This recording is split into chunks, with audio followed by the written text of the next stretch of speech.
All right, we are here live at Midwest Finishers 18 at 10th Planet Lombard.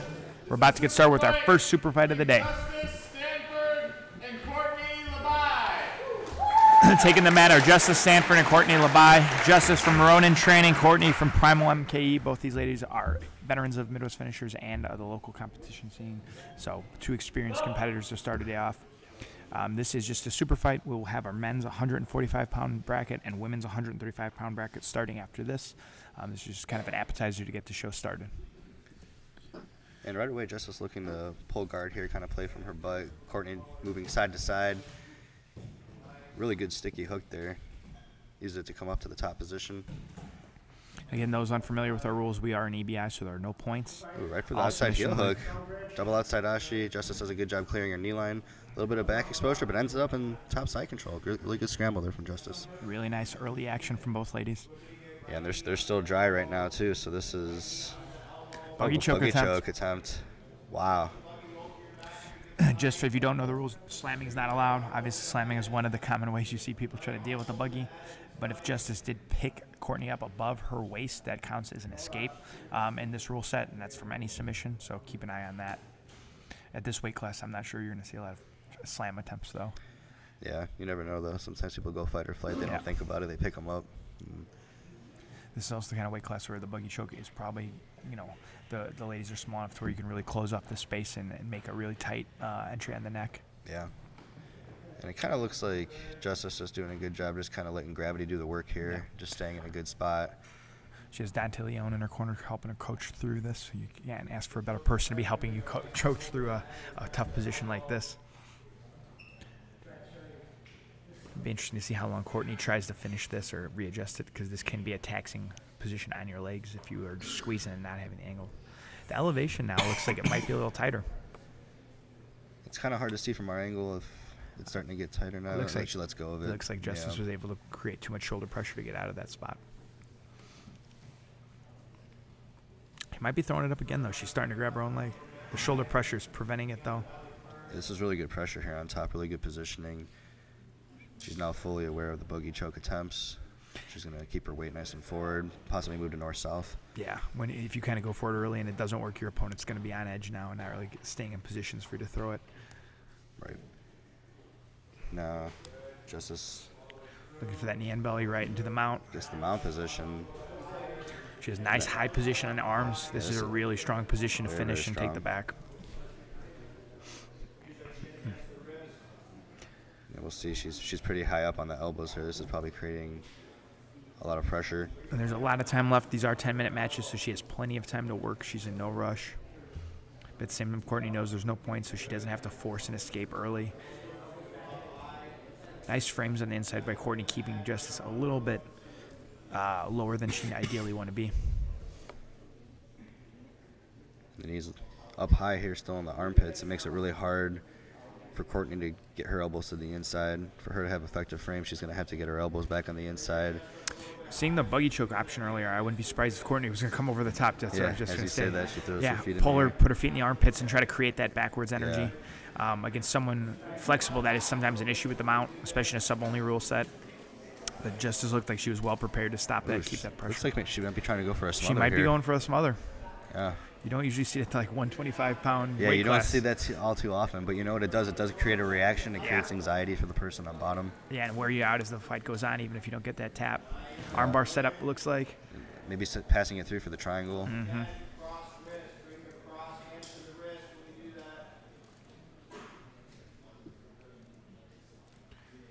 Really good pressure here. Yeah, Justice looks very calm, very well-schooled, not making too many big movements, but constantly trying to improve the position and create a little bit of pressure and a little bit of an angle. She's doing a good job staying in a high mount, but she's not going too high to the point where she can get the feet in the armpits, as you were alluding to before. Yep. So this is a really good happy medium spot. She's kind of in a triple attack threat. Arm, the back, and the choke. She goes for the chair sit, sits towards the back. She has a nice gift wrap. She does have the gift wrap, but she has fallen off the back here. Climbing for a high guard. Going for a high guard. Could probably armbar off of this. Yeah, she's going to, I think, either try to peel and get that triangle or then force Courtney to react, trying to jump back on the back. Yeah, that gift wrap does create a lot of problems here. This is looking like it's going to be a triangle of some sort. Yeah. Now into a bent right arm to the lock. arm. Got the arm exposure. Now and there's the There's submission. a submission. A Very nice well done. armbar from the high guard for Justice Stafford. And that's going to start us off with our first submission of the day. Very nice performance by both ladies. And with that, we're going to jump into our men's 145-pound bracket. This one is stacked with a lot of Midwest finisher vets and some top up-and-coming talent from all over the world. In our first matchup, we have defending Midwest finishers champ Andrew DeGraff from New Wave coming in to take on Jason Roberts of Parabellum. Andrew has been on the Midwest finishers card multiple times, breaking home one title, making a few deep runs. He's a really top young prospect out of New Wave and Nova, his home gym. If you haven't seen him before, he's a really skilled, really talented grappler. Jason Roberts is a young purple belt. Obviously, he's got a big task ahead, but he's going to try to make a name for himself. Jason's from Parabellum in Missouri. And Andrew DeGraff, definitely one of the favorites. Yeah, has to be one of the favorites in the bracket. To win the whole thing. I mean, obviously, training with John Danaher and those guys at New Wave. And he's an incredibly active competitor. ADCC Opens, trials, pretty much every kind of no-gi rule set Andrew competes in. So he's all over the scene. He's fought everybody already as a young kid, just in his teens. Kiss of the Dragon straight away. Jason jumped on the leg. Going for an inside heel hook off this. Andrew wise to it, fighting the feet here. That's why you love to see if Jason's fighting one of the favorites. Is a newcomer to the show. He comes right at it. He doesn't look intimidated, doesn't look scared. He just went right after Andrew's leg. Yeah, really good job. He's going to try to invert again on Kiss of the Dragon here. Inverts all the way through. Might be looking to end a leg. Andrew is a very good leg locker himself. Ooh, he has a nice tight knee bar. Yeah, that's tight. Ooh, Jason goes back to a counter toe hold. Now in a little bit of a shootout position. Yeah, but he's got the inside heel hook. This might be tight. Yep. And there's the submission. Andrew with a quick heel hook. Really nice little scrambles to start with Jason, though. Sure good for fighting a really tough opponent in his first time on finishers. In our next matchup, we're going to have Caleb Brown from Black Tie Jiu-Jitsu against Mando Gutierrez from Magic BJJ. Mando is a multiple-time Midwest finishers veteran. He actually lost to Andrew DeGraff in the finals of the last time they met. He's also won a few submissions of the night over the years with some twisters. So this one should have some fireworks. Caleb's new to the scene as well. Coming against one of the favorites again. We have a lot of guys who could be favorites in this bracket. Mando always puts on a show, so everyone loves to watch him work. This is definitely Caleb Brown versus Mando Gutierrez. very obvious difference in body size here. 145 pounds looks a lot different depending on the body types. Yep. You see this a lot in MMA. Caleb has been actively competing in some ADCC Opens. So he's been competing a lot in tough no-gi rule sets. So it'll be interesting to see how he matches up with Mando. Mando is a high-level MMA fighter as well as a grappler, having competed in the Ultimate Fighter and being an active pro. Oh, right Mando to the right mount. in the mount. Like I said, if you haven't seen Mando grapple, he is incredibly exciting. He'll go for twisters, flying submissions, slams, takedowns. He kind of does it all. Incredibly strong, incredibly explosive. Dante Leon in the corner.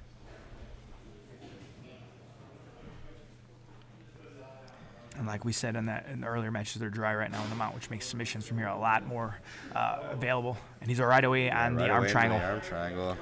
I think this is going to be tight.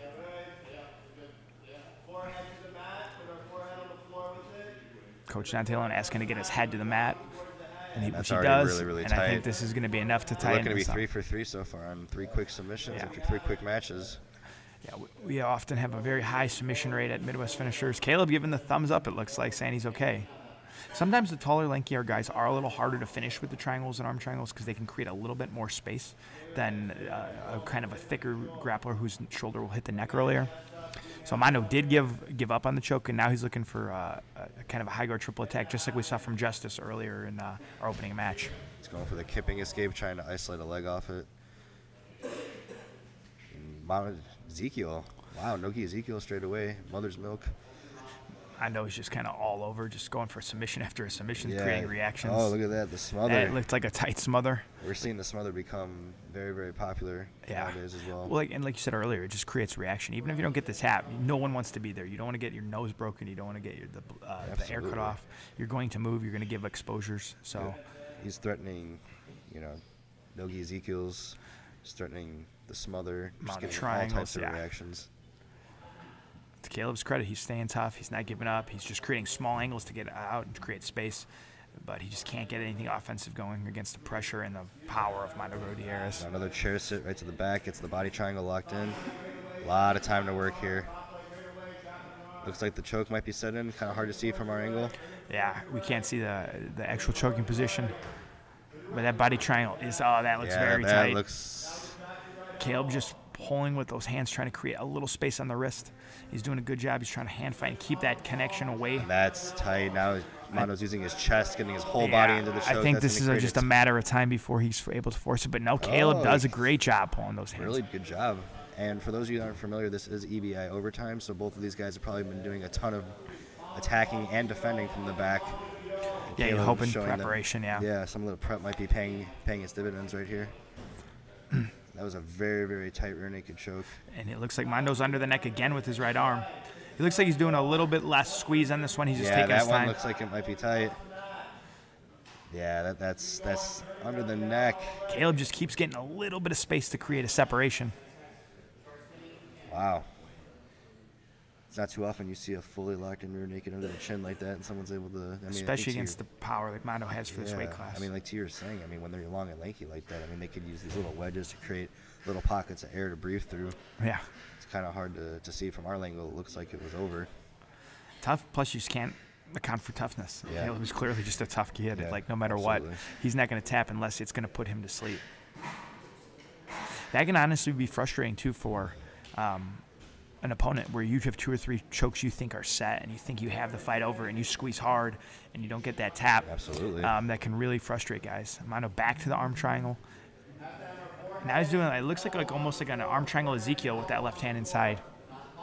Still not even quite halfway through the match. And again, he's going for the arm triangle on the other side this time, though. Yeah, we'll see if Caleb just sits up and wedges his arm out. Wow. Very impressive defense and survival skills. Defense. And we'll see if you can get anything. Oh, buggy choke thrown up. Now this is where we might see the stand up to get out. If he stands up and picks Caleb up, that is an escape, and they will reset on the feet. And Mando doesn't have to. Immediately kind of pulls through, trying to get inside to the mount, and then he jumps to the other side, clearing the hook. And now he looks to isolate the arm again. They're going to reset in the center.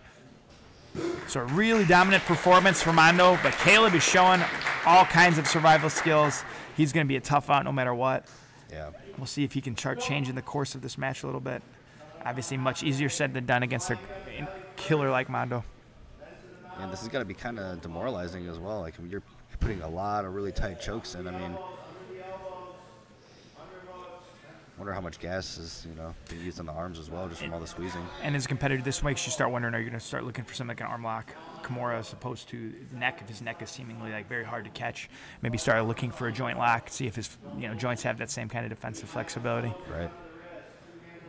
And for those of you that are watching and aren't familiar, whatever happens in this 10-minute regulation period, it has to be a submission for you to take the match. And so if there is no submission, it goes to what we call an EBI overtime rule set.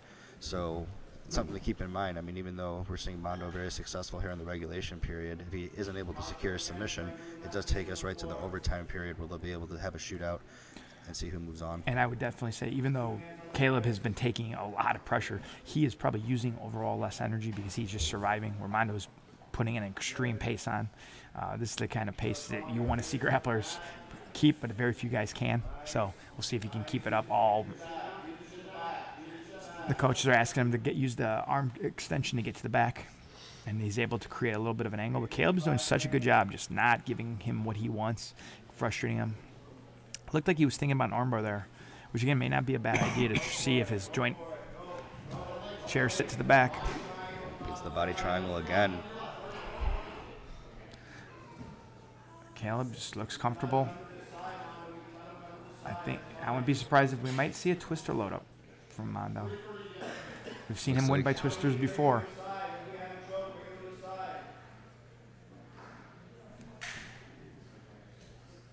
Just trying to find.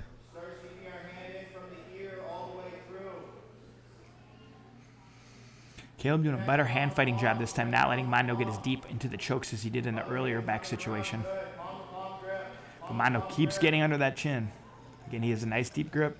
Caleb keeping the wedge, arm wedged inside, and trying to push the elbow up to try to fade it. He might turn it into a face crank, which might actually have more success at this point than the choke.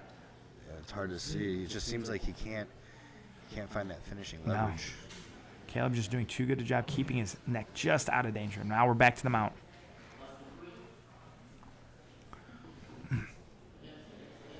Time is getting short in the match. If this was a points match, it might be 30-0, but in a sub-only EBI round, it's an even match into this point.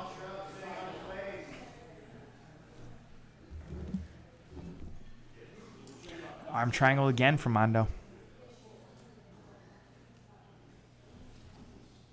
And again, the thumbs up from Caleb. He says he's fine from this position. Looks like about 2 minutes still left here to work. I mean, this has been a solid 8 minutes of just Mondo relentlessly going for attacks here, and Caleb doing a really good job staying alive, not giving him the finishing leverage he needs to get the submission. Yeah. Winner, Mondo's clearly in control so far in the regulation, but going out of this, he's going to be a little frustrated they had to use this much energy this early in the tournament with so many tough matches ahead, even if he gets the win here. I agree.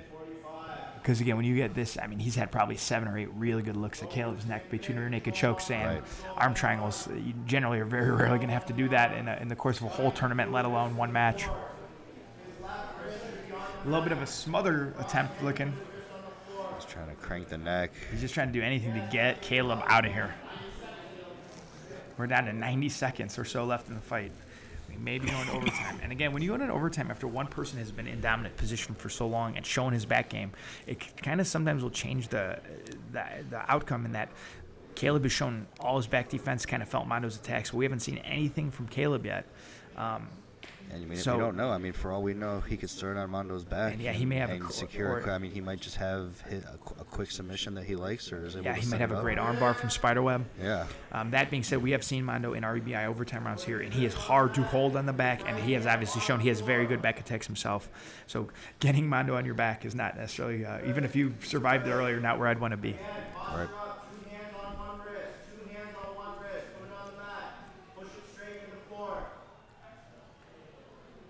One thing Caleb's had a lot of success with is finding his way back to the mount position from the back, and if he's able to do that in that overtime period, that is considered an escape. Yep.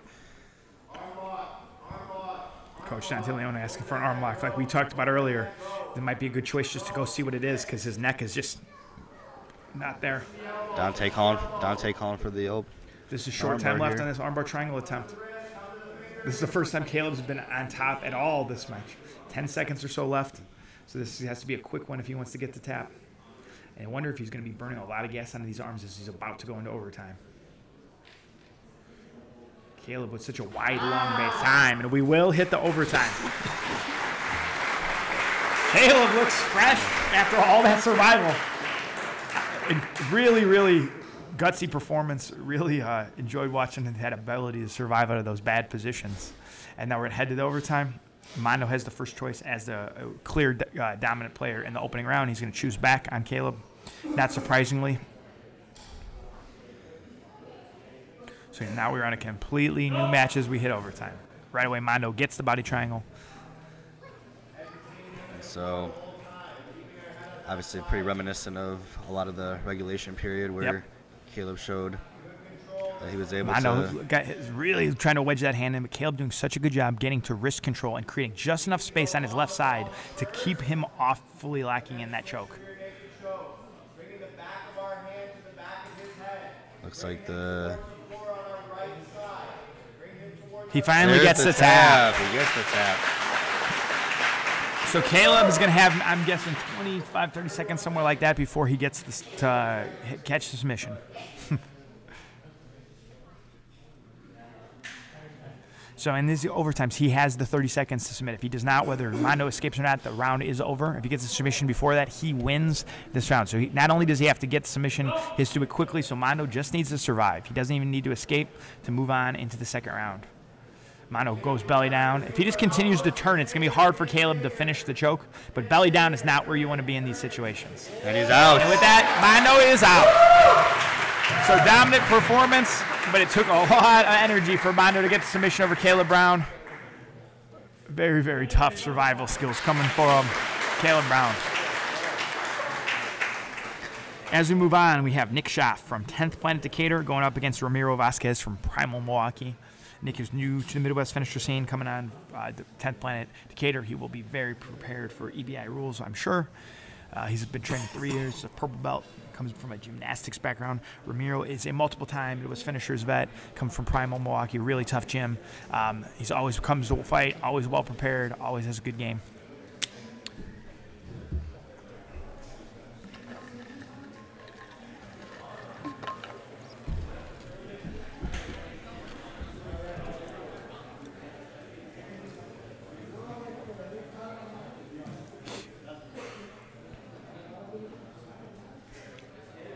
Just getting our mats wiped down, getting the sweat off after all that.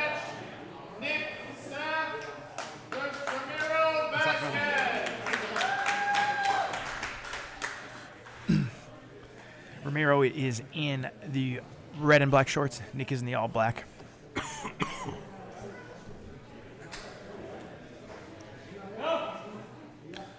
We are underway here. Ramiro is the guy you've seen here compete a lot. He is always looking for submissions. He likes to wrestle, likes guard passing. You know, he has a kind of dynamic game. Again, have never seen Nick up at Midwest Finishers before. Showing some nice funky stand-up. Looking at a very flexible open guard. Come from 10th Planet Decatur. Expect some good leg locks, some good rubber guard triangle action. Ramiro right away isolates the heel hook. Nick tries to recounter into his own. Nick has a nice bite in the leg. Ramiro trying to roll through to create that space. We're about to roll into the wall, which we may have a reset. Nick uses it to come up. Good little scramble to start the match off. Nice scrambles. A lot of high energy on this one, and Ramiro might... Kind of a little double guard sit. Ramiro opts to come on top. Nick just sits on his hip. And Ramiro sticking his foot right into danger. You would think, I'm like, he probably may gain a little bit of respect for Nick through those exchanges, but nope, puts his foot right back in for open passing. Looked like a nice heel hook exposure by Nick. That looked like it was tight. It looked, it looked like he had to heel for a second. Yeah. Ramiro was able to just slide that foot out. Really nice reaction by him. Now Ramiro looking for his own. And now Nick counters. This looks like it's going to be a leg lock shootout. Yeah, very, very good leg work here. Ramiro doing a good job keeping his knee line free. Yep. Nick just holding onto that heel, trying to pull it back in, maybe change that angle. And it's interesting. You see a lot of these guys, they start at the ankle and they find the knee line afterwards with their hips off of an exchange. And similar to this position. Might be seeing a little false reap coming from Nick. Yeah, and he's trying to sit right into the saddle. Ramiro doing a good job right away. Nick has a very, very interesting open guard, not really trying to connect. He's kind of letting Ramiro come in, looking very kind of just lethargic and lackadaisical, letting Ramiro try to get into the spots and then use that as his entry. It's always fascinating to watch like the good guard players because they have a full 360 of guard. Like the guy can go all the way to north-south, be straight in front of him, all the way to the side. Yep. He's confident no matter where he is that he's going to get some sort of favorable entanglement. Nick looks very, unworried when he's leaving his leg out for the counter attempts from Ramiro. He seems so intent on grabbing Ramiro's leg. He's just kind of leaving his back, not really worried if Ramiro grabs that toe hold or that foot. And he really seems to be so confident with his leg entanglements that it seems like he already understands that he has the advantage in that scenario. And Ramiro's trying to look to stay on top, trying to get some good passing, doing a really good job defending all these leg attacks, but it's kind of hard to materialize any offense here. Going for... Ramiro sits back for his own. Nick counters with his own. Good exchanges here. Both guys have been a little shallow on the attempts. Neither have gotten really good bites overall, but they're either throwing attacks out there, I think, trying to get a feel for their opponent's defensive reactions, where they want to go, where they don't want to go. I wouldn't be surprised to see Nick, as the fight goes on, looking to come up in the upper body, maybe some Choi bar attacks, as he's really getting Ramiro to worry about the legs, and he may leave his arms out. Ramiro now coming over the head, guillotine. He did not commit with his hips on that one, though. It's going to be hard to really put pressure unless you really commit bringing the hips over the top.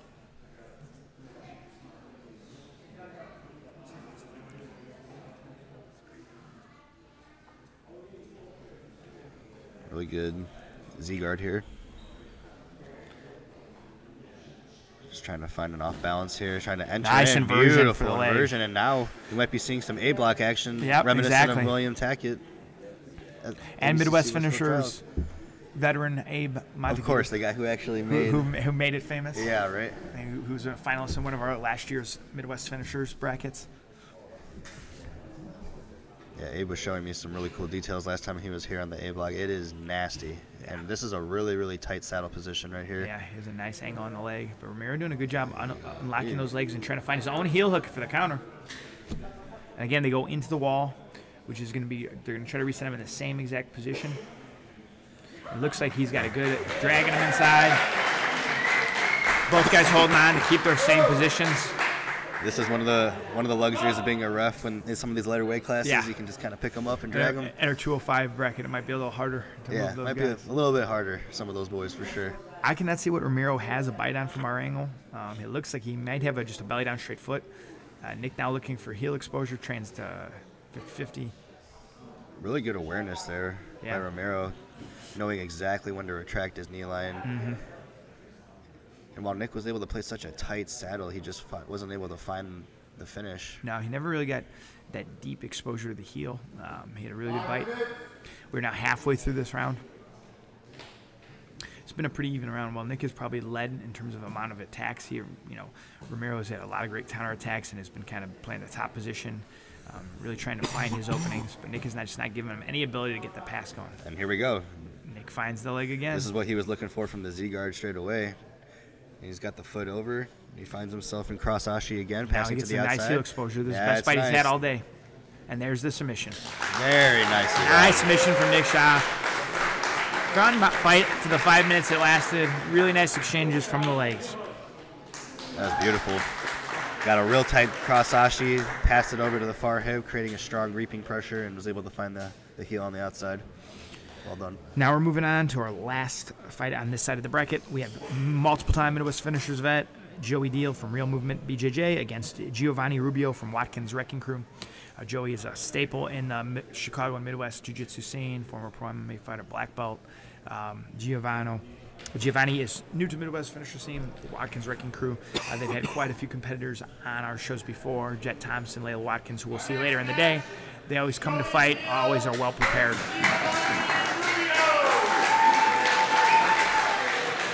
On paper, Joey has to be the favorite here. But again, anybody from the Watkins Wrecking Crew is always going to be a tough competitor. They come very well prepared. They compete a lot. Always have a very sound game. Giovanni right away pulls. Straight away.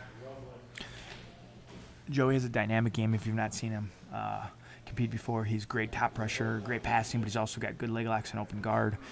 He's incredibly flexible. He's a yoga practitioner and teacher as well as a jiu-jitsu competitor. So you can expect some real fun exchanges from this too. Yeah, and I've had the pleasure of training with him a few times, and Joey, the way he moves his hips side to side, he never really lets you ever plant a foot on a hip. He always keeps himself in such a strong positional frame, has a positional structure, and it's very hard. Like, he's trying to invert here to Kiss of the Dragon, and Joey just doing a good job staying heavy, trying to look for the body lock. Textbook body lock stuff here from Joey Deal. Looks like he's got the S grip underneath the back here. Nice Beautiful pass. five to the right to the side. And you can tell he's drilled that a time or two. Very well done. Textbook body lock pass, and he finds the right arm still controlling the hips here. Yeah, that tight waist is a great tool to keep your opponent flat.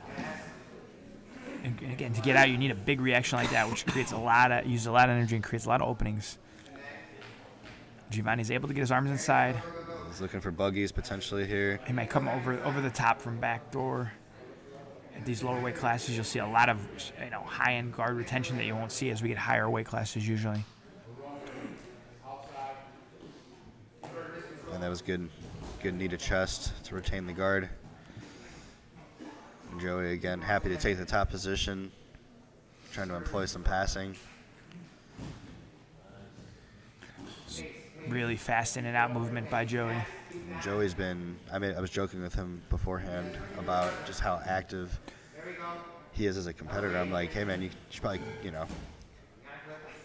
not compete as much We were just joking around with him, but he's been doing a lot of the ADCC trials. He's been doing a lot of the opens. Very familiar with a lot of these different no-gi sets.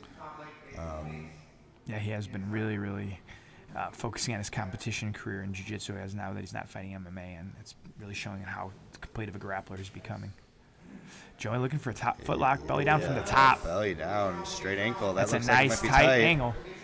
Really nice Very defense by strong. Giovanni. Really calm. He's trying to counter footlock the whole time. Joey's doing a really good job of not allowing Giovanni to get connection. He's kind of keeping him in that no man's land, and as soon as he gets close, he's dumping him, putting him on his back, trying to right away enter in with good heavy pressure or walking around his guard.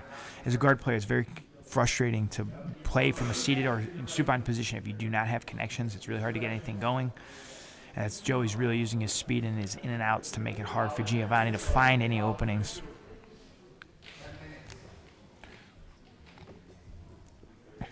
Giovanni's trying to get underneath and try to get a connection. I think he wants Joey's leg. Looked like he was trying to play De La Riva here, trying to get some back exposure. Yeah, I think he's trying to tie him up with that De La Riva to get into kind of a single leg X or Ashi position to pull him in. Find ourselves in top half guard here. Really nice inversions. At this weight class, it's very common to see like guys with very, very technical, free-flowing guards. Guys like Bolo Diego action Pato. from Giovanni. Trying to get Joey's leg from that inversion spot. Joey does a good job of sprawling back. Nice triangle attempt by Giovanni shooting it up.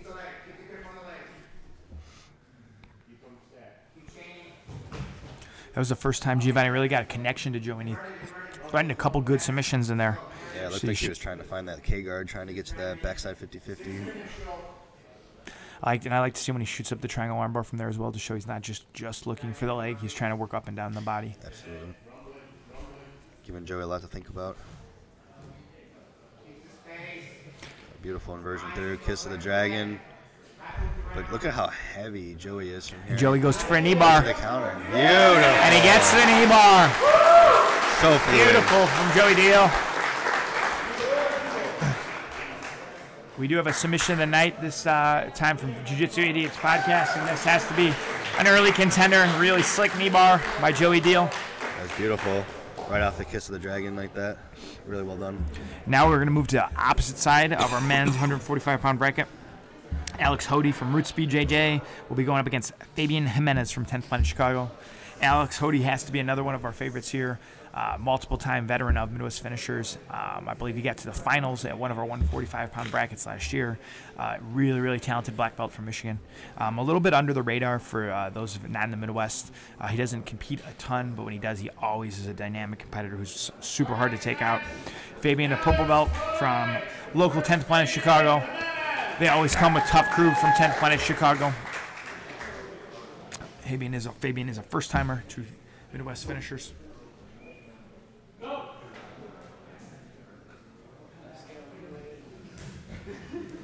Alex right away tying up the body lock, finishes the double. Alex looks big and strong today. Yes, he does. Definitely one of the bigger 145ers. And I've had the pleasure of training, competing with Alex Hody. He's tough, very, very tough competitor, very physical, quick. Good with the legs, good with the upper body attacks. Just a very well-rounded grappler. Yeah. There's no real weaknesses in his game. And this kind of rule set where he can be aggressive and go for submissions is where I think he's the most fun to watch. Finds himself in kind of a folder pass here. Side smashing, trying to reestablish. Looking for a head and arm choke. He's going to try to use that to set up the pass. Fabian doing a good job isolating the arm back, but now his arm is disconnected from the body. Yeah. So Alex may use this to pass and step over to the arm. Beautiful. Finds himself right to the mount position.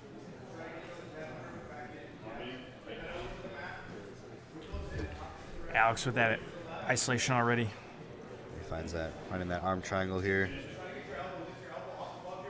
He's going to try to pass over to the side control. He's over in side control, staying in the knee on belly, not going belly down. Yeah, this is going to be a lot of pressure here. Alex is big and strong for this weight class. That's a lot of pressure.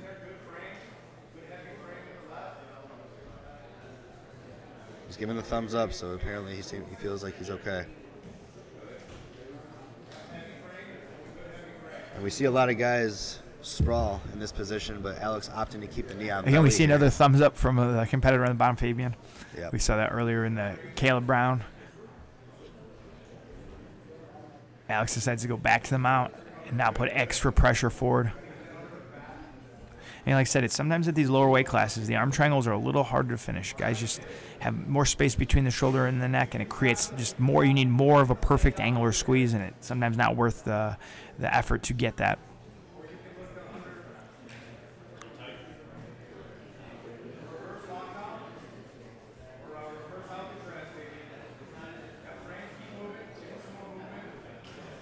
I wish I knew some more 10th Planet lingo. I heard Coach Josh Piscini asked for the reverse Alcatraz. I don't know what that is, but it sounds awesome. It sounds. I want to have a move called. I want a move called reverse Alcatraz. Yeah. A move from bottom mount. Clearly, it's an escape. You know, you got to escape from Alcatraz, but I do not know the nomenclature well enough to tell you guys what that means.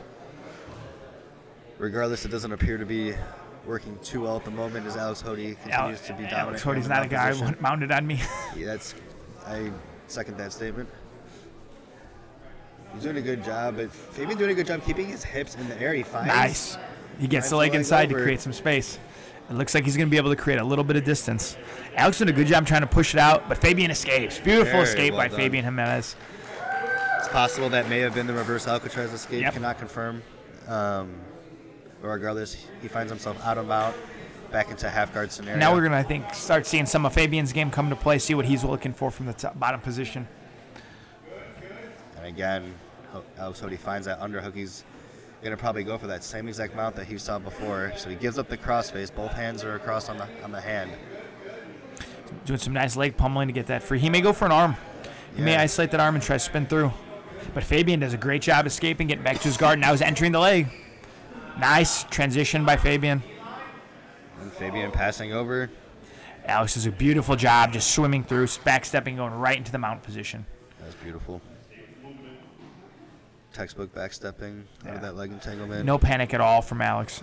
Mounted triangle attempt. Now this is going to be now into the arm lock. And he gets the arm lock from the mount. It's hard to see. It looked like it was an arm bar. It's hard to see from the commentary booth, but it looked like a triangle to the arm bar. Yeah. Either way, it gets the tap. Really nice defense from Fabian. Showed some really nice transitions, but Alex is just a tough matchup for anyone at this weight class. Really, really nice performance. And moving on to our next match in the same bracket, we have CJ Murdoch from Pedigo Submission Fighting, a multiple-time veteran of our Midwest Finishers brackets. Always a fun competitor to watch against Michael Meneses from 10th Planet Orange, a brown belt. Again, coming from the tough 10th Planet school, you know Michael is going to be prepared for battle and the EBI rule set. CJ always brings a great energy to the mat. Our next match, CJ Murdoch versus Michael Meneses. CJ in the level X black, Michael in the black, right, and red rash guard.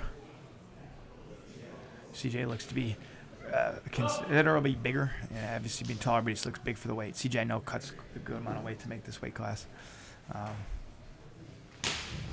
Ooh, 5-star. Nice jumping at pass attempt from CJ. CJ will wrestle, he'll play legs. He's a very dynamic game, well-rounded. Again, now, Michael's new to the Midwest finisher scene, so I have not seen him compete personally. But again, coming from a great 10th Planet school, you know he's going to have a well-rounded game. He's going to be prepared for anything from the modern no-gi game. Michael's trying to get underneath and looks to get some elevation. Looks to get some leg isolation. CJ looking for a nice body lock pass. Has Michael's left leg trap.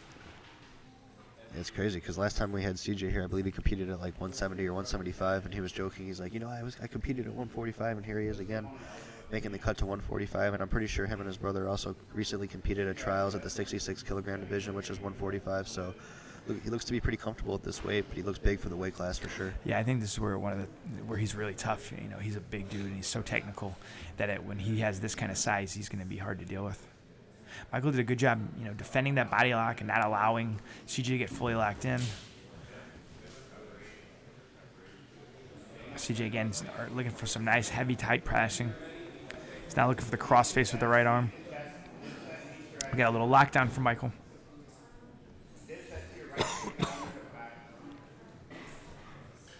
CJ looking to isolate the arm. Again, he might be looking for that head isolation to go to an arm triangle pass. Yep, we've been seeing that so much today already. Lots of arm triangles for both pass, for submissions to improve position. It's been kind of the theme of the day so far. Yeah, it looks like that.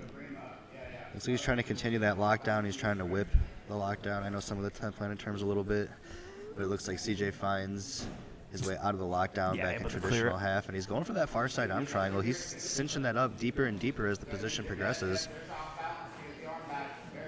Good job, Michael, getting the arm back with a nice bridge. CJ tries to force it right back into the pocket. Yeah, really good defense there.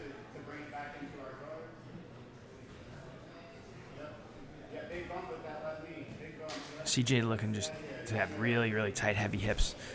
Michael's able to move his upper body a little bit, but he's not really having any success moving CJ's lower body.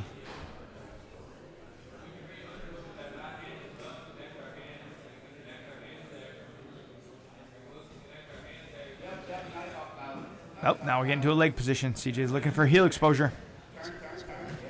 Michael doing a good job escaping. Now he's going to come on top. We'll see a little bit of Michael's top game. We're active right away, jumping around CJ's guard, looking for a little leg isolation. Good pressure from Michael. Very, very aggressive here from Michael. Yeah, I don't think he liked being underneath. Yeah, I don't think so either. Rightfully so. So he finds himself in the top position. CJ seemed a little bit lackadaisical on the defense, was really confident in his guard, and it looked like Michael was starting to progress, but CJ doing a good job just retaining his guard, getting his frames back in between him and his opponent, and now he finds himself in a seated position here. Double butterfly hooks, trying to go for an overhook, might be thinking butterfly sweep, entry to the legs. Nice quick movement from Michael. His neck is a little bit in jeopardy here. Chin strap from CJ. Yeah, that was a really slick little neck feed there from CJ from the bottom position. He's got that chin strap. Now arm in. Now it's arm in. Now going to roll to the mount. That's very tight.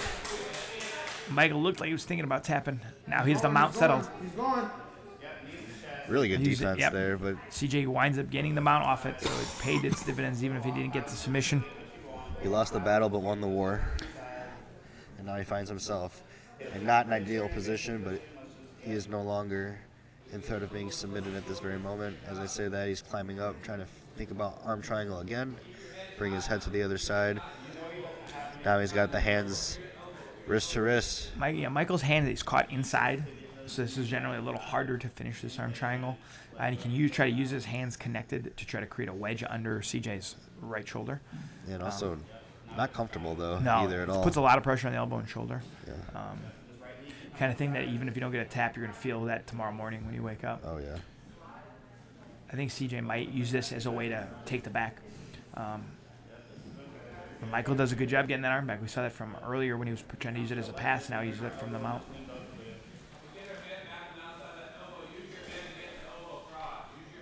CJ has Hillbilly Hammer Jacob Couch in his corner, coaching him currently, coming off his ADCC Trials East Coast win. Always great to see Jacob in the house. CJ has ADCC competitor and veteran Dante Leon and Jacob Couch in his corner. Those are definitely two guys that's a good coach. Want to have in your corner. Heavy pressure from CJ. Now he has a nice another look on the neck. Michael does another good job of getting his arm free. Let's not stop here. Let's keep moving and get back to It almost looked like CJ baited him to take that foot. He put his foot almost in the half guard purposely. I think he may be using that to try to set the back to have his first hook set. A lot of times we see a lot of rolling back take play here in this sort of three-quarter mount. Exactly. Michael doing an interesting he's trying leg climb to try to get back. He's trying to maybe think deep half guard, trying to get his left arm underneath the leg. A lot of times when in this three-quarter mount. Nice shoulder pressure by CJ. Yeah, really nice, but it's tricky once they get a hold of that ankle because it's tricky not to let them retain their half guard, but also try to keep the back exposure.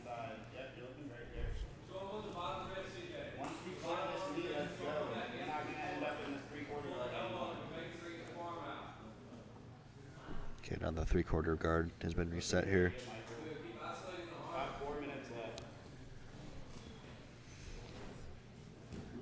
CJ now looking for knee and belly.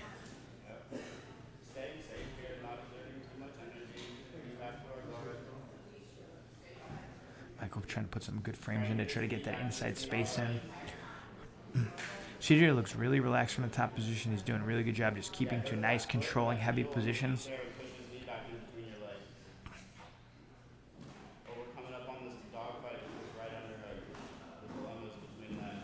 CJ sits back, looking to isolate the leg into the saddle. Looked like he had a good bite on the knee, but Michael just pulls it out quickly. Very well done. That's where it can actually help to have shorter legs. It's a little bit easier to clear that knee line and get out of danger there against a longer opponent like CJ. Absolutely. And that was a deep bite that CJ had too off that back step, and Michael knew right away, get up, turn away, escape the knee line. He reacted perfectly, and he finds himself. Now Michael trying to enter in on the legs of his own. Yeah, he tried to pull single leg X there, but I think there's just a little bit too much of a size difference here. CJ, probably hard for him to elevate. And he's just doing a good job of being heavy with his hips, whether it's mount, guard, open guard. He's doing a really good job of keeping those hips heavy and back, using that kind of length and weight advantage that it seems he has by, just making Michael try to lift it with just his lower legs, which is tough. He finds the knee cut.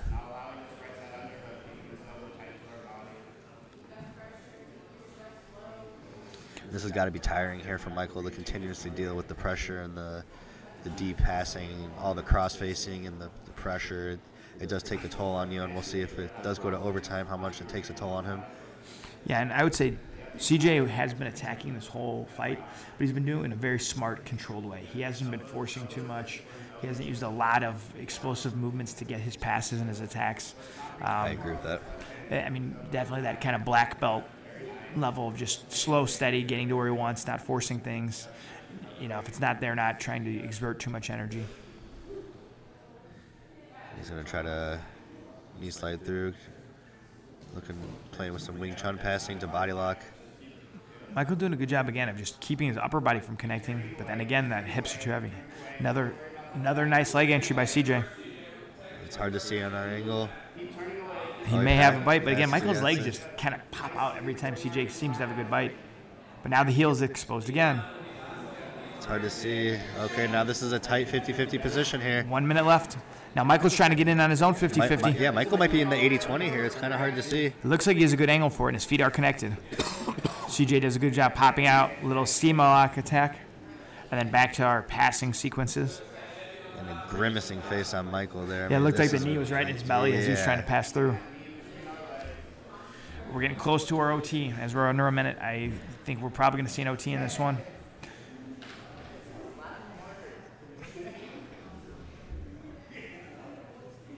CJ might sit back for a leg one more time as it's a short time. There we go. He does sit back one more time. Right away, Mike was able to wedge the knee inside, pull the foot free. CJ's to counter to the other leg, but nothing. Mike's on top of him. I mean, those are some hefty attacks. Mike looking for a little foot lock of his own. Not much time. Really didn't get a deep bite on the front. And there we go. We're going to head into OT. And this is where having those long, lanky legs may really help CJ lock up the body triangles and stay tight.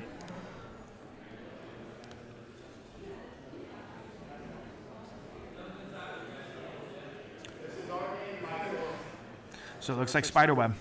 First spiderweb of the day.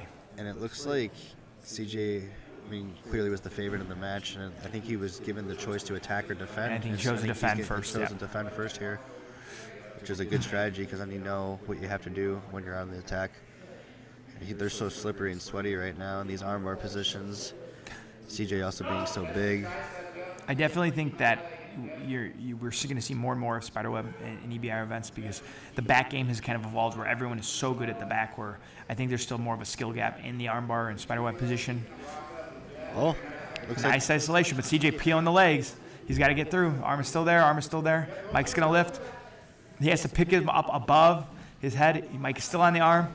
He sits through, and there's the escape. That was a close call there. That was. You just saw CJ shake his arm out. Yeah. I don't know if he got a little pop on the elbow or it's just the pressure of the arm that hurt. There's no doubt that armbar was on. Yeah, and sometimes the issue with the armbar is that it gives you low ride time, but he still had a decent little ride off that. It was not a 5-second escape.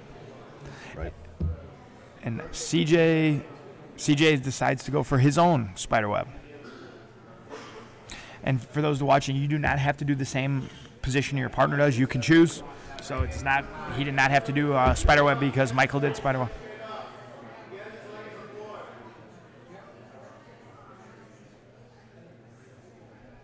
Let's see if CJ can get a nice connection to the leg. Mike's trying to turn in. Mike triangles his legs to try to create some space to use his legs to peel. Foot in the face. Mike's going to try to build that base and pull that elbow out as he builds the base. CJ is able to recomposition and get back to standing. So this means, or back to seated, this means he's going to definitely give a little bit longer ride time no matter what happens from here. Kind of reset the position. Having that length here helps. There are 3 of these, and it's a max of 2 minutes, I believe, for the ride time. So he goes the full 2 minutes. Nice over wrap on the near side leg by CJ. That's going to make it hard for Mike to turn in. That's a cool little way to get control. And then as I say that, Mike's able to turn in. So this is the same position where Michael's not able to get to his knees. This is where being the longer competitor helps because CJ has that little bit longer lever to hold Mike in. And he uses it to get the armbar. Beautiful submission from CJ Murdoch in overtime.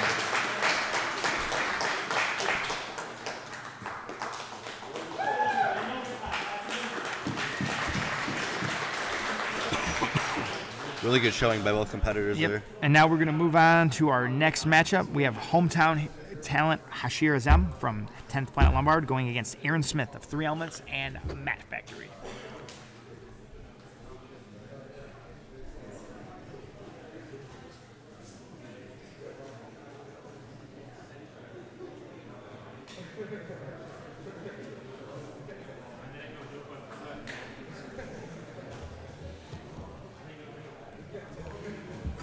Hashir has been on many Midwest Finishers cards, being a local leader, 10th Planet Lombard. He's also served as a referee on a lot of our cards before, so he's a very experienced in our rule set, a very good leg locker.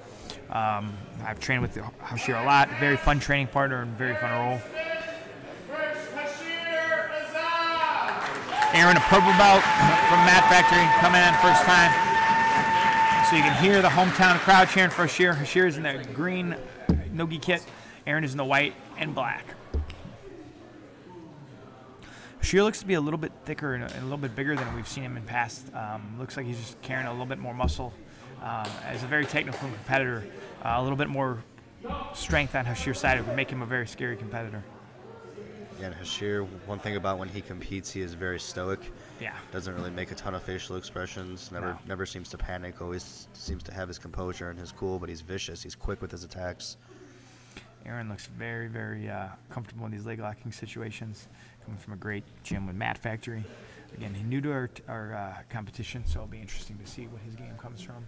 Ooh, and trying to find the crab right there, but Hashir doing a good job keeping the frames in. Hashir in on the leg, and he gets a Mikey lock, I believe.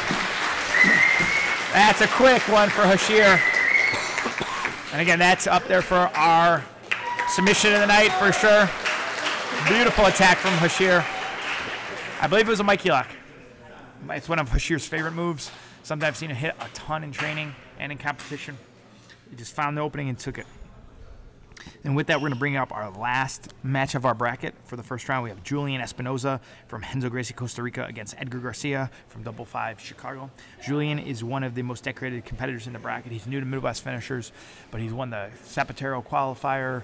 He's won Finishers championships before. He is a very, very seasoned black belt. Going against Edgar Garcia, a local brown belt from 5-5 Chicago, who competes a lot under Andre Maneco.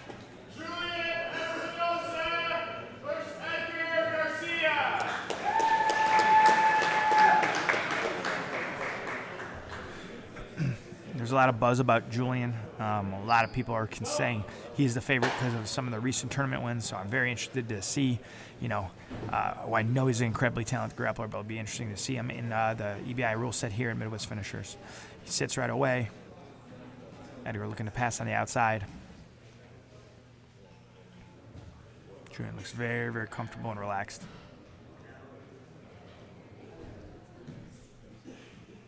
Looks like he's letting Edgar just kind of settle into him. keeping that elbow-knee connection. Looked like he was going for buggy. Heck. Almost like he was baiting Edgar to pass just to go for that buggy choke.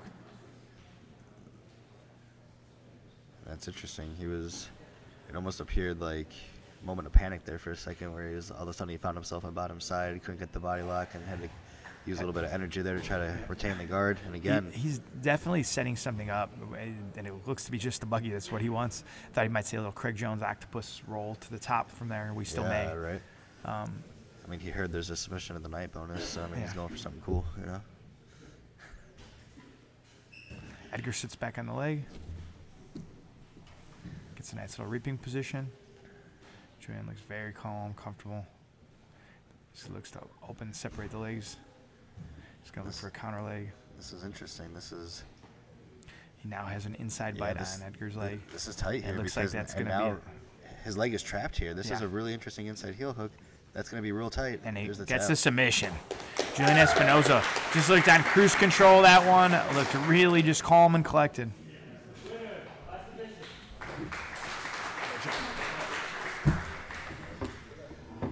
So next up we have a super fight. Blake Harris out of 309 Jiu-Jitsu Academy going up against Jimmy Wheeler out of Impact MMA. And that brought the end to our men's 145-pound bracket. So this is another super fight. So this is just an exhibition match, another 10-minute match. And if the match does not end in submission, it will be going to our EBI overtime.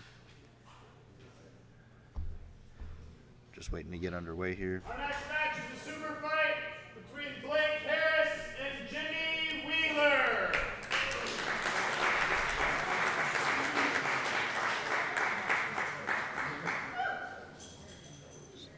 So we got Jimmy coming to the mat here in the purple, going up against Blake Harris in the black shorts. I've had the pleasure of training with Blake. Really good from the bottom, really good from the top. Good innovative guard. Good wrestling, as we saw here, wrestling straight up to the top position, finding himself in top reverse half guard. And we have our coach, Jeff Serafin, my commentating partner, out coaching Blake Harris right now, who's on the top position. And we see a little bit of knee shield half guard here, and Blake's looking to lock up the hips and try to employ some body lock passing here to try to negate these frames.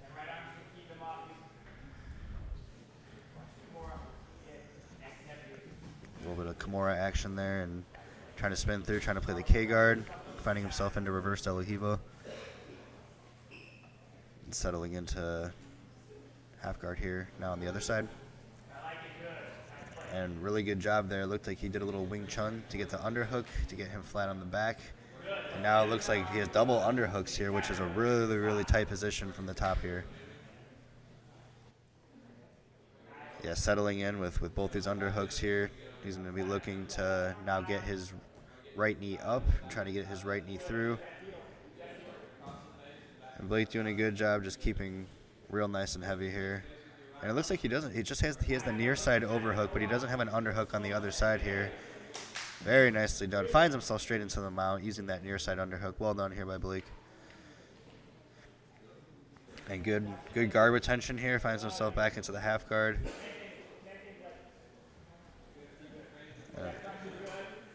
It looks like Blake doing a good job here, finding his way back, putting the pressure, staying inside of this knee shield half guard. This knee shield half guard, a very popular position that you see a lot in jiu-jitsu. A lot of cool ways to attack, also a lot of cool ways to pass. So it looks like Jimmy's trying to take the action to the other side. Really nice footwork there to get to the side control.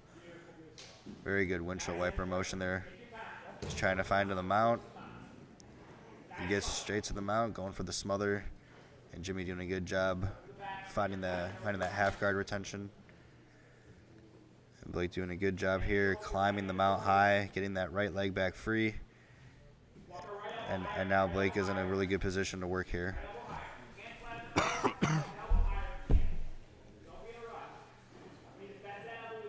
And Blake doing a good job staying calm, cool, collected here. Finds himself in a nice tight mount. Very nice job there. Finding himself to the side control, windshield wipering, getting underneath the elbow. threatening the far side armbar. Good topspin. Trying to find the back exposure. Very clinical here. You could tell that Blake Harris puts in a lot of the work. A lot of these repetitions are coming very naturally for him. Top spinning, staying, just floating, not using an over exertion of energy. Just trying to find, using a good job, keeping that leg drag off the turtle, finding himself passing to the side control, and then, wow, very well done. Great wrestling there. Good timing on the hips. I mean, it looked like Jimmy was coming up for a double leg there, but Blake punished him. If Jimmy's going to have to go for that. He's going to have to commit a lot harder. And now we got Blake sitting in for the chair sit. He's got his back exposure. And now he's going to probably fall straight to the back here. Looks like he's just waiting for his moment to sit through. He's got his seatbelt. Jeff Serafin calling for Blake to cook him here a little bit, keep the pressure, tire him out. He's got that gift wrap here. Now this is real tight. And now he's sending him to the back. Finally gets to the back position. Looks like he's trying to set up the body triangle here. He's got the body triangle locked in.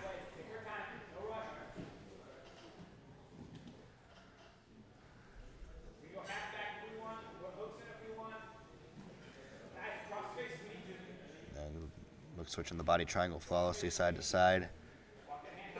Looks like he's got the hand there. Looks like it might be getting close to being under the chin.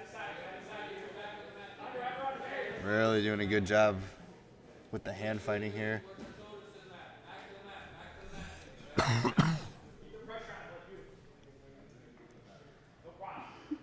Good job getting himself back to the half guard here. Blake doing a good job, not really panicking. He's been here before. He's shown that he's been able to pass a few times, so he's not overly concerned about Jimmy retaining his guard. We still got quite a bit of time to work, about halfway through the match here. And again, we're finding that near side underhook, very, very strong. And Jimmy doing a good job respecting that near side underhook, rushing to get the frames back in between before Blake can settle his position. He's going for that diving knee cut here with the underhook. Beautiful pass here. Very well done. And Blake's always had some good showings on this card, but I'll say this has definitely been his strongest showing. Really good composure. You can tell he's putting a lot of work in.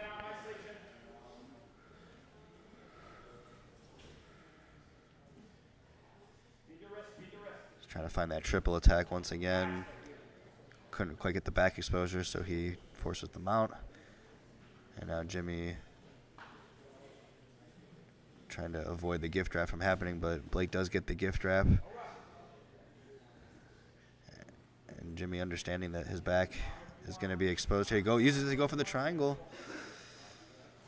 We'll see if he can lock it up here. Jimmy's probably going to have a big explosion here to try to get out of this, because you cannot let the legs get settled. And it looks like potentially the legs are getting settled here. Looks like he's transitioning to the arm off of it. Pulling the arm, getting the extension. Beautiful. Clinical performance. Very, very good showing by Blake Harris. Good toughness from Jimmy's side. And we'll be looking forward to seeing more of Blake on our later cards.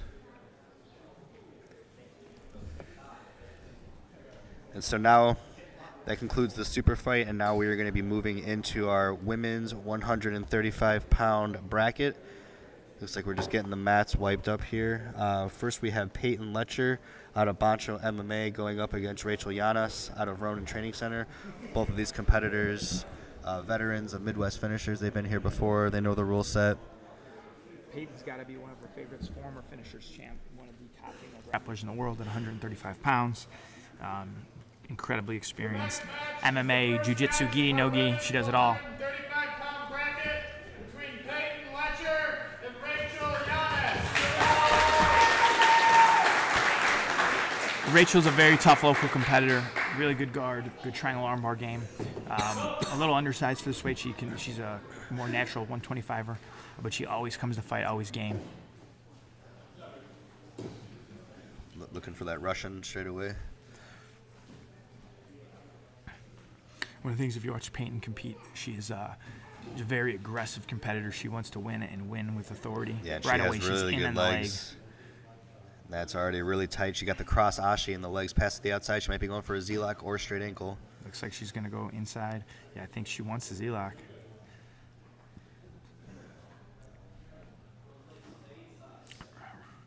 Rachel's leg is in a little bit of a precarious angle right now. Yeah, this is where being flexible helps.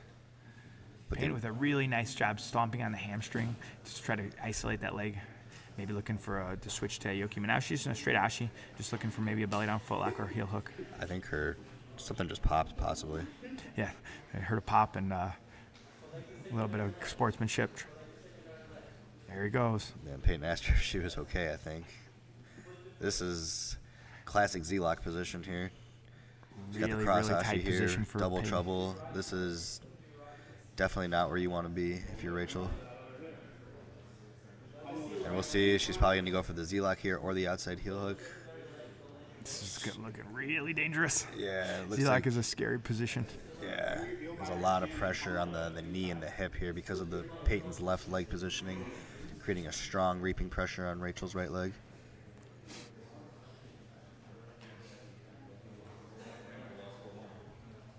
She's going for the toe hold here. And there's a tap. Beautiful. Really, really controlled leg lock game from Peyton Letcher. Good way to start her day. Very clean start for Peyton.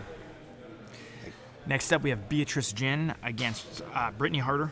Beatrice is a Midwest Finishers vet as well, coming from the East Coast at the Korean Academy, and Brittany is from Ronin Training Center, GF team, teammate of Justice Stafford, who we saw earlier. Brittany is new to the Midwest Finishers game, but again, coming from a great team like that, you know she will be well prepared. Our next match, Brittany Harder versus Beatrice Jin. Beatrice, a very seasoned brown belt competitor, competes gi, no gi, IBJJF, very, very well-rounded competitor. She is in the black with kind of floral pattern with the black hair. Brittany has red hair and kind of a black and light blue or grayish, very similar rash guards. Beatrice sits right away. Sitting to the guard position here. This isn't an ideal position if you're trying to pull guard off this. Brittany's right leg is still in a pretty safe spot here. She's trying to elevate. She's trying to Kani Basami into the cross ashi, but Brittany doing a good job keeping her knee line free. Beatrice wrestles up very nicely. Good job on the wrestle up there off the single. Doing a really good job kind of chaining the leg lock inversion into the wrestle ups. Right away, she's looking for to isolate a leg as Brittany was going to sit back. Brittany now inverts through.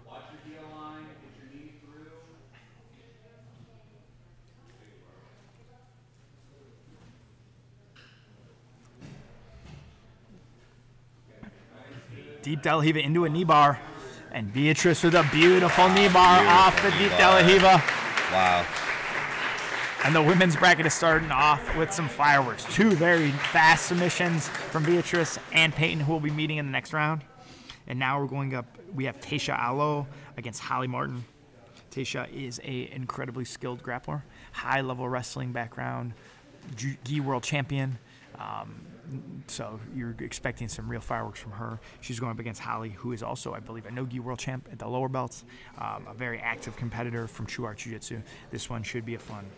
Tasha coming out in the singlet, awesome to see.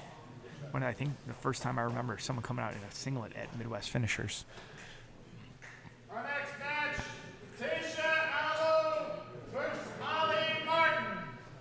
So Tasha in the singlet, Holly in the black and red rash guard. Having seen both of these women compete before, they're both very physical, strong, athletic competitors.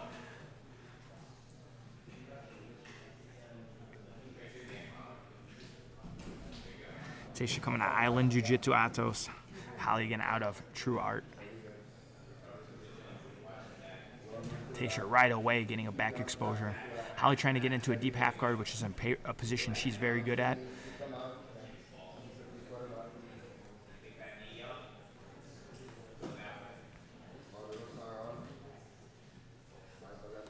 Tasha trying to deal with that deep half guard position. Holly trying to get inside and get underneath Tasha's hips. Really good top pressure here.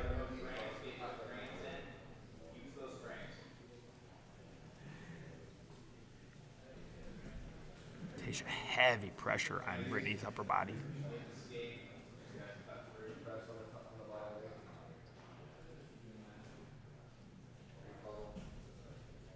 Tasha's now forced Holly to turn.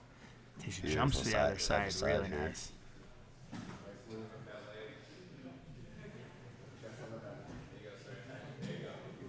Holly looking for a little leg exposure there. Tasha's being heavy on that left leg to not let her pull it through. But it's getting close. Holly's starting to get that leg isolated and may be able to become 3-in. Tasha's base just may be too strong. Yeah, it looks like she's able to keep the leg drag in nice and tight, not giving her that double outside ashi on the left leg.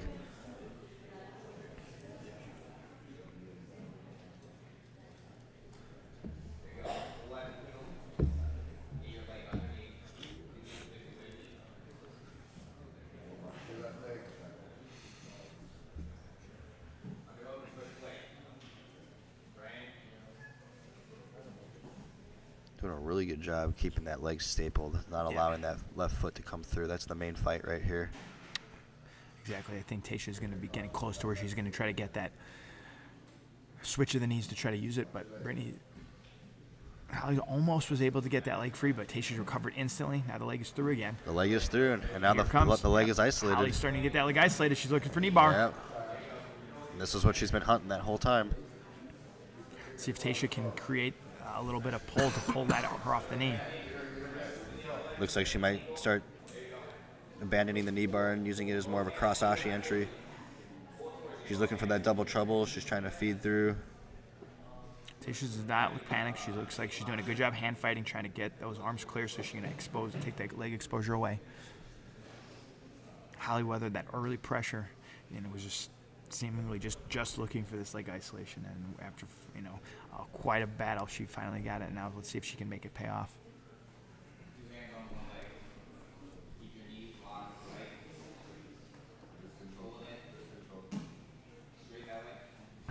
Tasha's able to come up and put pressure.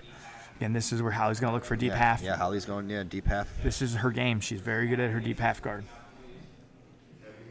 Now, again, in a situation like sub only, though, a sweep from here is good for position, but again, no points. So really good balance here. Tasha jumps over the top. Tasha had a really solid base. That's where that world-class wrestling background and high-level jiu-jitsu makes you very hard to sweep and reverse. Yeah, it's hard to get the off balances for sure. I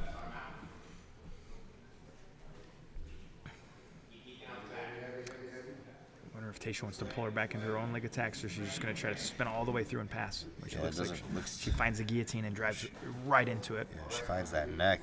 It's nice and deep here. It's hard to see from our angle how tight it is.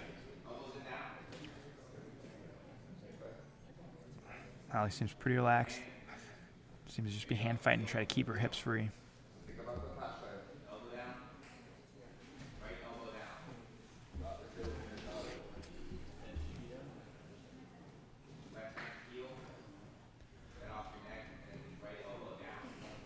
Looks like the immediate threat of the guillotine. Looks like it's been off. Holly able to get the wrist control here, but Tasha just relentlessly coming forward with the pressure. The problem for Holly is if she keeps that hand on the arm, it's going to be hard to escape. But if she takes that hand away to try to escape, she's going to get choked. Yeah, well, ooh, and she finds the knee open there. I was going to say for a second there, it looked like there might have been some back exposure and now potential. She's got the full mount with the guillotine. Let's see if she can finish or if she's going to give it up and just look for some more traditional submissions. We're halfway through.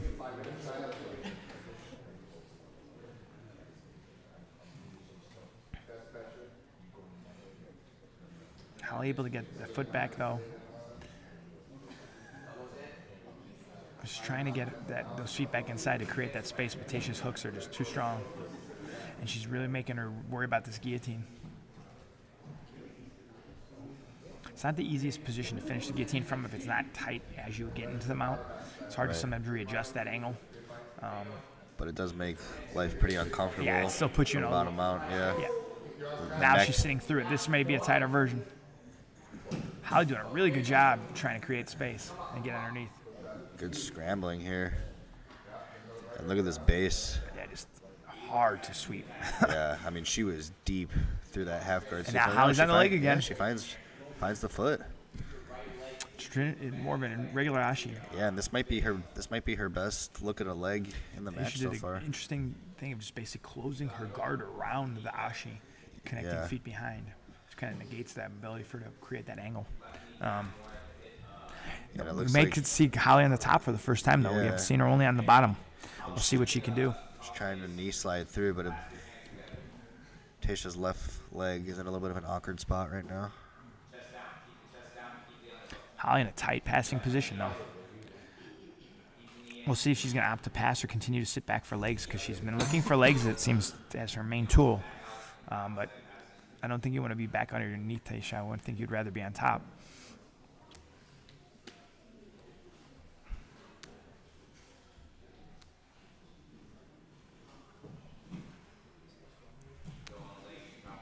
Ooh, right to a triangle. Right to a triangle, but Holly does a good job keeping her head low. Taysha coming up looking for the neck.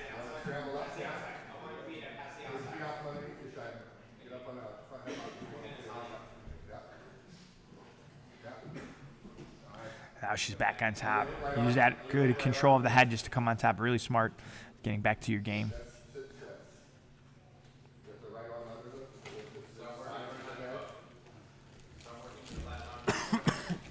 We're now starting to get deep into this match. We start thinking about the overtime situations.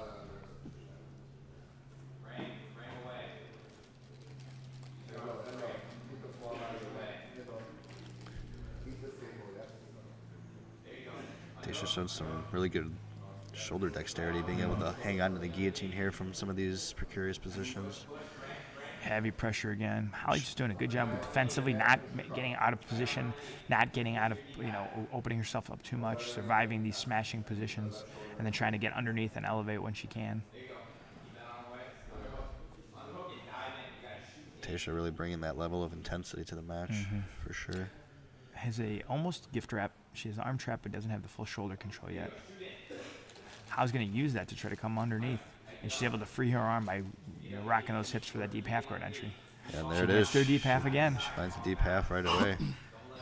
This is just classic deep half guard. We saw people to the likes of Bernardo Faria using at the world-class level, showing how effective the deep half guard position really is. It can be a really frustrating position if you don't have a training partner who really puts you in it regularly. There's a lot of things that are just counterintuitive in it, where you don't and where you want to go. But beautiful recovery, going all the way around to take that pressure off the knee and now come into a passing position. Yeah, now we find ourselves in that sort of awkward three-quarter mount where... And but Holly again finds the deep half. Yeah, off that three-quarter mount. I mean, a good deep half player is going to hit that every time. And we'll see. I mean, Holly's really trying to find, it looks like some back exposure off this, but... We got 1 minute left. Taysha doing a good job not letting Holly stuff the leg over the head to get the back exposure. Taysha just staying heavy here, not sending her weight too far back, not going too far forward, making it frustrating for the person trying to play deep half here. Again, she's looking for that guillotine, and now she's putting some heavy pressure into trying to get the submission before overtime. This is a really good way to deal with a good deep half player, is forcing that. Problem, this is a lot of arm burn right before you're going into overtime. If you don't get the submission, this kind of off-angle guillotine, it's a lot of burn on the arms. I mean, Taysha coming from a wrestling background, though, she's no stranger to having her arms gassed. That's true. In a sport like wrestling, I mean, it's intense gripping for a long time, but it's not 10-minute matches like this, though. So we'll see how much energy she ends up using here. And Holly doing a great job again, trying to use this deep half. I mean, this is... And even as she's been using it, really helping keep some of the weight off her head and shoulders, keeping it back on the hips. It'll be very interesting to see the overtime game. Not seeing either athlete get to really these dominant positions to start.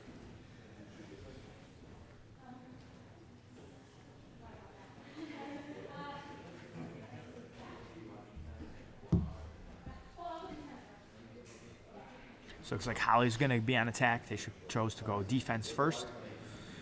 And we're going to Interesting see strategy the back here again. position. So, again, we're having to start straight out from our overtime.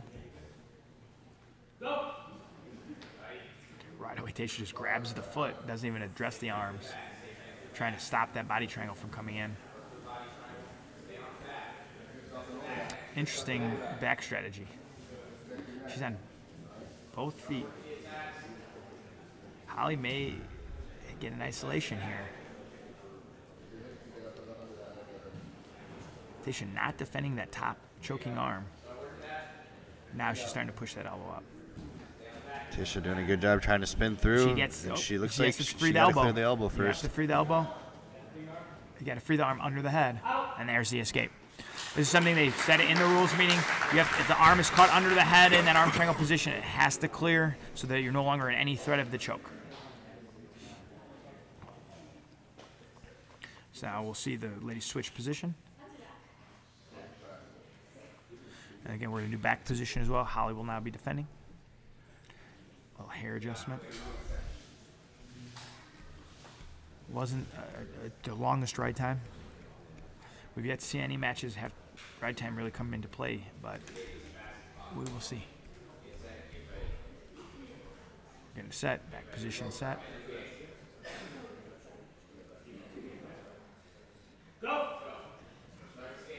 Taysha finding the body triangle straight away.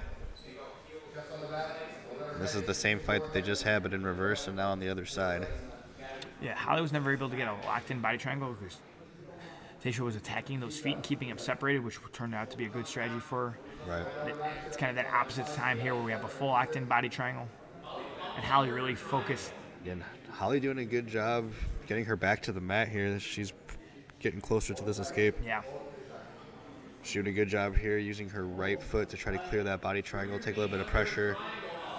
What a lot of people don't realize too is a lot of pressure on the ribs and the shoulder as well. Trying to just turn in like that. I mean, your body is very contorted. Yeah. So it's not the easiest position just to stay in, even if you're not getting choked. it looks like she's gonna probably be able to turn in, but she's not able to clear. Still in the back position. Yeah, she's got to get that left arm clear. This is still live. It's a little unclear though because they're in a standing position. Holly just shaking now, trying to shake her off and get the arm across. But the arm is stuck inside, and there's the escape. So definitely a ride advantage after the first OT for Taysha. But again, they have a long way to go in this one. 2 more overtimes if necessary. We'll see if they either competitor changes strategy going for the armbar instead, or they're going to continue to do back. A little bit of discussion, trying to figure out.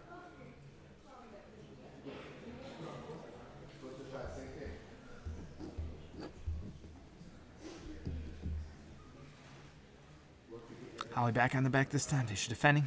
We'll see if there's a change in strategy. Again, right away, Taysha reaching down to grab the feet as opposed to attacking the choking arms. And again, not able to get the body triangle locked in. This is a really good escaping position. Good escaping position. Nice, and that is a quick escape. So she had a right advantage even before that. So now this could become a big riding advantage for Taysha if she does not get a sub in this round. So we're going back again. We'll see again if there's any change in strategy between the two competitors.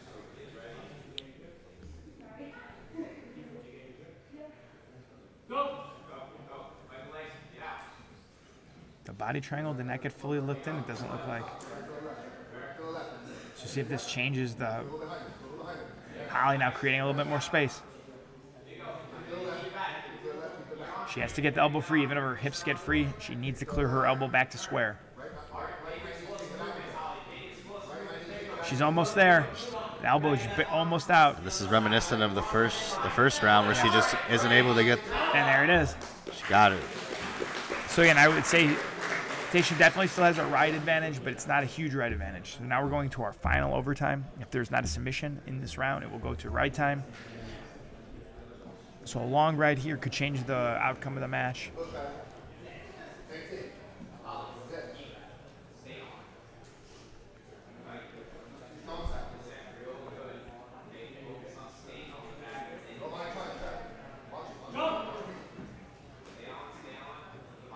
Holly's able to get the body triangle this time. This is the first time that she's had her feet connected in these 3 rounds.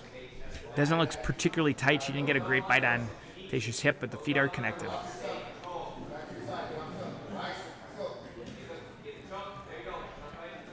This is a really good job there. Yeah, it looked like Taysha was almost out. Holly repositioned, threading that arm triangle and coming back to getting now a full locked-in body triangle from the back. With ride time being so close, that was a really significant retention of the back there by Holly. This round has been a battle, regulation and overtimes. Yeah. Both ladies have been fighting for every inch of position. Yeah, there she's out. And there's the escape. So we don't have the ride times in front of us, but my guess is Taysha just has a small ride time this round. She'll probably win, whether there's a submission or not. But again, she has to worry about a quick escape from Holly. Yeah, this is all or nothing for Holly here. She needs a quick escape here. Go.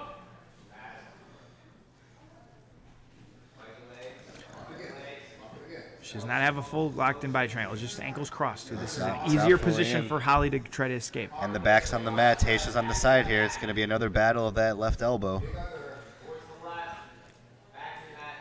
Holly's going to have to go. She's going to have to. Yeah, it's again, we don't have the right time in front, but to me, it has to. I have to think that Taysha might have solidified the right time right about now. And these are precious seconds here. And again, she's not able to clear. That elbow is going to be the fight. Elbow's going to be the fight. Elbow's going to be the fight. And again, she just cannot get that elbow clear. Taysha doing a good job. And there it is. It's going to be close. So we will go to the table to get our ride time. I'm thinking it's Taysha, but we will see.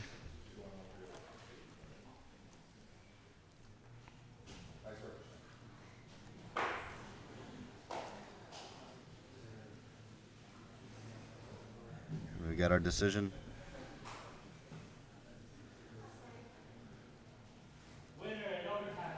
And it was Taysha with the ride. Very nice match. 2 tough competitors, very evenly matched. Fun matchup. Now in the last match on that side of the bracket, we have Olivia Biscow going up against Martina Zola. Olivia from Team Vahi Headquarters Flow Jiu-Jitsu and Martina from 10th Planet London. Olivia is a Midwest Finishers vet. She's been here multiple times before. Always puts on a good show. Martina, new to the scene, coming over from Europe. It's always great seeing international competitors on Midwest Finishers. Our next match, Olivia Biscow versus Martina Zola. Olivia is in the black and pink, and Martina in the brown and yellow.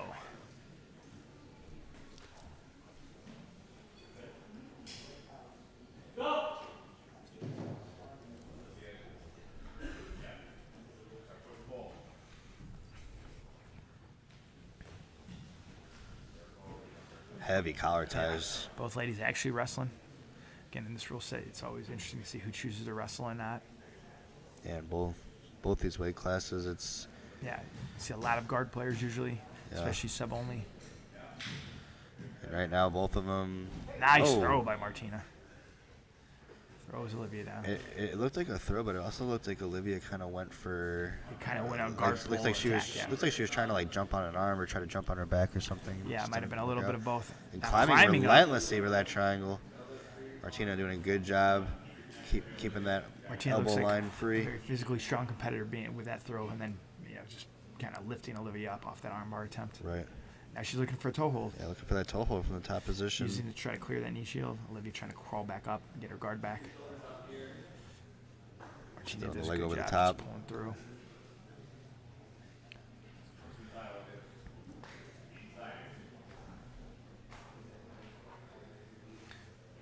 Good pressure coming from Martina. Looked like she was thinking maybe Choi bar for a second there. Martina trying to think for that toe hold again. She really wants that left foot.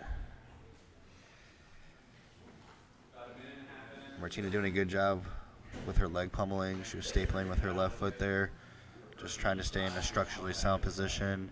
Olivia's trying to off balance her, push her, pull her, get her weight forward and off balance so she can get in on a leg. Martina chaining her submissions, looking for those leg locks, and then jumping over the neck. Yeah, and good side-to-side passing here. Olivia again shooting up those triangle armbar attempts. And pretty close here on a pass. Yeah. Olivia Nice doing a good flexibility job. by Olivia to get that guard back. She thinks she's going to turn sides again. She's going to start going back to the left. Good passing and also good guard retention here. Now we're in half guard here on the other side.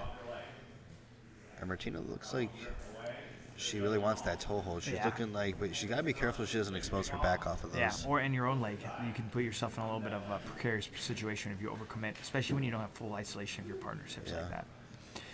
I don't know if she's really wants the submission or she just wants Olivia to react.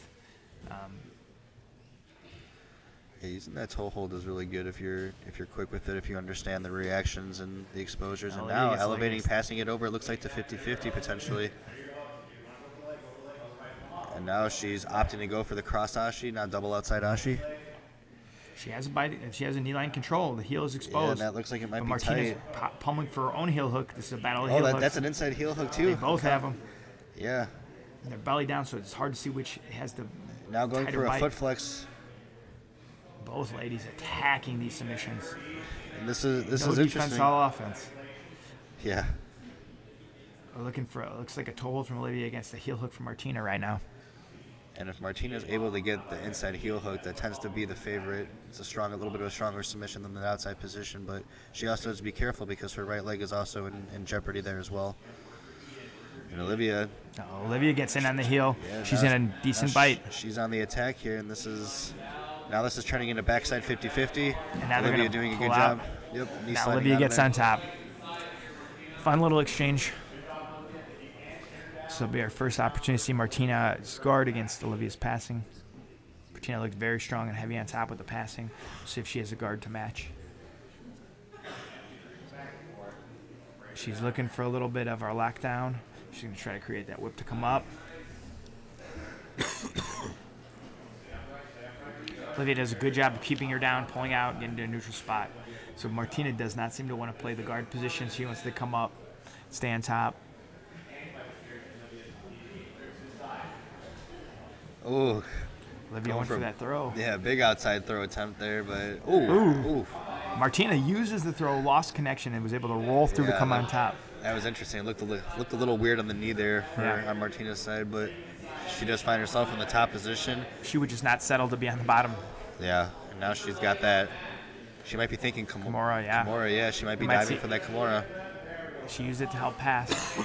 Now she gets back exposure. Yeah, and this is probably the most significant moment of the match so far. She got the back exposure, got one hook in, it looks like. Now halfway through. Yeah, halfway through here. Martina gets on the back. And this is really good back exposure. She's got that half back, and sometimes people underestimate. You don't necessarily need two hooks right away. That half back is a really, really good means of control. Yeah. In a situation where you don't need the hooks to score the points, it's not always necessary. Absolutely, but Olivia doing a good job getting her right shoulder small. She's trying to stay safe from the armbar attempt here, and Martina falls off. Martina kicks her away. She does not want to be on the bottom. Jasmine Rocha style. She does not want to be on the bottom. Pushing her off to the top position.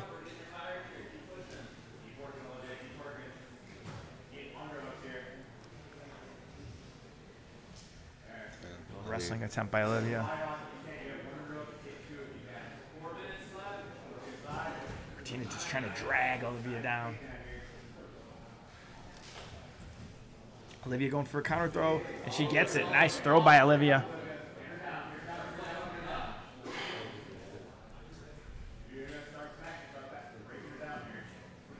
It's been a very physical match. Lots of takedowns, lots of pressure, kicking each other off. Now Olivia's getting to the mount.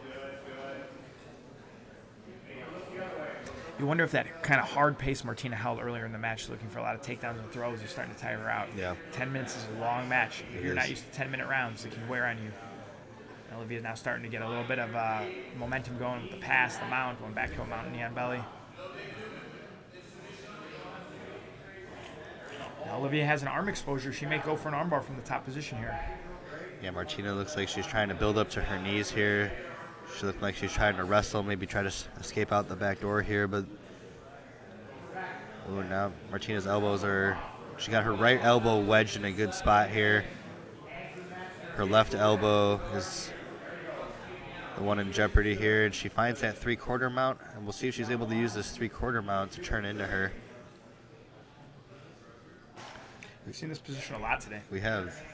And I'm an advocate for the way Holly was using it last match, like really using that deep half as a means to escape. And Martina did a good job using it to get back to a more standard half guard as opposed to deep half. So she went from the 3/4 mount, and now this is more of a quarter guard scenario.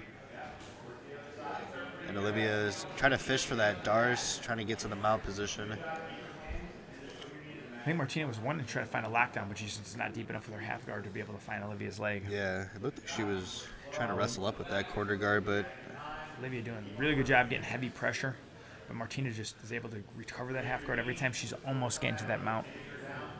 and it almost appears that Martina might be getting a little tired here. Yeah, like I said, I think that early pace she kept was really tough to keep up for 10 minutes. Yeah, she's getting a little tired, but again, she could use this time to kind of recover. She was confident enough in her defense if she thinks this might be going to overtime. Olivia, again, is working high. There's that arm exposure that she may go for, but she just kind of lets Martina's arm come through.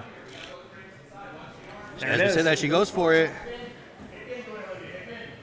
Looks like it might be tight. Hard to see from our angle.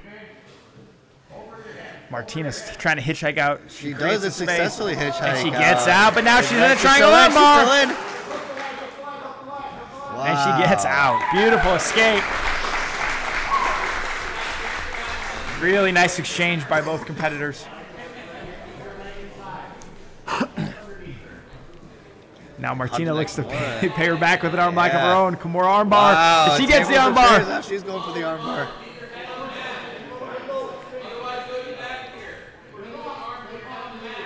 She's high up on the shoulder here, but she throws the leg out. she's Now got going it. for the armbar herself. Let's see if Olivia can have. And she gets a The submission. armbar. Martina Zola with the armbar after an escape of a really tight armbar of her own. Beautiful jiu-jitsu. That was beautiful. Very fun match between both these competitors. Very physical match.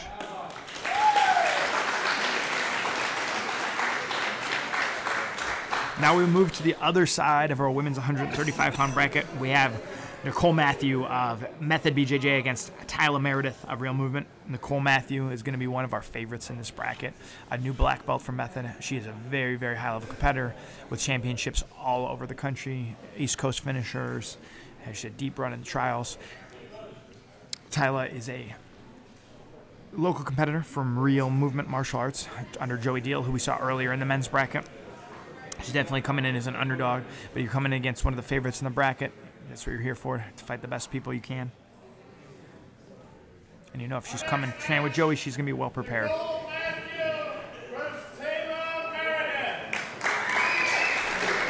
Nicole is in the black and red. Taylor is in the green and black with the spats. If you've never seen Nicole compete, she's a very tough physical competitor. Very, very dangerous from all positions. As you can see, she just destroys Taylor into the wall like she was going to slam her right into a half guard position.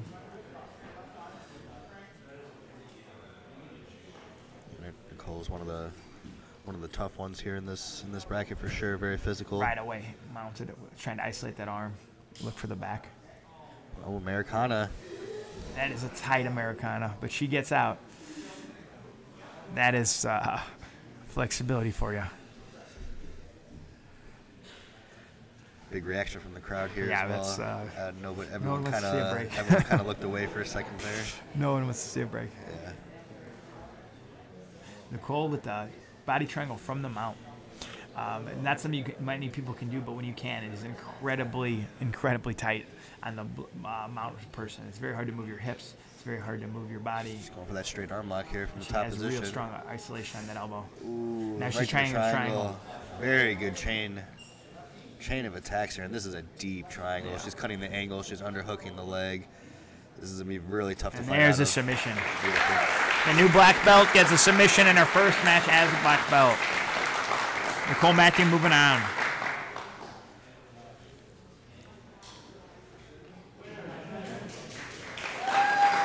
Next up, we have Claire Butterfield from Stout BJJ against Crystal Contreras from 10th Planet Lombard in Naperville. Crystal is a hometown talent, many-time veteran of Midwest finishers. She is someone who usually competes at a lower weight class, moving up in weight. Claire is new to the competition scene, but a very tough brown belt with a really, really solid competition game.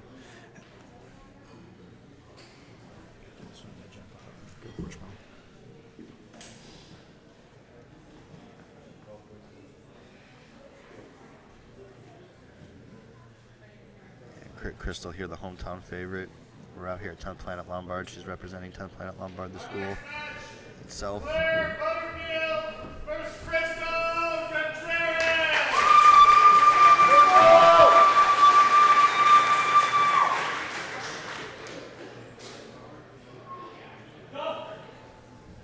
And right away you can see a pretty clear size difference. Crystal being the smaller competitor, as Jeff was referring to. Interesting. Looking to pull guard here. Got Claire on the bottom, Crystal on top. Crystal trying to, finding her way straight to the mount. Very quick movement here. Trying to bolo to the back. She's bolo to the back, but she's got to watch her left leg here as the left leg is exposed off that. Left leg exposed, and Claire doing a good job coming on top. Crystal wisely accepting the position, sitting back to the guard. Now we get to see the tables turned here a little bit. Crystal doing a good job being aggressive here on the single leg, trying to get a reaction. But Claire doing a good job keeping her right foot stapled. And now using it to swing to the knee slide, trying to isolate the arm. And Crystal athletically escaping that elbow line. Both of these girls relentlessly going from top to bottom position. Crystal trying to invert through here, trying to catch the arm. Claire doing a good job just staying heavy, not falling for the bait. And now we find Crystal here playing the lockdown here from the bottom position. So this is lockdown versus guillotine. And Crystal coming from a 10th Planet background, you know she's probably got a really good lockdown. Claire trying to go to the mount position. Crystal doing a good job keeping the right knee in between. And now it looks like we're setting up an arm triangle here. From the mount position, it's kind of hard to see how tight it is. It looks like Claire, obviously the larger competitor here, so we'll see if Crystal's able to withstand the pressure here.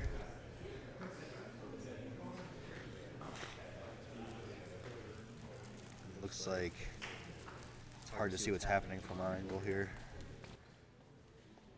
Crystal looks like she might be okay for the time being, but she's likely going to expose the back off this potentially. Crystal doing a good job keeping her hips, walking her hips back into her, trying to square back up. Really good job avoiding the back take there, but Claire doing a good job riding the position, ending up trying to chair sit again. This time getting up over the shoulder here, so now we have arm bar and triangle threats, and she still has that gift wrap, which creates a lot of issues here for Crystal. Yeah, mounted triangle is probably something she's going to think about. Crystal is someone who's very, very hard to submit. She's had some real wars here at finishers before, and she is just an incredibly tough competitor. You have to really, latch on her, really get her neck to get her out of here. But Claire looks really, really strong from the top position.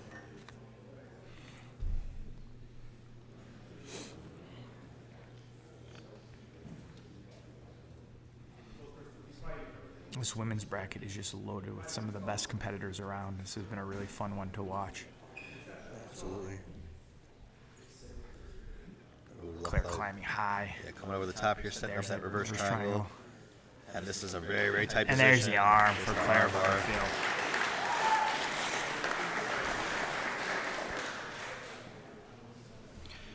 Claire will be taking on Nicole Matthew in the second round, which has potential to be real fireworks.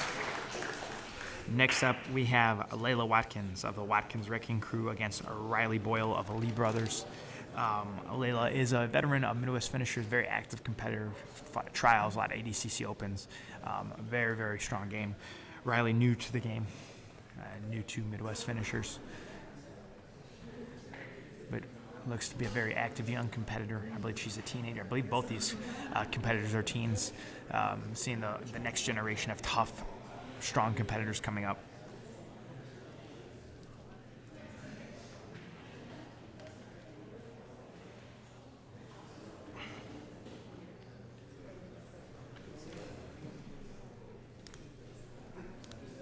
Just getting the mats ready for our next matchup. Layla will be in the black and brown. Riley will be in the green and white. Our next match, Layla Watkins versus Riley Boyle.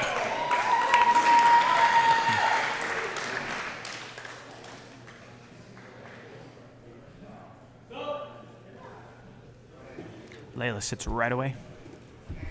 Pulling guard straight away. Riley trying to sit right away for that leg. Both these ladies look to play with legs. Layla's a very good leg locker in her own right. And she's looking for an armbar. Really nice entry into the arm, and now a counter leg lock attempt. No shortage of action right out of the gate here. Both these girls getting after it. Both of them hunting desperately for their legs. Layla with a nice entry on the legs. Good pressure. Now this is a good position here, potentially. Ooh. Riley looking for a nice over the top. Yeah, that's a lot of pressure potentially She's here. going to have to create a little bit more belly down pressure, I think, to get any kind of real reaction from Layla on that position. Layla looking to get the shoulder to the mat, trying to probably hunt that inside heel hook.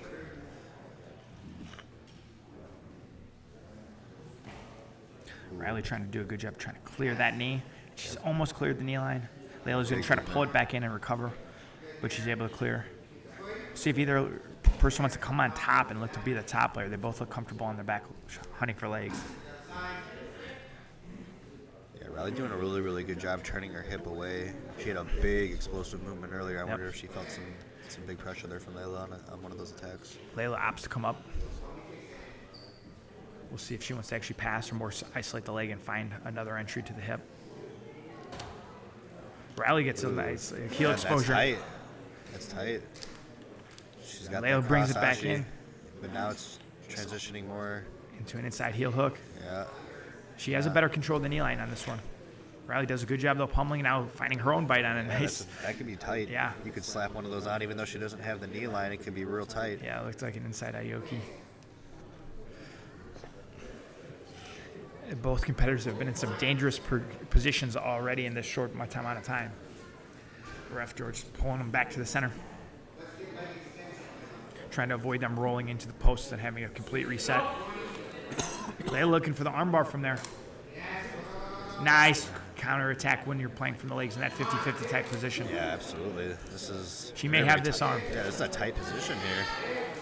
Layla with arm, she triangles the arms over. I think she's going to get the submission. She's trying to go for the bicep slicer, maybe. Ooh. Really good control. Over the face. Yeah, she's trying to get the triangle off this. Riley's got to have to circle that head up to the outside. That triangle's there. The armbar's there. There. This is good posture here. Now remember, she was trying to elevate her. Yeah, she elevates. She can get an escape.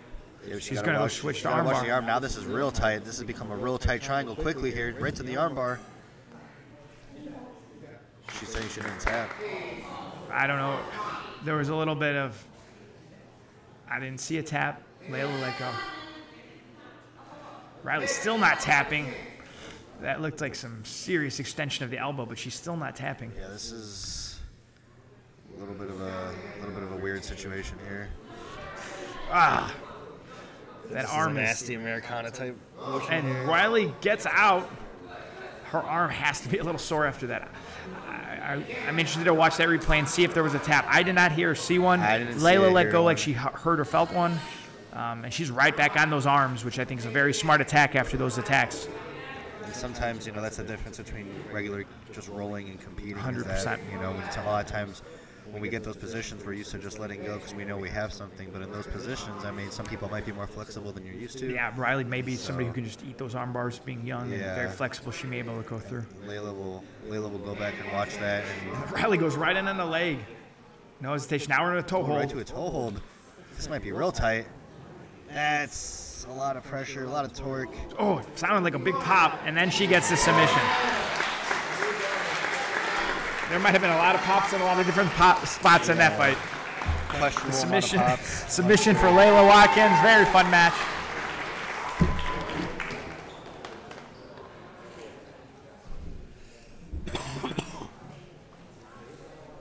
Now we're moving on to our next match here. We have Melanie Iverson representing Serafin Brazilian Jiu-Jitsu going up against Fallon Johnson from Scorpion Fighting Systems.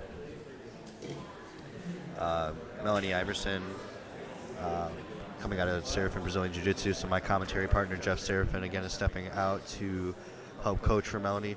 Mel's been very active on the competition scene, really tough up-and-comer. This should be a really good match. Our next match is Fallon Johnson versus Melanie Iverson.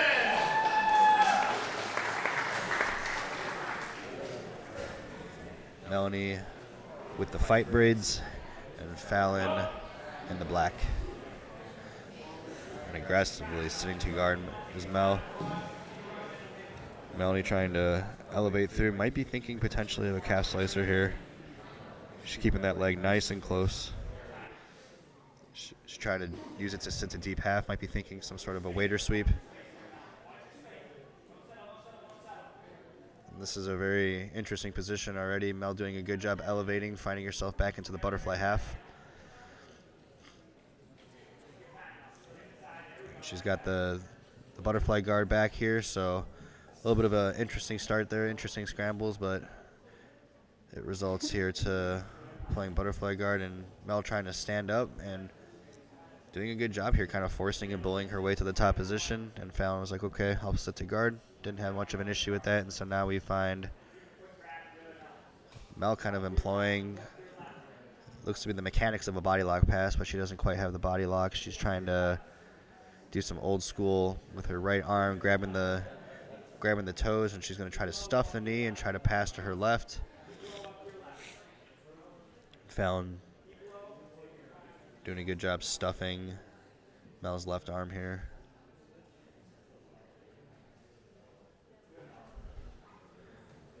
Melanie finds her posture here. Now entering into our knee shield half guard. And the knee shield half guard is very effective, especially when you're a taller competitor like Fallon, because you're able to keep so much distance between the head and the knee. You're able to use your knees as a frame to keep Mel far away. And Mel finds that chest-to-chest connection here. Now this is a really tight position here for Mel. And Mel being the shorter competitor, she's going to want to get that chest-to-chest, put the pressure as she's doing. Again, she's got the crossface and the underhook, so traditional guard passing scenario here.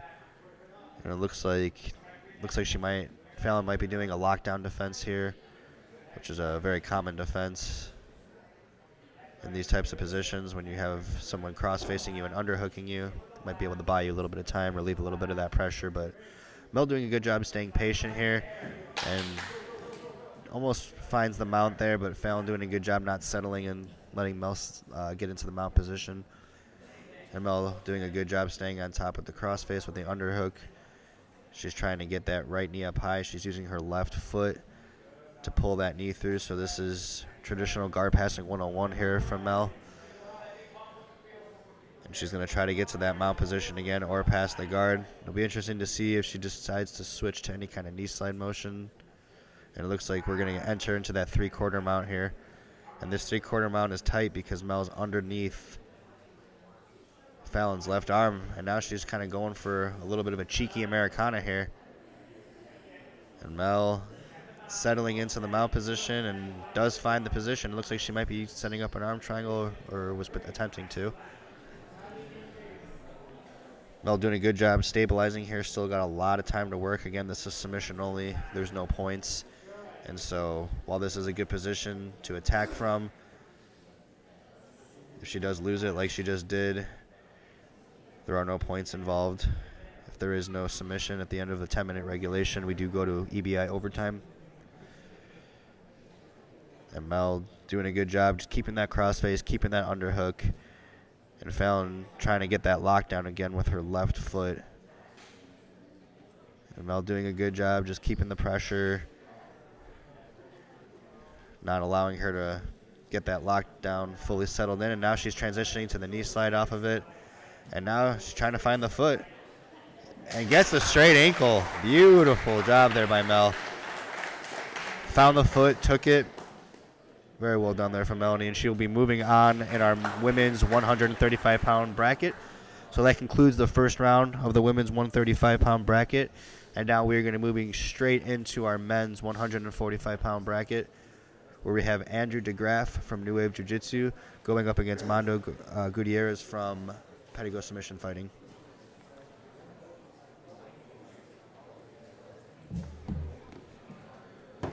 This is going to be a rematch of our finals from our 135-pound division. Mondo against DeGraff. Now we're going to get in the second round this time. That tells you how stacked this bracket is. Yeah. They had a war in their last match. Andrew coming up with the submission. So they've both been prepping for that rematch possibility, so we're going to get to see it early. Mondo did have a much longer first-round matchup going into overtime. Andrew had a pretty quick submission in his, so we'll see. I mean, they've had plenty of time to rest. We'll see if First match of our men's 145-pound quarterfinals is Andrew DeGraff versus Mondo Gutierrez. And both these guys very, very active competitors. Both are very exciting. This is going to be a very fast-paced match. Again, it's funny because they have very contrasting styles too. Both do. aggressive and some is like Andrew, much more of a guard player, much more just getting on something and slowly and aggressively attacking it. Mondo using a lot of explosiveness, likes to be on top, likes to wrestle, likes to jump through. Right away jumps to the cartwheel. Andrew almost in on the leg early. oh, a little bit Like of a headbutt there. Yeah. Clearly unintentional. He was just trying to drive into the position. Andrew doesn't seem too affected or too worried. Yeah, Andrew, even though he's so young, he's had such a career. He's competing basically at every tournament he can. I mean, you see any submission event happening across the country, he's always going to be the first one there. He's looking for a little bit of that Choi bar action, but he wasn't able to get a bite. Mondo was able to pull back. Yeah. Andrew DeGraff, one of the main training partners of a lot of the up-and-comers, and including Gordon Ryan, who used Andrew DeGraff as one of his main training partners and one of his preps for his WNO matches. So Andrew has tons of experience training with the best in the room, as well as Mondo, coming from Pedigo. Yeah, you get a lot of high-level looks when you're at New Wave, no matter who's in the gym on one given day. The little back exchange against the leg lock attack is very cool. And now Andrew gets in on the leg, double outside Ashi. Oh, we have more into a 50-50, you're correct. Yeah, now he's going. He gets the heel. Converting to the backside here. That's going to be tight. That is very tight. That's a tight. And he gets the tap. He gets the tap. Beautiful. Andrew with a nice exposure of the heel. In the rematch, Andrew gets it done.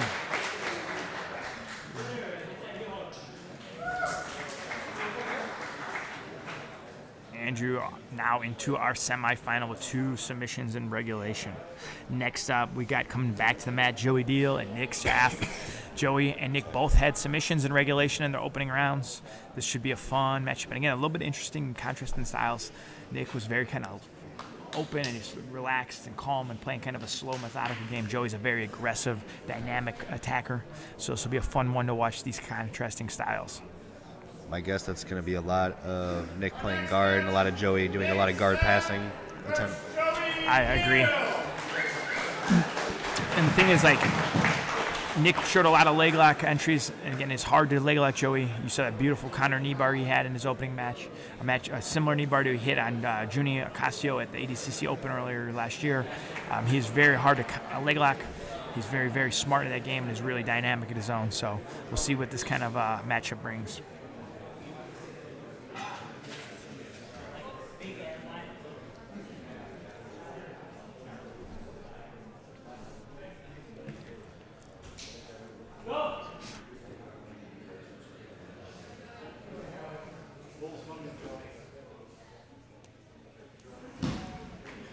Wow. That was kind of explosive. That was an aggressive blast double attempt there. And Nick does a good job countering that throw attempt, getting in on top. We didn't really get to see much of Nick's top game in his opening round, so it'll be interesting to see what he does. And we didn't really see much of Joey's bottom game in his opening round. Yeah, this is not what we expected coming into it.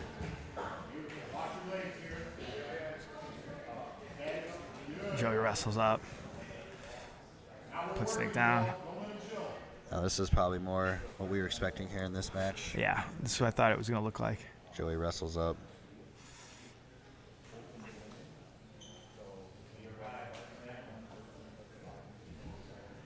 And now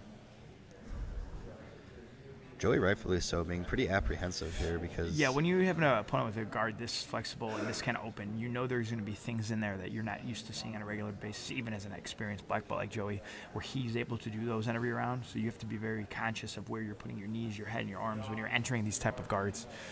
As someone who plays a lot of inverted guard, that's something I find a lot is that opponents make mistakes because they just don't see it regularly, as opposed to not really knowing what to do from these spots.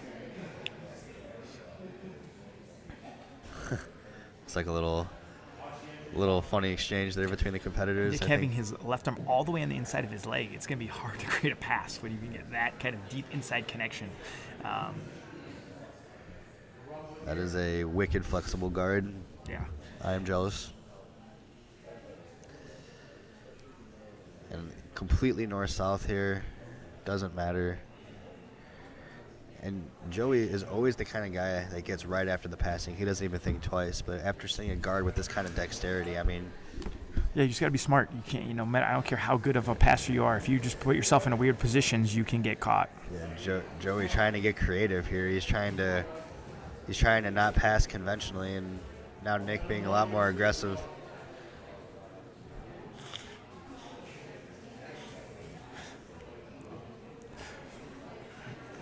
And this almost looks like a gym roll. Yeah. Like these guys are... Nick realizes that Joey's very thrown off here, and... Oh. And there's the knee bar. Beautiful. Joey with another really quick knee bar in a scramble. And now Joey Deal will be in our semifinal. I literally blinked. Like, going against Andrew DeGraff, both with 2 submissions on 2 leg locks. What a load up. Wow. And now we're back onto our other side. And That's a serious contender right there. Both of Joey's. Yeah, both of them. Now we have a really fun matchup of Alex Hody against CJ Murdoch. 2 maybe of the biggest competitors in this division and 2 of the most seasoned competitors in this division. Alex looked dominant in his first round matchup. CJ looked very much in control, going a little longer.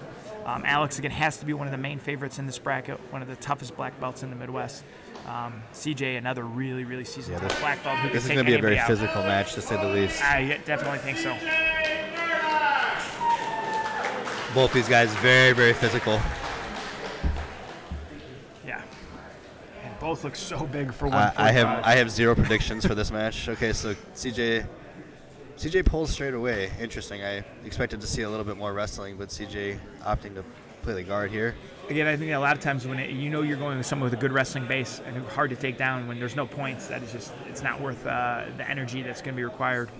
And CJ clearly is very confident in his guard game.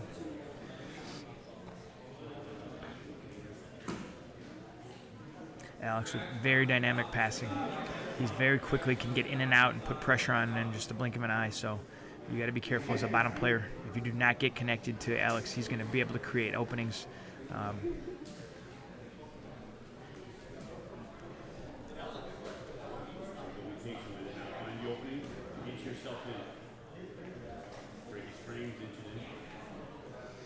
CJ playing a little bit of the half butterfly guard. Both guys clearly respect each other, kind of feeling each other out from these positions. Both were very aggressive in their opening matches, and both are a little bit more measured in the second round. Yeah, absolutely. CJ getting in on the leg. Yeah, backside 50-50. K-guard. We have a dueling leg lock situation. Nice recovery by Alex. Really nice entry by CJ. Yeah, that was a good look for both guys there. Again, early on when they were both pretty dry, that's one of the best times to try to actually finish that position. Alex Hody, although he comes from a wrestling background, really good fundamentals, he does have a lot of good leg locks, has a lot of experience training up in Detroit Jiu-Jitsu under the likes of David Garmo, Khalil, all those tough guys up there, good leg lockers. So he's no stranger to the leg game as well. Nice switch of direction there by Alex. Starting to look to put a little bit more movement into his passing.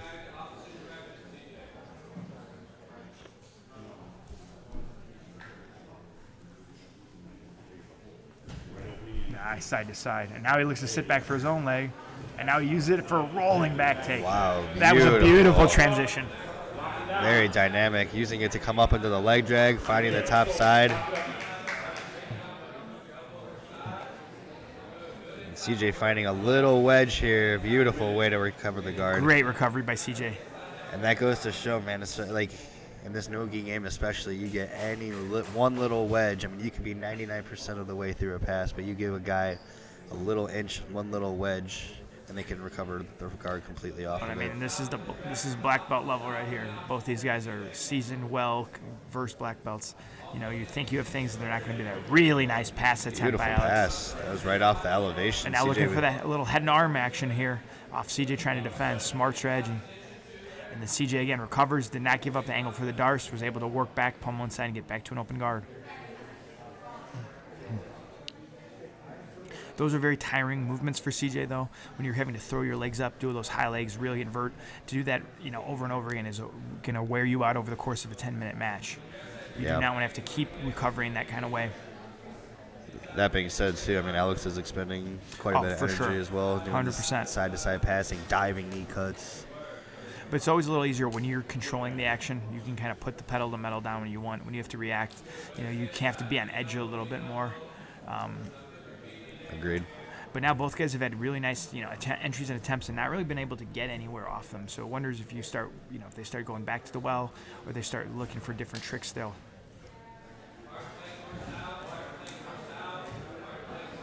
Now another entry on the legs off the passing attempt. We got that K-guard. And Alex sits back to little counters. It looks like he might be going Aoki lock potentially here. He's heavy on that leg. It's going to be hard to hit the Aoki or the double outside. Yeah. Alex going to try to turn it into a leg drag, into that back taking that we see so often. Yeah, but this is, I mean, this is a danger position. There's nobody better at this position than Jacob Couch, who happens to be coaching him in the corner here. Yeah. On this You double got the right outside guy to ashi. help talk you through this if you need it. Yeah. Very nice. CJ able to get some heel exposure there. Yeah, and that double outside here. Yeah, and beautiful counter here. Going for the corkscrew. And now Alex back on his own counter. Very good exchange from both guys here. Very technical.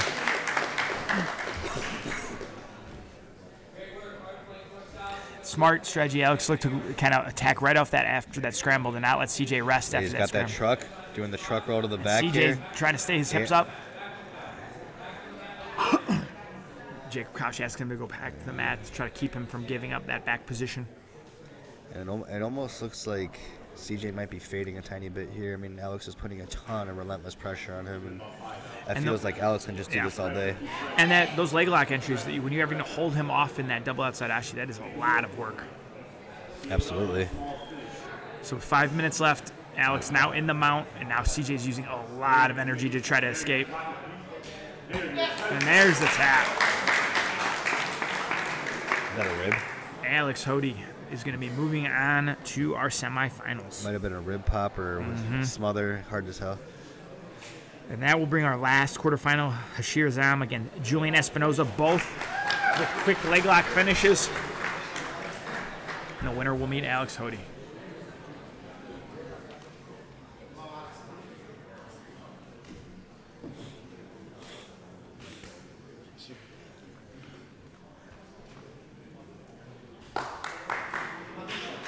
So Hashir, again, the 10th Planet Lombard, hometown guy against Julian Espinoza, who may have been the favorite overall in the bracket. Hashir with a very quick Mikey lock, and Julian with a quick leg lock of his own. This is a big match here for Hashir for sure. This is a tough test here, Julian.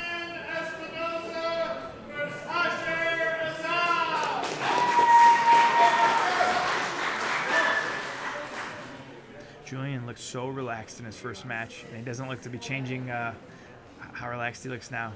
Yeah, and interesting. He's choosing to stand up and wrestle here. We see Hashir usually much more of a guard player. And Julian, we saw pull rather quickly, almost pull side control in his opening match. So I think both guys know that this match is a little bit more dangerous. So I think both guys are really trying to be a little bit more methodical on where they go. And Hashir looks like he has his right arm taped up, and I saw that in his first match. I wonder Must be having an issue here with the wrist. Might mean his left wrist is bad, hence why he was. Oh, and a really nice entry in the leg. Hashira going for a counter footlock. Julian rolling through. Almost sounded like a pop, but it couldn't hit. It sounded like a pop. I don't know. Might have just been the hand coming up to grab the thigh. She did a good job countering, though. Yeah, real quick, tight straight ankle. And we just may have two guys decide to shoot it out the legs from the seated position, both with really good legs in their first rounds. It's a nice, interesting roll through by Julian there.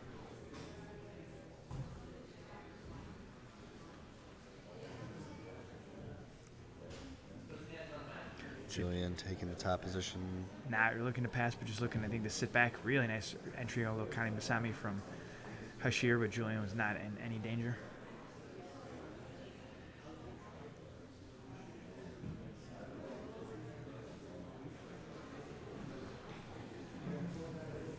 Good job by Hashir there. Hashir's not giving him anything to work with. Julian trying to suck that right leg in for Ashigarami, trying to go belly down with that straight ankle. We're seeing a lot more straight ankle locks. They're coming back. People are so good at defending in that outside position with the outside heel hooks. A lot of times, and as someone very much an advocate of straight footlocks myself, I think that straight footlock grip in no-gi when you get sweaty is easier to hold on to. Yeah. It's harder to slip the foot through than it is the heel. And you know, with how the breaking mechanic game has evolved in the last 10 years, you can get real solid breaks and tears off the straight footlock, where in the old days, not so much.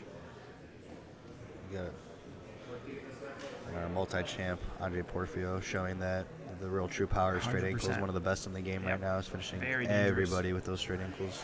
And there's the heel hook exposure for Julian. Heel hook there. Really nice, really methodical in his setups.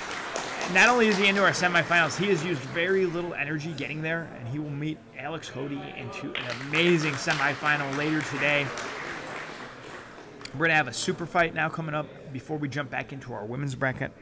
We're going to have Levi Parrish from Indiana BJJ against Jack Cornwell from Boondocks MMA, Shell Shock BJJ. Levi is a Midwest finishers vet. He's been on the card before. And we are having Jack, who's new to the Midwest finisher scene.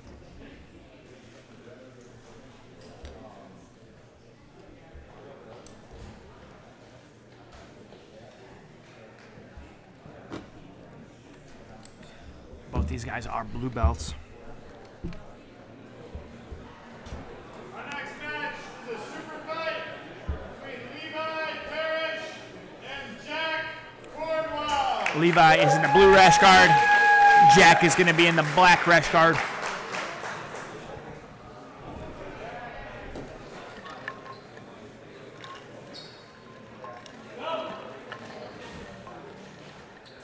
Jack sits right away, telling me, oh, and Levi jumps right to an armbar. Jack does look that big. Good job. Now Levi transitions into a leg lock. Beautiful scramble.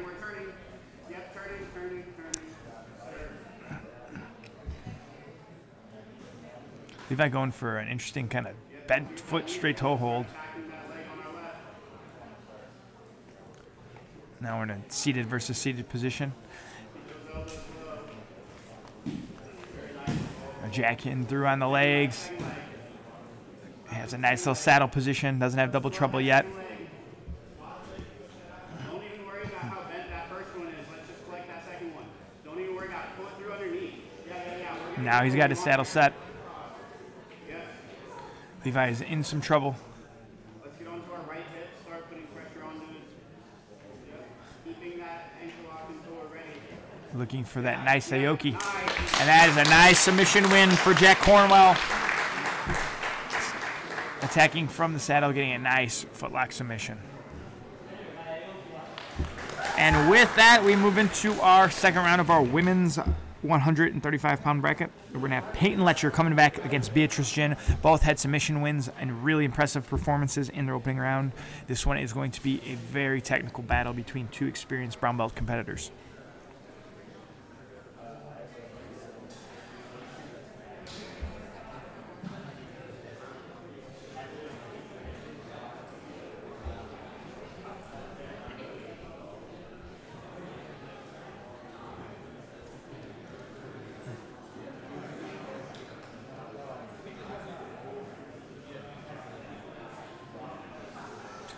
Again, Peyton will be in the yellow. Beatrice will be in the black, blue, and white.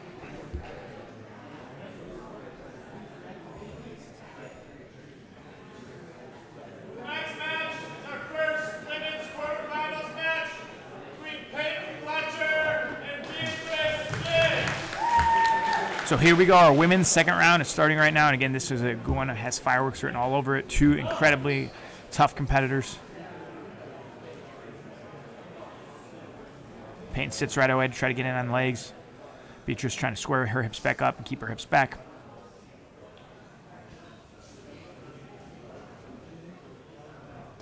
Beatrice looking for some nice heavy pressure on the pass.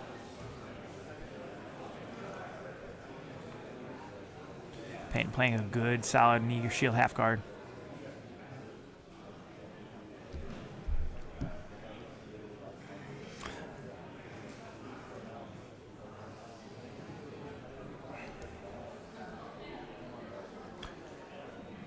Both these ladies, again, look a little bit more conscious of their opponent's attacks. They both were very aggressive in their first rounds. They're both looking a little bit more,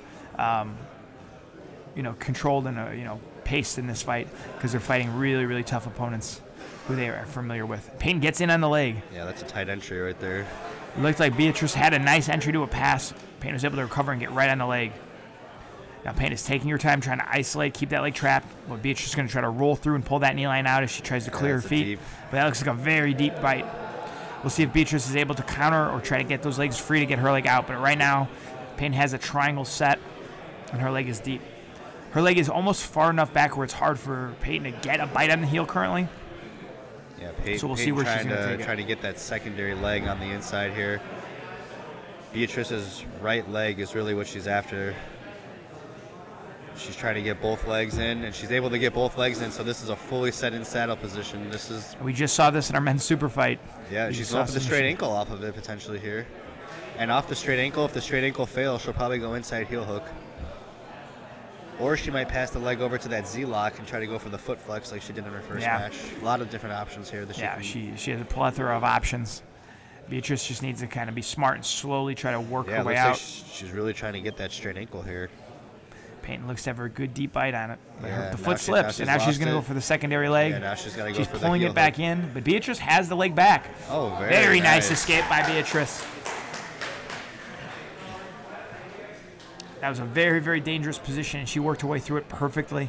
Yeah, you couldn't ask really for a better job getting out of that without giving up position or her leg. Absolutely. Now let's see, after using the momentum of getting out, if she can put some pressure on Peyton's guard and really start setting up some passing. Nice inversion through. Beatrice sits back for her own attack. Almost went for a similar knee bar that Joey Deal hit earlier. And now dueling footlocks again. We've seen this throughout the day. They're rolling into the wall. Yeah, but it's saddle versus outside ashi. Yeah. And now we're resetting. We're going to try to pull them. It looks like it might be more 50-50. Beatrice's leg looks like it's still over for cross ashi. Yeah, this is cross ashi, but although she does have the reaping pressure, the left foot's still exposed, and this is the same heel hook that we saw earlier. Mm-hmm. Now Beatrice on the heel. Peyton's having to come up to defend, but she's very aware to it. Her leg is still in jeopardy. Beatrice now looking for straight foot. Could be the back take exposure here. Yeah. Maybe switching to an Aoki. Yeah, she's going for the Aoki. She got the shadow hook in.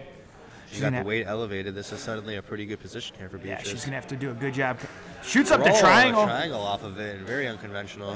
Nice attacks by Beatrice. Oh. Really nice. Some really, really aggressive jiu-jitsu from the bottom from Beatrice. It's hard to see where Peyton's left arm is right now. It looks like the left arm might be in an okay spot. It doesn't look like it's an immediate threat here. She's sitting over, trying to go for the Kimura. Kimura could turn into a Choi bar if she switches grips. That Kimura grip, I don't like that she does not have Peyton's shoulder controlled. She has the leg over, but if the shoulder is going to get free to the ceiling, Peyton has a way to go to the ceiling with posture or turn the corner back. Beatrice wants to get that leg a little higher up to control that, and there she does, doing a little better job. Now she has a better angle for that. And now she's feeding it through. Now the arm is free. Arm is exposed here. Payne's arms extended, but it looks like her elbow's going to pop out, and it does, and she's going to sit back for a foot, it looks like. Really good attack there for Beatrice. That put That was Peyton a in a lot of very danger. And you don't see Peyton in that danger that often. No, you don't. Really, really strong attack. Beatrice, interestingly, not opting for the shin to shin here. Right now being heavy with the pressure of that right knee coming forward. Beatrice playing the fly hook. She's diving in. Looking for the toe Yeah, hold. she tries to find the toe hold. Throws the leg over the top here. Beatrice rolling hard through to try to clear that knee line. And the knee Payton has line lost looks the like toe it's hold, in. but now she's going to look back to feed it across the body. She's going to feed it across and try to get the foot flex she got in her first match. That's We're a lot halfway of pressure. through. That's a lot of pressure. We cannot see the knee line, but it looks like her knee is still in this position. Looks like it's still in this position, and this is kind of a Payne is not holding the foot now. She's just now looking for kind of a modified heel hook Now grip. she's got to watch out for the back exposure here. Now the heel hook is set, but Beatrice's knee is coming free, Very and nice. she's able to escape. Good defense.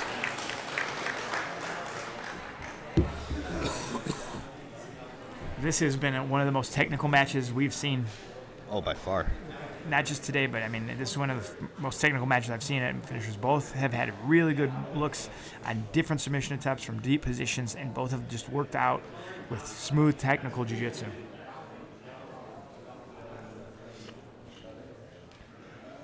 At this point, I don't know who I would say is winning this match or controlling this match. It's been pretty even so far. It has been even. Both have been attacking a ton.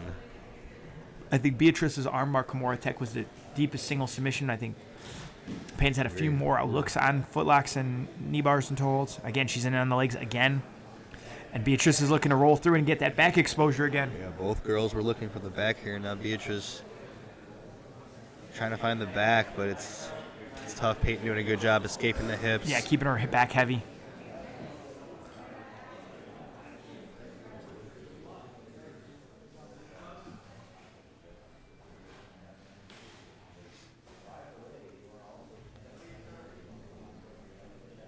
Now they're both kind of just taking a slight break as they're trying to figure out where they want to take this position, as they're kind of a neutral spot currently.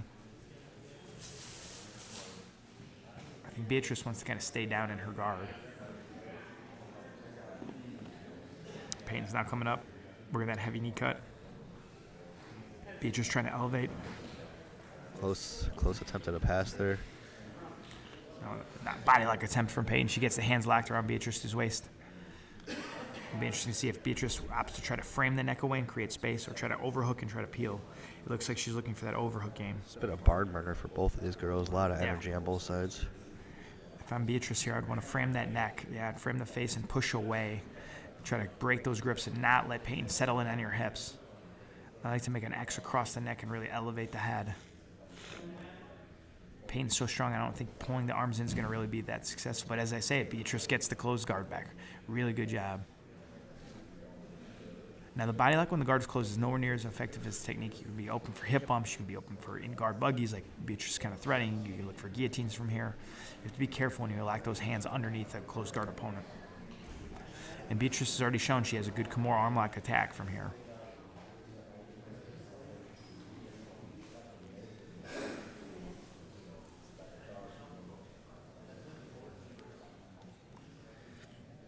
So far, this has been the lowest action by far throughout the whole match. We find ourselves closed guard here. Beatrice now setting up.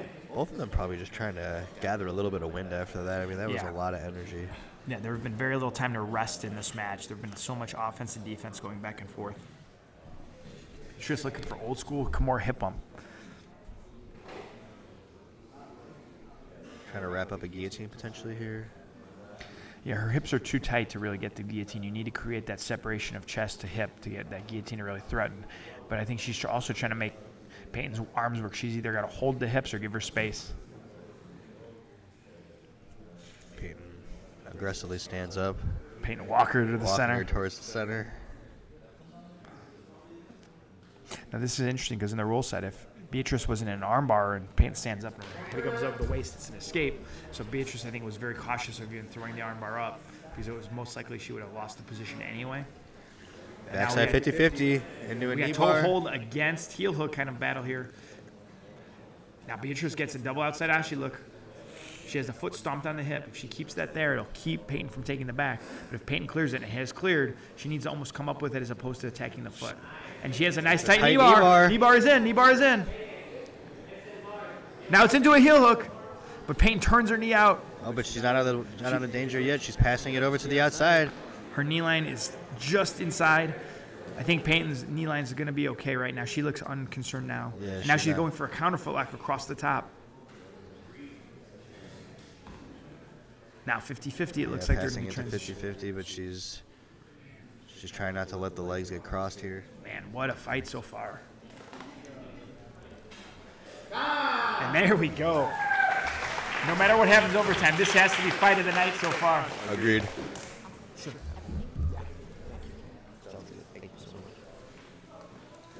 What a battle. I'm looking forward to watching this overtime. Peyton coming in as probably the favorite as a returning champ. And Beatrice being a really, really seasoned competitor. I'm not surprised how tough this match is. Really, really great performance by both competitors. Beatrice is going to start on Peyton's back. No body triangle, which is always interesting. And it didn't seem like that Peyton has stopped as much as Beatrice chose not to play it, which I am a little bit surprised by. But again, every competitor has their own strategy and unique game. Peyton's able to get out. Peyton being a very, very seasoned EBI competitor, this will be an interesting overtime to see if she can use that experience here against Beatrice. I would expect a tight body triangle instantly from Peyton as she looks for that choke. And there, she's looking for it. She's already going to trap that arm, and then she gets the body triangle. Again, as opposed to Beatrice's strategy where she didn't go body triangle, this is going to be a much harder escape for Beatrice to get out. And having and there's the submission. Ton of experience here as well. She got the sub. And again, very nice. Peyton, with one of the toughest EBI competitors around, gets a submission in first overtime. But again, that has to be my fight of the night. Really great performance by both. Some beautiful technical exchanges in that battle. And on our next matchup to see who will fight Peyton in the semifinals, we have Tasha and Olivia both coming back. Both had some long, tough matches. Tasha winning in overtime by right time, Olivia winning by a late armbar.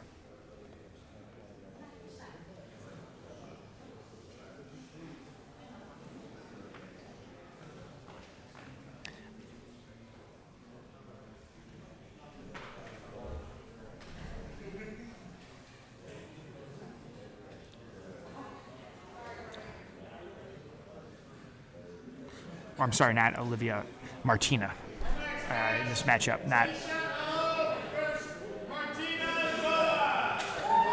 So Martina and Tasha. Now Martina did a lot of wrestling in her first match, going up against an incredibly high decorated wrestler. We will see if that's going to change her strategy. Right away to the snap down. Beautiful to the foot wrestling. Right into side control.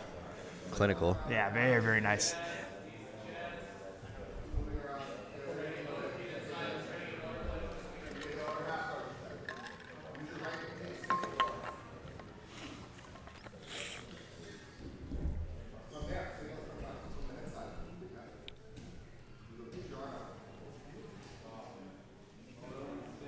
Trying to clear the space to get that full side control, clear the hips. Martina trying to wedge those knees and elbows in to kind of relieve some of the pressure. She looks like she finds. Now she gets the mount. She has a mounted guillotine. This guillotine is locked. She was hunting that all match. Martina is trying to pull the hands down, similar to what we saw from her first match against Holly.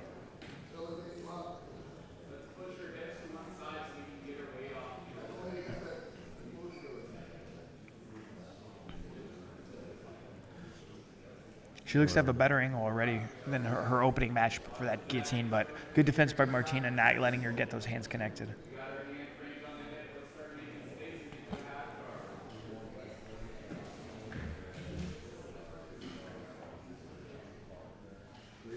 Mounted Ezekiel attempt. A lot of times you're not even looking for the submission, as more is to get those arms isolated to come up so that you can start isolating for head and arm chokes and back takes. But if you do not respect them, you can definitely tap an opponent with them, especially with the kind of base and pressure.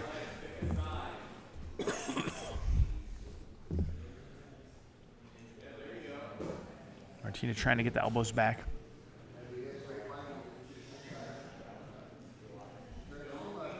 Tasha doing a good job staying patient here, staying heavy.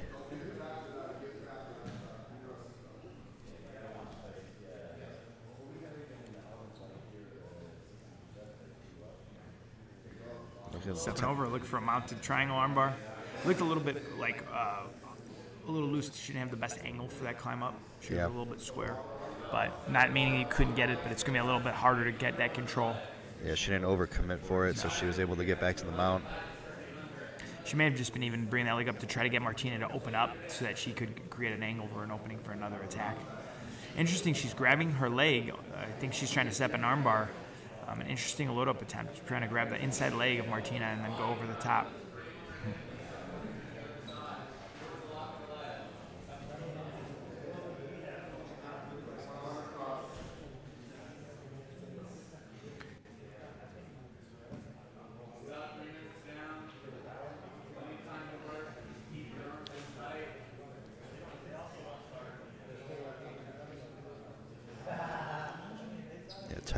Tight mount, using those grapevines here, putting a lot of pressure on Martina. Martina bridging, trying to elbow knee escape as best as she can right now, but Tasha just having the feet are just too active, the hips are too heavy. Now we may see a back take here. Martina's able to get a half guard back. Good base here.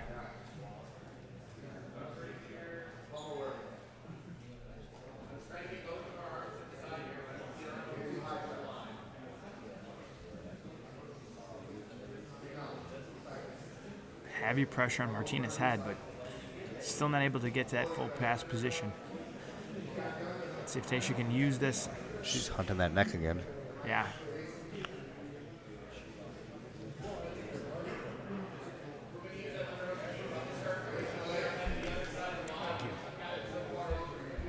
Thank you.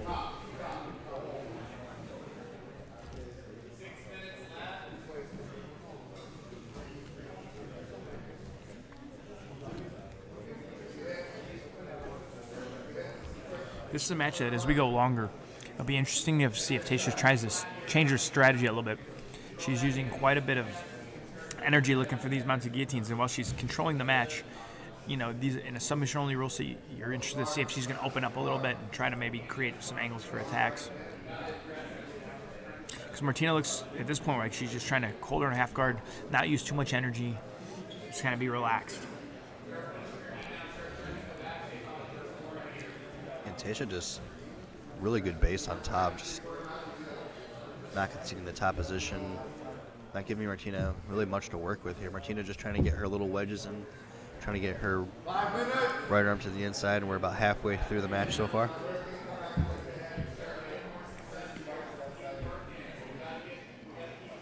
That guillotine is continuing to be what she looks for.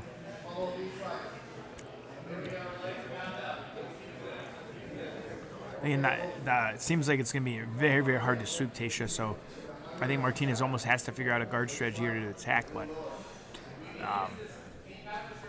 doesn't seem like an easy task. I have a feeling we may be in this position for all of regulation, or some modified version of half guard mount, side control, with head and arm control from Tasha, and Martinez trying to pummel underhooks and pummel to the half guard. Yeah, Tasha just relentless.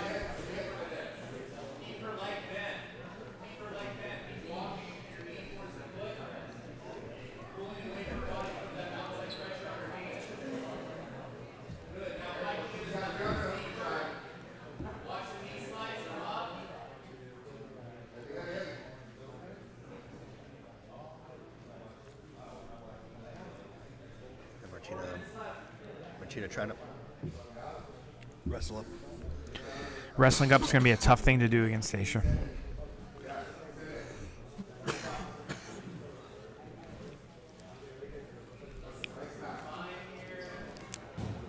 Again, just consistently, Tasha's been able just to control those shoulders, control those elbows. Even if Martina gets her hips free, she just can't create that rotation to get up or get off.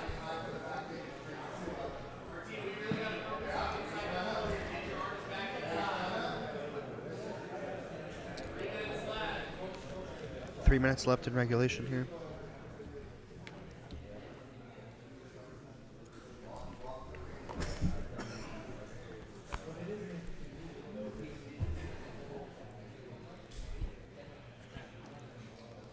And it's pretty much been this from the opening takedown in this match. A dominant top position with some nice guillotine and arm lock attempts from the top from Taysha, but nothing really close. Martina just doing a good job surviving. And if I'm in Martina's head, I'm at this point, I feel maybe she's just going to try to stay safe and get to OT. Yeah, you can't really think too much offensively at this point. She's just trying to conserve energy, not get into a spot where she has to use a lot of energy to try to recover out of a bad submission or a guard. And you always have to think, coming from a 10th Planet background, that Martina should have some EBI experience. She finds her half guard back here. Taysha trying to isolate Martina's right arm here, trying to feed the Kimura, maybe even a straight arm lock here. She might have an isolation here. It's kind of hard to see. Yeah, she may want to opt to try to climb that right knee high if she wants to get that submission. Because with the hips back, it's going to be a little harder. But she may have just worn Martina's hips out at this point. She's definitely committing more to that arm lock. And it looks like definitely a now she's standing up. That's where she brings the hip up. This is where she's going to be dangerous. With that right knee over, she's now in the ability where she could finish this. Martina. We saw Martina get out of a really tight armbar in her first fight. Beautiful transition to the other armbar there. Wow.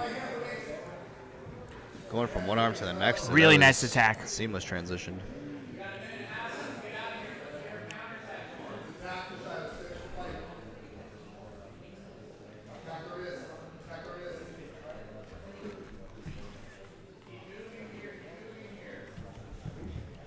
Martina's now able to stack. Let's see if she can get that arm free. Now into Maplata. Metsi a toe hold from the bottom. There's the toe hold attack. Martina's able to clear the knee line. We got 1 minute left. Finds the 50-50. She's looking for that toe hold. She may have a knee bar option there as well.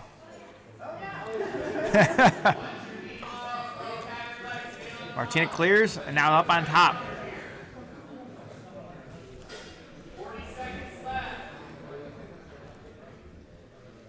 Short time here, but even despite short time, Martina's still looking to make a statement here, trying to get the pass.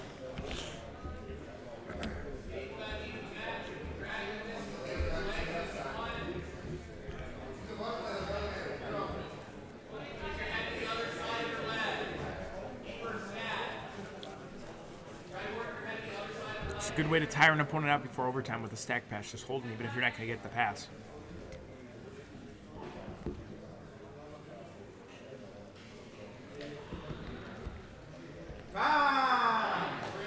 And there is the end of regulation. We are now moving into EBI overtime. And Taysha opting to take the back.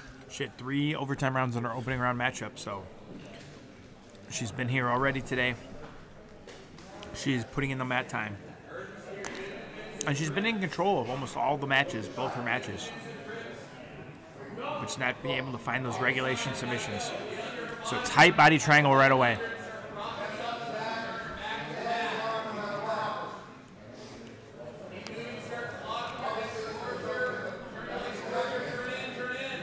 Now 3/4 mount, but it's all about the left elbow here. And the left elbow is still in control here. Really nice job by Taysha to keep that position. And this is what she did in her first match. She made it really, really tough for her opponent to get that elbow through.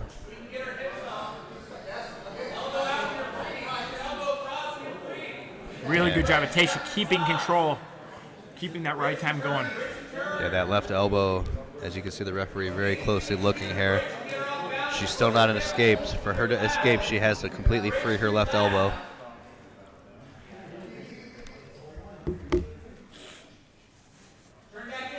This is a lot of ride time here. This is a really good first round by Taysha. We have to be close to that 2-minute ride time.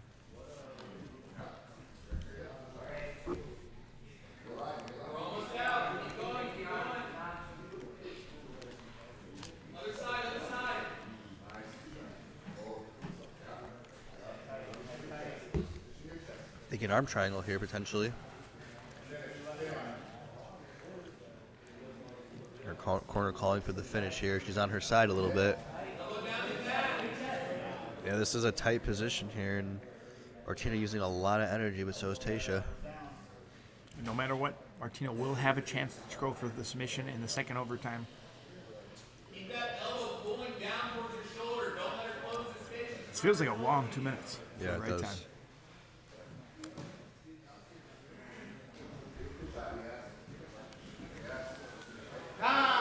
There we go. Full 2 minutes of ride time there accumulated by Tasha. So there's 3 overtime periods, each has a top and a bottom, and whoever has either the quicker submission or the longest ride time accumulated over those 3 overtime periods will be the victor.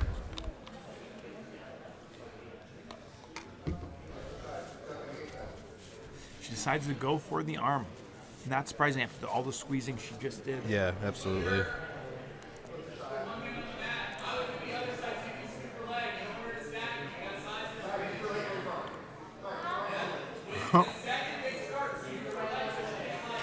In Martina's corner, Brad Schneider talking her through the right strategy. I agree with Brad completely about checking the hip with the knee arm, not the head.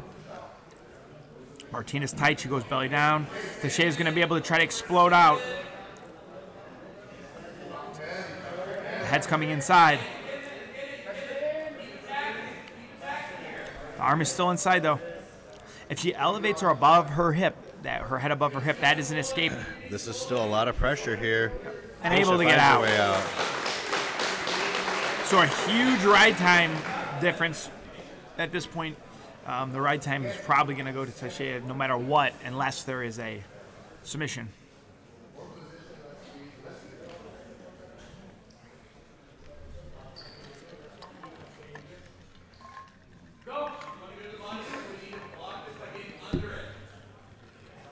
With that body triangle set again right away, this could be another long ride.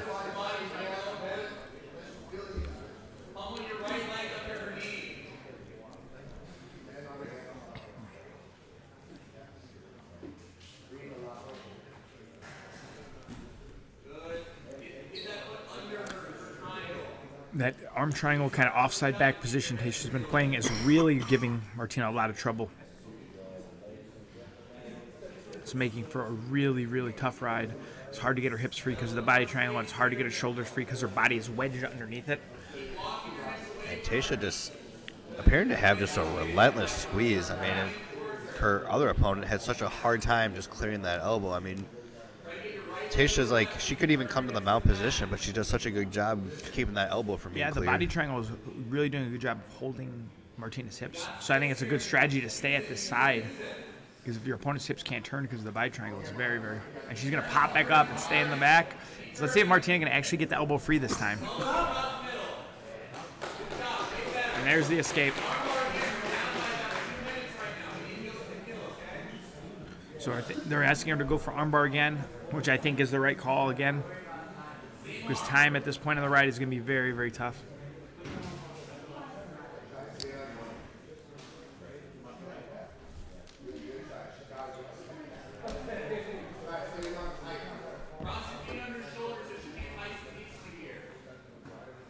One hand has to be on the mat. The ref's trying to set it up. And again, her left hand really isn't doing a whole lot here. You would think she would want to have the other way to scoop the other way, so her right arm could scoop the leg. Just to prevent what we were just talking about there. Yeah. Issue coming over the head. But her arm's there. Martina needs to connect her arm to her body. Right now, with the leg pulling over her head, there's a big gap between the arm and the body, which makes it a lot easier for Tasha to try to rotate and pull that elbow free. This looks good for Tasha, but one wrong movement and the arm comes free could be the... Now she's pulling the leg over the head, which I'm not a huge fan of as the arm bar.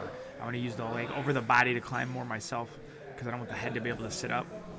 But as I say that, she has a really nice bite. She may have it. She may have the submission. Oh, the elbow strikes free. And we have one more overtime.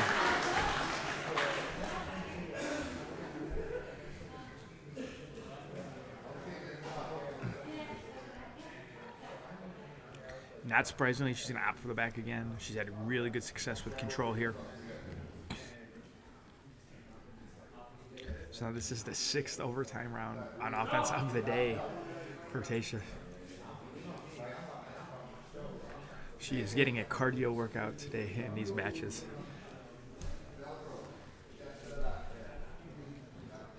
Man, with that bi-triangle and her upper body positioning, she just seems like a nightmare to have on your back. We'll see if Martina can change anything in this last overtime period on defense.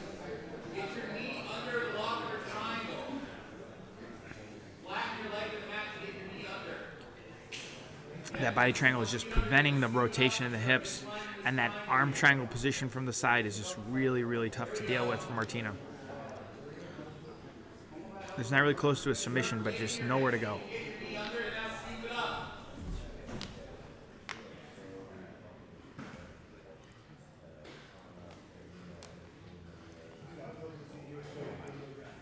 Martina now starting to get free, and she does. So again, she's way behind on the ride. She's going to need a submission in this 3rd round. So I'm assuming we're going to go for the armbar again. And that's what it looks like they're going to pick. Martina going to be on the arm, so she needs a submission or a full 2-minute ride time at this point pretty much to get it. I don't even know if the full 2 minutes would do it. They're getting their arms set.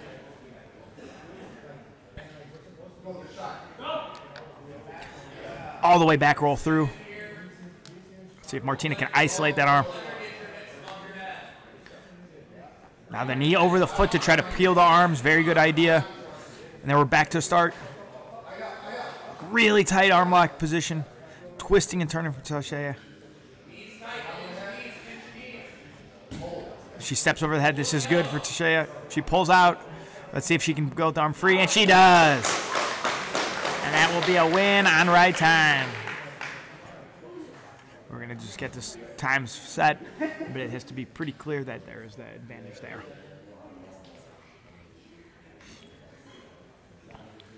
And we're moving on to the opposite side of our women's bracket. That'll bring up Nicole Matthew against Claire Butterfield. Both looked really, really strong and technical in their opening round matches. Both getting submissions in regulation. Nicole again will be in the black and red, Claire in the black and yellow.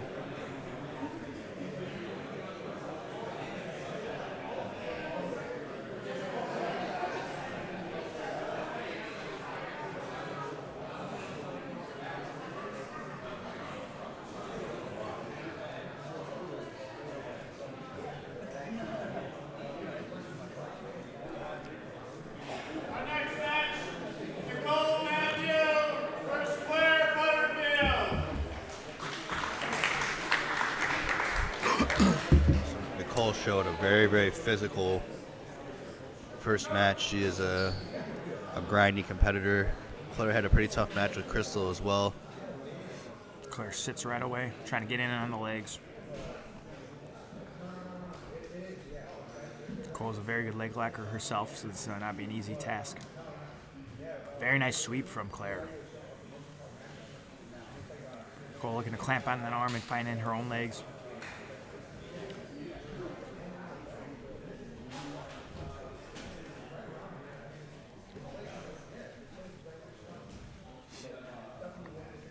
Claire putting some nice heavy pressure with a little weave there. Control trying to get her frames in.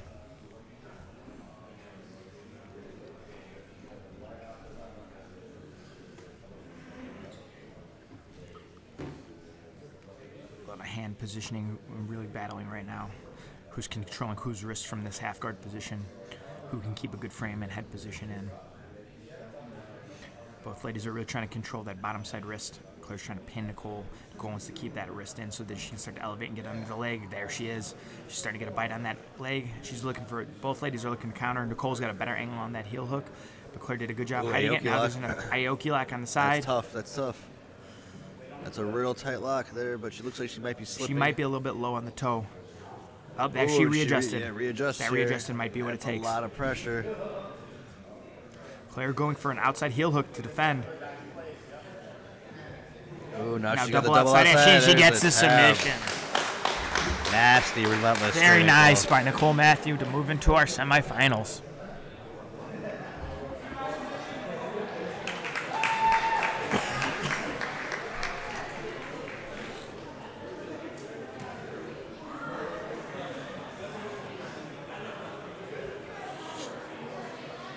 And now we are moving in to the last of the women's bracket here. We have Melanie Iverson going up against Layla Watkins. And this should be another really good match. Both ladies look really good coming out in their first match, looking strong.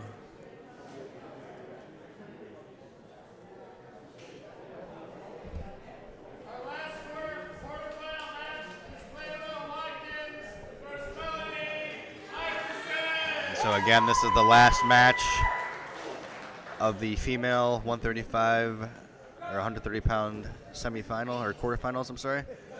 And Mel right away sitting up, finding that same foot right away. The same way she won her first match, but she's got to watch out because Layla's bringing her left foot over the top. And she's going to be trying to hunt the inside heel hook herself. Mel doing a good job separating, forcing it into double outside ashi here. And again, Mel doing a good job watching her own feet, making sure her own feet are safe as she goes for the attack here. Ooh, she's got to watch the inside heel hook potentially there. Well defended. And Mel doing a good job here, trying to hunt into the 50-50. Inside heel hook attempt there by Layla. Didn't look like she quite had a bite. And Mel trying to insert the shadow hook. Ooh.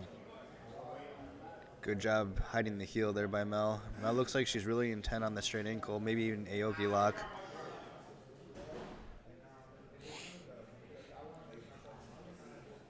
And again, my commentating partner, Jeff Serafin, and the coach of Melanie Iverson. And Melanie doing a good job trying to find the hips here and trying to maybe get some back exposure, thinking about hinting at the back.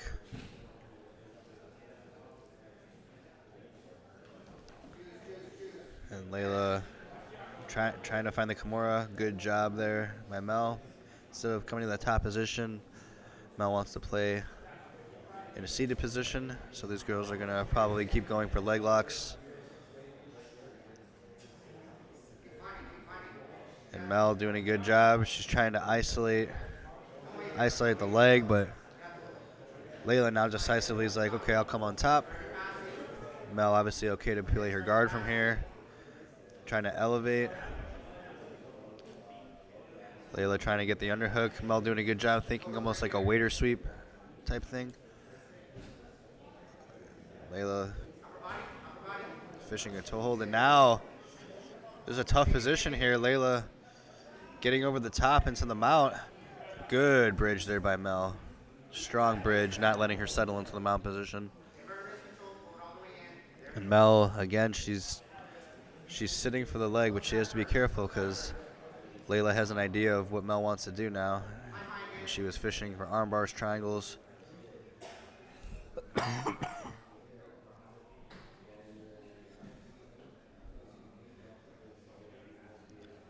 And both of these girls obviously very well versed in the leg game.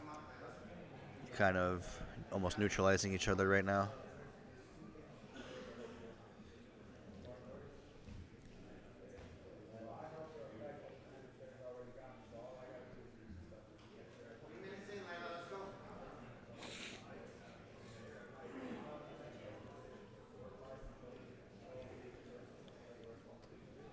Right now, Layla playing this sort of De La Hiva type position. It's hard to see. Both of them wearing black spats, so trying to follow the legs a little difficult at times here. And it looks like neither of them really have a favorable entanglement. And now there's a reset. Mel content playing from a seated position.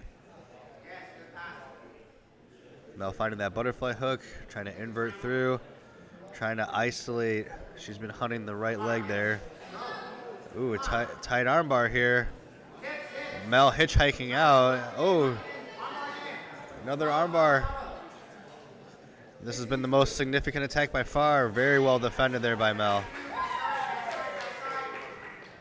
Now they're rolling to the outside. Referee and promoter Omar Ocasio taking them back to the middle here. But that was definitely the most significant attack so far at the match.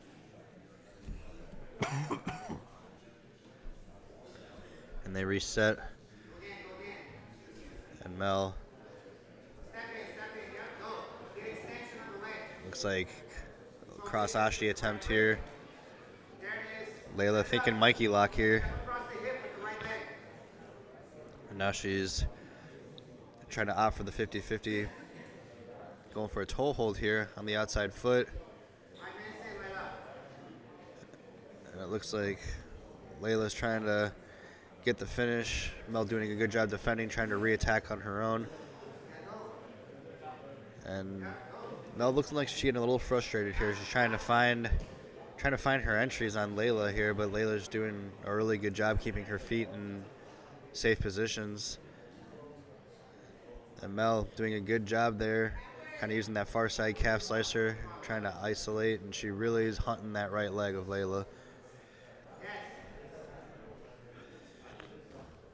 And guard pass attempt here. It looks like she's temporarily past the guard, but Mel still has control of Layla's right arm. And now, not an ideal position for Mel. Mel doing a good job spinning through, trying to find the 50-50. She finds it. Now she's trying to go for that straight ankle lock from that cross position. Very strong here. And now Layla going for an attack of her own. Continuing this leg lock shootout. And there it is. Mel hunting that right leg. This is the leg she wants. And Layla just unfazed by this.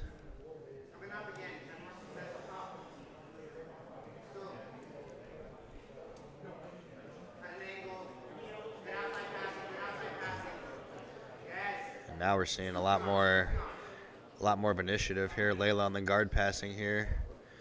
Maybe she's not wanting to play footsies anymore. Wants to go upper body. Now she's thinking Kimura, spinning through to the back to a triangle. Seamless transitions here by Layla. And that's a tab. Gets the arm bar. Very nice transitions there by Layla. All off of that Kimura sort of Choi bar scenario. Tough match. Good showing by both competitors. And Layla will be moving on here to the semifinals of our women's 135-pound bracket.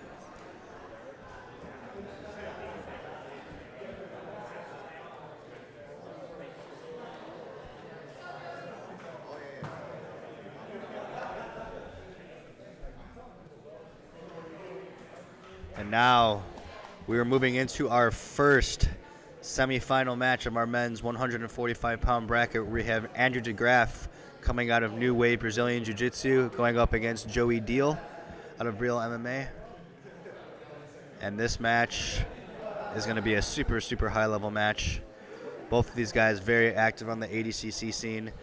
Both of these guys been on an absolute tear with their leg locks. Joey having 2 incredible knee bars, and Andrew having some good leg lock submissions of himself.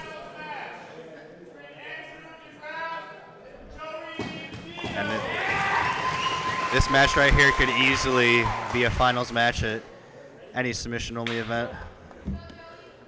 And we're getting right underway, and Andrew DeGraff, I was going to say, it looked like he was going to wrestle, but ends up pulling.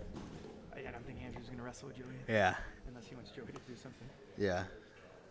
This is going to be a really, really stylistically interesting game. Just like Joey had a kind of interesting matchup with Nick last round. Andrew plays a much more dynamic, kind of aggressive open guard. But he really likes to create entanglements. He really likes to create upper body tie-ups to get underneath.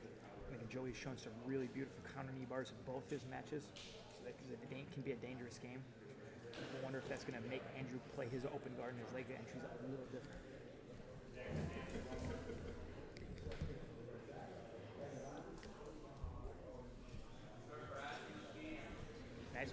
nice thing about Andrew trying to get inside and Joey trying to do that simple dummy sweep to try to get him stepped in the legs.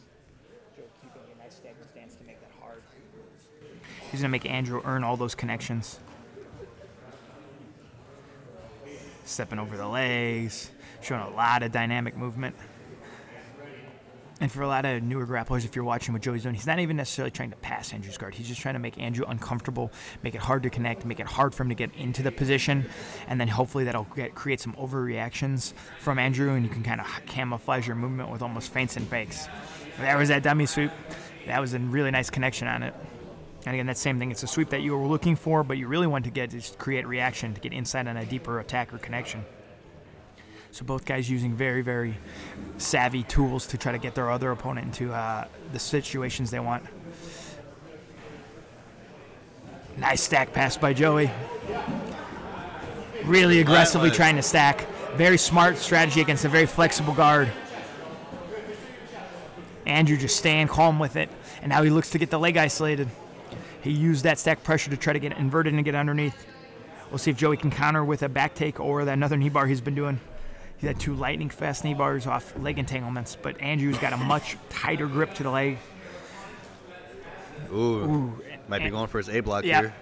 And again, a teammate of Abe Montague. This is something I'm sure he has a lot of reps in. He's looking to isolate that foot. He has a 2-on-1. This can be a dangerous spot. Keep going, keep going, keep going. Let's stand up, let's stand up. Both feet to the mat and stand up. This is going to be a tough position for him to get out. He's looking for a specific grip if you're looking for an A block. And now he's going to turn. Now he's going to find the A. The knee is now on the floor. This is what Andrew wanted. This is. Let's see if he gets connections. He does not have the hand connected. Joey has the second hand. Now the hands are getting connected. And there's a submission. Andrew DeGraff gets a submission and move into our finals. 3 fights, 3 submissions, 3 leg locks for Andrew, and he's in our finals. Beautiful patience in getting where he wants. Andrew, tough. Joey looked good as always. And now we have a really, really interesting matchup in our second semifinal. Alex Hody, Julian Espinoza. This may be going to be going the running for fight of the night with the Beatrice Jin Payne Letcher fight. 2 really experienced black belts. Very different kind of strategies in their earlier matches. Definitely a big size difference too. Alex Hody, definitely the much larger competitor. Looks like the bigger, stronger. Yeah, much bigger, much stronger for sure. This is gonna be a high-paced match for sure.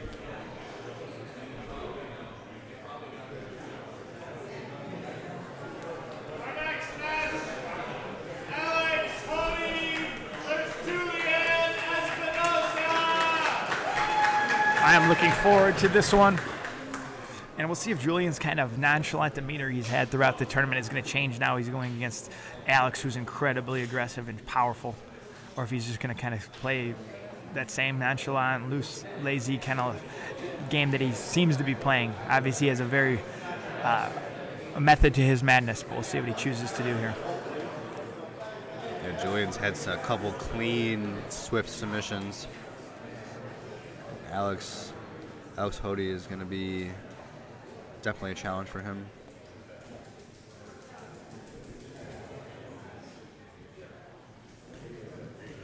Alex gets in on a single. Yeah, beautiful single entry. Julian tries to jump up and do a submission off it. And you can see, especially as they get to the ground here, I mean, you can see the clear size difference. Alex definitely probably the biggest competitor. Yeah, him or CJ seem to be the 2 biggest. Yeah, him and CJ. But Alex has had to use a lot more energy over the day than Julian has. Definitely. Julian is a very kind of light, just controlled day, very much playing a smart energy and technical game, but Alex is not going to let him play that. Alex in on a body lock and into a mount position. Julian able to push him back, but he's going to be in a battle right now. He's posting. Alex trying to get that far side wrist to pull him down. Julian trying to get the hooks back in to try to create space and distance. Very nice kind of first real big exchange of the match. Now Alex Julian's had mount got a pretty good taste of, Alex's Alex's power and relentlessness here, and Alex used a lot of energy there. I mean, like I said, he's used a lot of energy all day here, but I mean that knee slide attempt, powering through like that. We saw in his quarterfinal match against CJ, he kind of had similar. He used some really good early heavy pressure passing to wear CJ out and then catch him later in the match. I think that's a strategy he's definitely going to try to employ here against somebody like Julian as well. Get sucking in that body lock, and now he's going to try to use it to pass. Julian creating an angle to that far hip.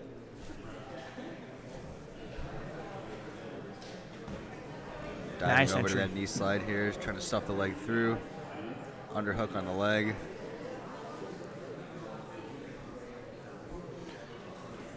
Snaps Julian back down as he tried to stand up. Yeah, it looked like he was thinking stand up, and Alex was like, "No, I want to keep you right here." And then body Nice, lock tight sucks body his hips lock. in. And I wouldn't be surprised to see Alex just try to hop over everything right here. Yeah. I think Julian's almost waiting for that big movement to try to go with it as opposed to fight his way out. He looks very relaxed down there. He's not trying to push away. He's not really trying to create that angle. And it seems to work.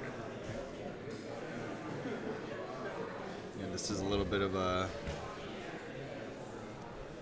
the game I expected here, seeing Julian play a technical smaller man's guard and Alex trying to get on those hips, trying to body lock. Beautiful as you say chin that, strap. diving through. He almost had a bite on that chin strap. Might have been a little eye poke. Don't think it'll be a big deal. Alex definitely got a little poke in the eye as they came up. Now we're right back at it. And now Julian might think twice now about just pulling guard after feeling some of that top game. Nice snap down by Alex. Very physical, very physical. Tries to shoot, and Alex relentlessly Latches going on the after that neck. head and arm. Julian's going to try to roll through with it, trying to wrestle out. He's got the bite on the Yeah, neck. he's got the bite on the neck here. But Julian gets out into an omoplata. Right to omoplata, into right a triangle. to a triangle here. Is he able to peel him in? Into the arm lock. Gets him over. He's got the feet locked. He may use this to try to enter back door. Yeah, but now the tables have turned a little bit here. Now Julian's the one on the attack. And now, as we just saw in our last match here, we're seeing this sort of reverse guard, which is becoming a lot more popular. Yeah, not a full reverse guard yet because it's got a reverse back guard. But Yeah. now in leg position, now we're going to get, I can't see if it's saddle from this position or if it's double outside.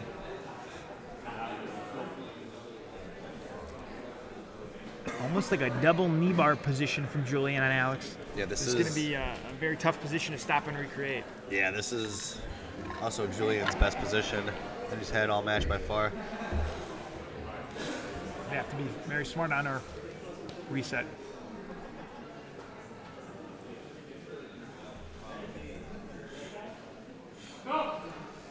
Okay, now we're In the reverse guard. We may see another A block. yeah, we might see another A block here.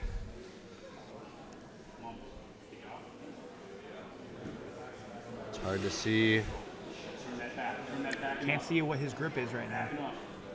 Yeah, it looks like he might have had something tight there for a second, but again, this is such a tricky position to try to get out of. And it's still so new to the overall game that most people have not put a lot of time defending it. Absolutely. Yeah, and again, A block looks to be there. yeah. He's trying to fight it, and it's a very, very tough position to defend from. And Alex trying to have to go off of intuition here. This might be tight. That might be on. Doesn't look like a full A block. It looks like more of a traditional Yeah, toe but- hold from reverse guard as opposed to the full A block. Yeah, but But it now looked he's like back to that reverse guard again. it looked like there was a lot of intensity though on Alex's face there. Yeah. It looked like he was definitely. There was pressure. Now this might be more of the A block grip. There it is. That's locked in. And There there it the is. tap. Another A block. Maybe we should just send Abe the Yeah. money for the. A block sweeping the nation. Yeah. Abe the Mountain from New Wave has to love seeing A blocks all day. His teammate Andrew DeGraff, as well as some other. So we're gonna have Andrew DeGraff and Julian Espinoza in our final. Both coming off A-block submissions, both with 3 leg locks on the day. That is going to be a fun match. And now we're moving into our women's semifinals. We're going to have Peyton Letcher, again, Taysha Alo, and we're going to have Layla Watkins taking on Nicole Matthew. 2 really, really fun ones.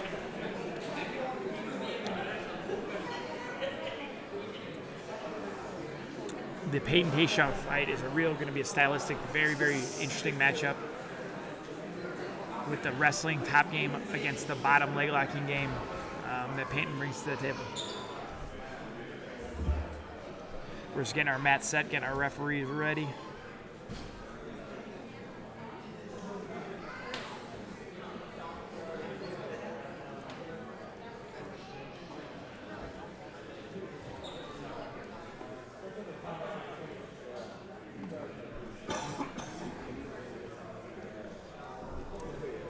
This is going to be another barn burner match for sure. Both these competitors very aggressive.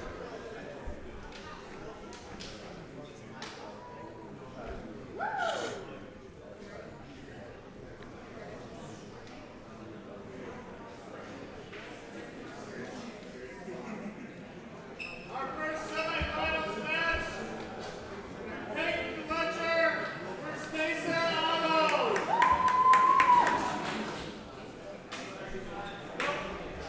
Here we go. I wouldn't be surprised if Peyton is going to try to counter wrestle here and look for a submission off the takedown. She's a very opportunistic submission artist, and sometimes in the takedown, this might be the best time to try to catch Taysha. And if that does not work, I expect her to pull. As I said, there's the pull. She tries to get into the legs right away. Yeah, Taysha is showing a really good job just passing, grabbing the neck, really good upper body. But there were a few situations where her opponents were able to capture a leg and Look at that tight pressure, though. It's such tight pressure. Peyton's leg locks are world class, so it'll be interesting to see if Peyton can enter the legs somehow. But again, so far this has been just Taysha's show. I mean, just relentless pressure, just coming forward, coming after the head, going for these guillotines, underhooks, putting the pressure. And she just seems to have an unlimited guessing. She can just go the whole round, go through the overtimes, and she comes back just as explosive in the next match. So she has super impressive. 2 20-minute regulations under her belt, plus 6 rounds of EBI overtime under her belt, and then going into this and potentially a match after this if she happens to win. And she's been attacking those whole times. There have been a few times where she was just controlling position, but she's been actively going for guillotines, arm locks, passes. You know, she has been not stalling in these regulations or overtimes. Incredibly impressed by her pace. Yeah, and so, you know, those weren't just regular overtimes either. I mean, she was the amount of squeeze she was using so people couldn't turn their elbow out and turn their elbow into escape. I mean, that is an immense amount of energy, so props to her. She must be in incredible shape for this event. Now Peyton's starting to play a little bit of that deep half that we saw against Holly in her first match. Holly gave Taysha more problems with the passing than we saw later, and that's able to get Peyton back to a more traditional half guard, and I think she wants to try to get to her closed guard. That's where I would be trying to opt to play as a guard player against this kind of wrestling pressure.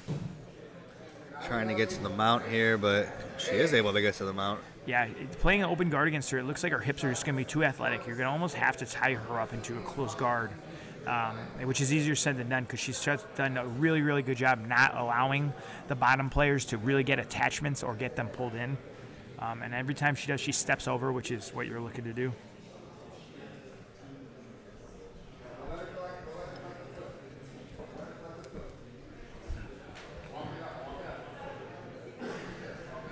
Payne trying to get that half guard back, but the hooks and the grapevines are just too strong. And I don't want to speak too soon, but if this is a similar situation we saw in the last few rounds, where once this position gets in, it's stuck here for a long time. And over time, oh, she jumps on the neck and arm. Yeah, she's jumping on the neck and arm. It looks like the arm is in on this.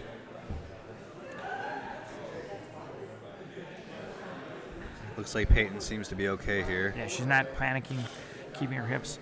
But if this is another one of these matches where the pressure from the top just kind of wears in, then they go into overtime. This is where it'll be very interesting because Peyton is a very experienced EBI competitor. As we saw her, she won in her first round with a really nice escape and a very nice quick submission in 1 overtime. It'll be interesting to see if that really comes into play if we get deep into this match.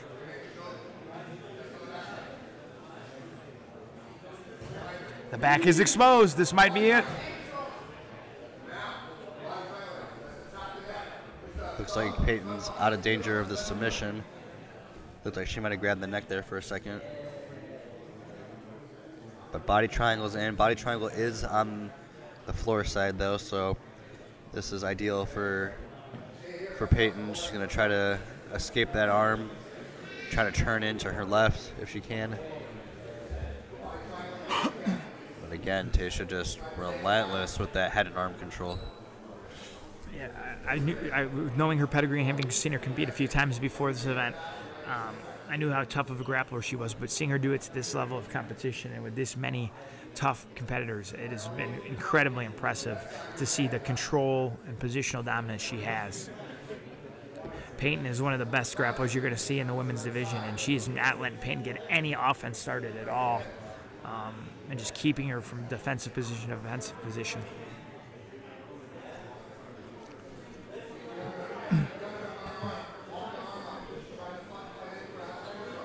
I mean, Tasha's been able to do her strategy against everybody, and someone as tough as Peyton, and Peyton looks like she has quite a bit of size on her as well, just, you know, being Peyton long looks and like a lanky. bigger athlete of the two. Yeah. What's the time? 5 minutes left. Halfway through.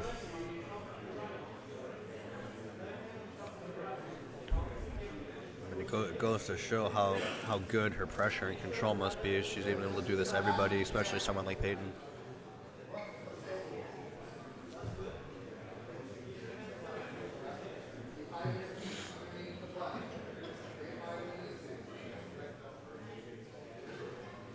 I'm interested to see what Peyton's going to do strategically in the next few minutes. Because she was very actively trying to escape hard, bucking, kipping, really turning hard. And she almost got her back taken. Now she's almost getting back taken again from this position. But you do not want to stay underneath for the next 5 minutes. Yeah, but this is a lot. I'm very interested to see if she tries to bait an arm lock, if she tries to give up the back to try to escape the back. She has the choke. Oh, looks like she might be. Look like It's it might on be the locked face. in. This could be it. This may be it. Payne's having to pull she's the able hand to pull out. the hand down. Oh, but the hand comes back. It's more of a face crank, but sometimes that's all it's going to take. You Think can only she's imagine. out. Yep. Yeah. This might be Peyton's actual best chance. Yeah, this could be her best moment to try to escape here. That is Look at not that halfback. Yeah, that is not a fun position. Her head and hips are being twisted. Now she's going to try to enter in the now, leg. Yeah, now she's in on a leg. This is her moment here. She does a good job trying to face and get her flat. This was what I was saying. If Peyton gets in on a leg here, this might be her best opportunity. The knee's there. She has the knee line. Can she isolate the leg and keep it isolated? It's tough, though, from this position. She has to build up, and she's going to try to have to get that. Now she switches to the other leg. She was looking for that calf slide. Now there's a counter toe hold. It's hard to Payne see with here. the toe hold. The knee line looks barely in. She may still have it, though. This may depend on how flexible Tasha's knee is. She looks relaxed, though. She doesn't seem to be in any panic mode. Yeah, this is a tight position here. Now Payne's trying to switch to a heel. Oh, could have been a nasty heel lock. It looks like the knee line is like just on the cusp of being out here. It's that where it could go either way. Tasha now trying to pull to get a back exposure. Wow. Crab right it. Payne's going to pull that leg back in. What a match.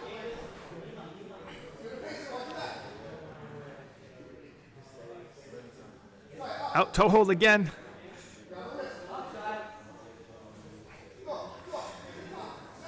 Payne looked a little tired after she going for those legs and kind of looked a little frustrated.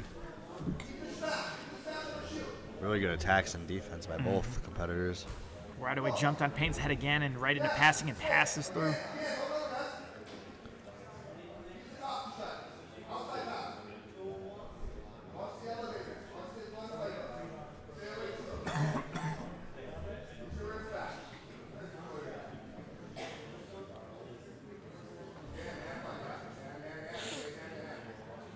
Peyton's playing the mercy grips. I think this is a smart strategy. She doesn't want that jumping past. Oh, Peyton jumps to the back. Jumps to the back here. Wow. She has half back, and now she's almost got both in. Second hook in. Body triangle is locked. This is the most trouble we've seen Tasha in her regulation. Yeah. Big change of fortune in this one. Tasha doing a really good job. Turning back in. It Looks like she gets back to the guard. Now we're looking for a nice Troy bar entry. Peyton's going to probably try to throw that left foot over the face when she can. She's waiting for her moment. She's going to unlock, try to throw the left foot over the face. It's just a matter of when. 1 minute. This is going to be a deep 1 minute. Peyton's going to want this sub, and it wants to push it. But she has to be careful not burning out. It looks like she lost that grip. Now she's going to switch to the other side. She's going to try to armbar come over the top, I think. Wow. Peyton takes the back here. And this gives Peyton a pretty good idea of her back defense, too, so she might opt for a spider web instead, based off of this. And Tisha gets back on top into the guard. Kind of. Yeah, it's true. Oh, the arm is caught. What a match. Peyton's had two of the best matches so far all day. I mean, that's a lot of energy spent.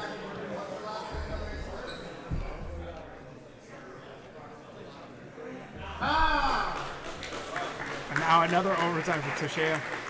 She's going to now have at least 7 OT rounds if this one could go up to 9 for her in this fight.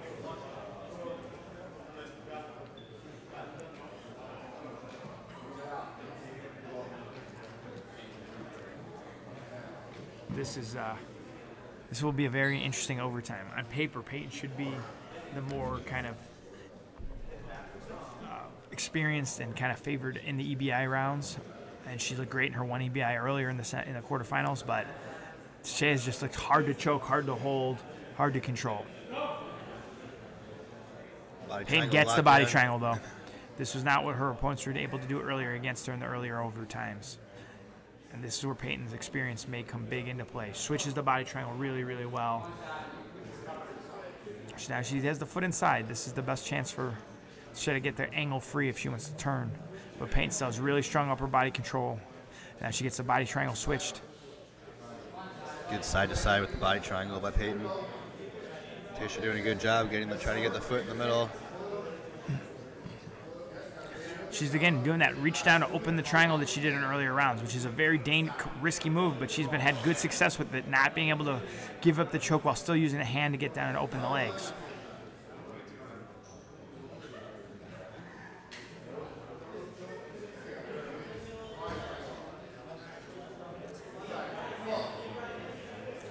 This resembles some of her earlier rides and earlier rounds where she had a really nice body triangle and angle, and her opponents could not turn into her. Now she's kind of stuck in that same situation. Spot, yeah.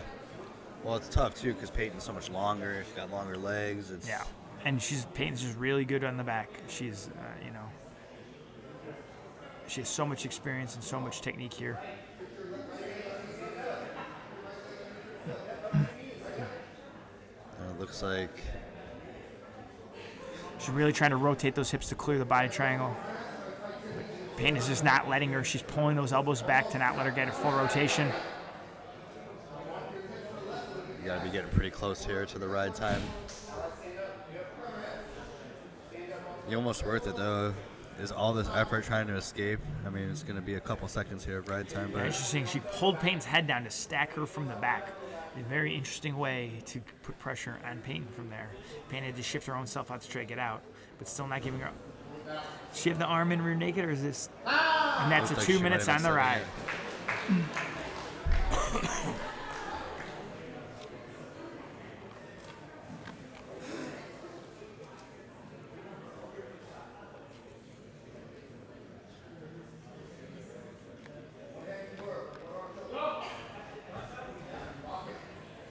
Body triangle is not closed.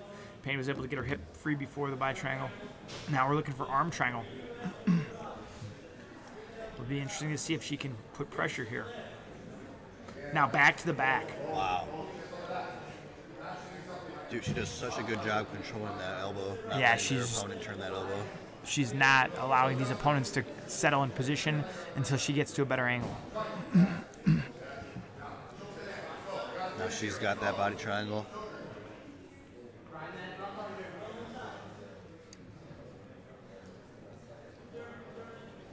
Peyton trying to do what she can. She turns in, but the elbow's still not clear. Now but she is in a much better position to try to get that elbow back. Being on top, she can try to create some more space and wedge that elbow out. It's still going to be a battle for her. And there it is. So Peyton now has a decided ride time advantage, getting a full 2-minute ride.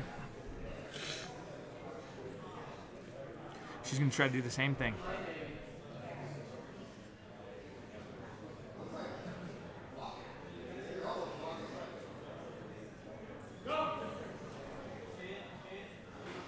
The body triangle gets set right away.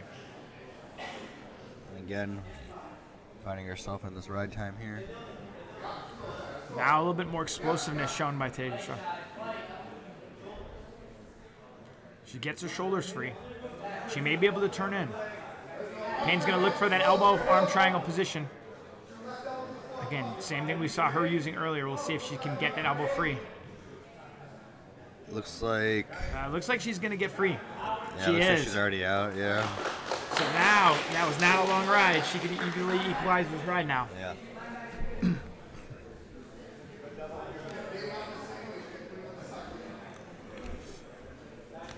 Competitor's getting set.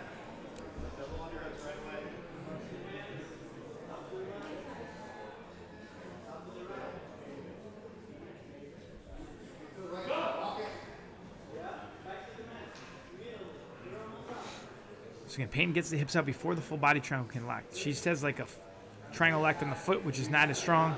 She's out. That That's body a triangle quick- did not get locked well, and she was able to get a really good hip angle. So now Peyton has, a much bigger ride advantage. I'm very interested to see if she tries to really ride or go for the sub. So this is Taysha's 9th overtime round of the day already. Yeah, it's a brutal day. She's just doing whatever she can. Now she's carrying that weight. Trying to do this hula hoop escape. It's going to be tough against someone as solid as Peyton. Again, pulling the head again, trying to stack Peyton, doing all the tricks in her disposal.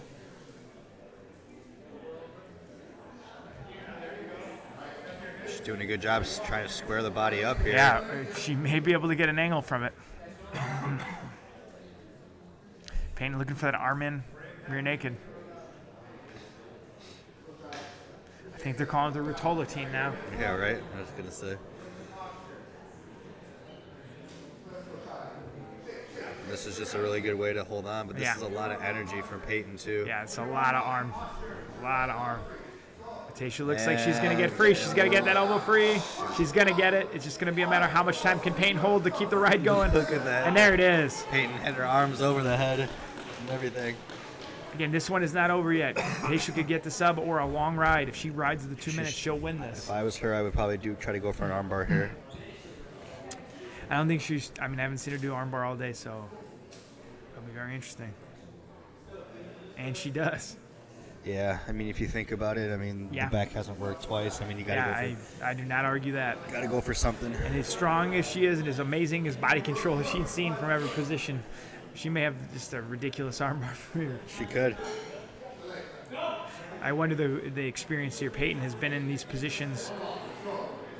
That nice control of Peyton's leg. But Peyton's kicking 3.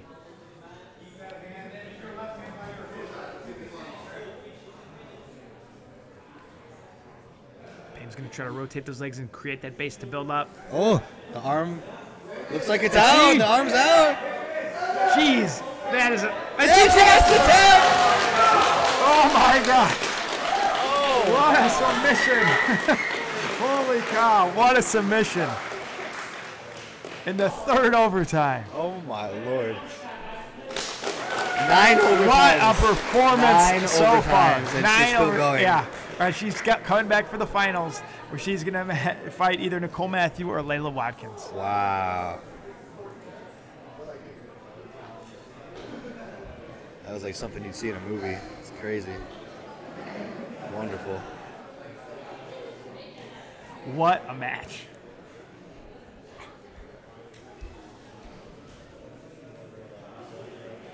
We've said it a few times over the years here at Midwest Finishers. We're going to that last overtime round, and you're like, oh, just try the armbar, and then you get a submission. Yeah. And it just... It paid off. Yeah. That's wild. And to think, too, traditionally when it's so slippery like that, I mean, to keep that kind of control. I wonder, honestly, if that a big part of that had to do with Peyton using all that squeeze at the end of that last round. Yeah, Her very well arms could had have. to be gassed. And Yeah. then to have your arms attacked is hard.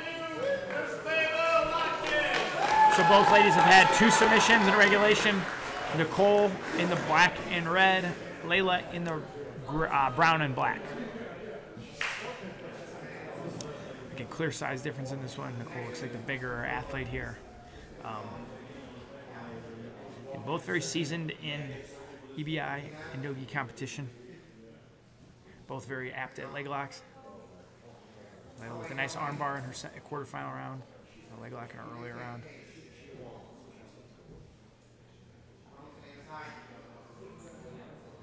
Whoever the winner of this match is, even if they go the full ride, the full time, is going to have definitely an energy advantage over Dacia in the finals after those wars. Yeah, it's going to be a wild recovery.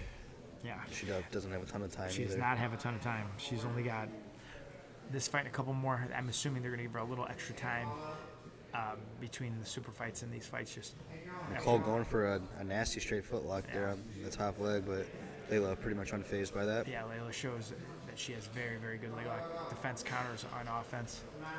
And then she sits right back on her own. I think you're going to see a lot of up and down. Corkscrew. That's tight. It's a nasty corkscrew. And Nicole's pretty relentless with these. She's going right back to it. Yeah, going right back to it again. I think we're going to see a lot of back and forth, up and down, just like Layla's last match with Melanie. Yeah. I think you're going to see a lot of leg lock entries going to other leg lock entries. Layla had a nice look at Nicole's leg, and now Nicole has a double outside Ashi look. The double outside Ashi, she's trying to spin through. Ends up passing it over to 50-50. And now Nicole trying to hip out, trying to get the 80-20.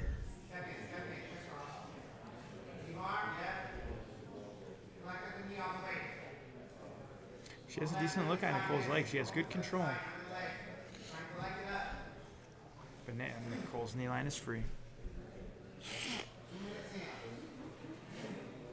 Again, that Going corkscrew screw over again. that reap. Again, those aren't getting taps, but those are definitely not fun. Yeah, those do not feel good.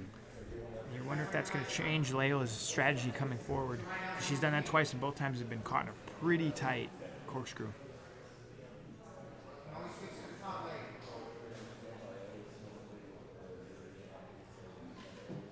And Layla trying to get the straight foot lock on the outside leg.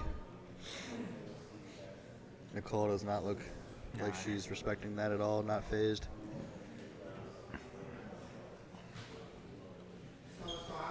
Strong grip on the foot by Layla. Now that's a much better look at the foot. That is a tight lock. That is tight by it. It's tight, but she wasn't able to get control of the hips. That's going to make Nicole wary in that same position as we come later. Absolutely. I like seeing the stepping on the feet. Layla, a really nice sit through. Sitting through into that outside Ashi, passing over to 50-50. We'll see if she tries to spin through here. She might try to spin through to this backside. As she just say that, she's starting to spin through. Trying to expose that backside. There's the heel. Layla's looking really, really solid this match and all day today. Yeah, she looks solid and she's relaxed and composed. Yeah. Watching her compete here in years past, she's always been a very, very kind of even keel competitor. Just does what she wants to do, doesn't get too flustered. But she's looking even more technical today.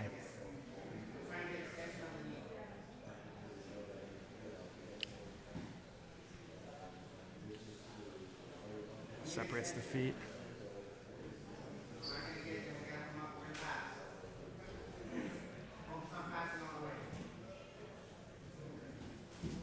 Nice step through. Layla seems to have a really good ability to kind of change speeds, be very kind of slow and then explode quickly into a pass or sit through. Absolutely. And there's that pummel that she almost got caught in. the corkscrew a few times, but she's doing it a little bit more shallow, which I think is a direct result of those corkscrew attempts. Right. Yeah, she's going to be weary trying to bring that reaping leg over the top, and there it is again. We'll see if she tries to get the corkscrew. She's getting nice bites on Nicole's legs. Watch the corkscrew There's again. the corkscrew, though, yeah. But again, she's being a little bit more wary about that, connecting her feet, not going as shallow, not as deep with it.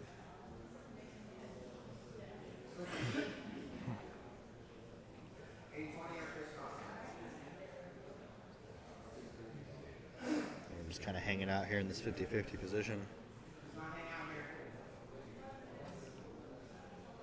We're about halfway.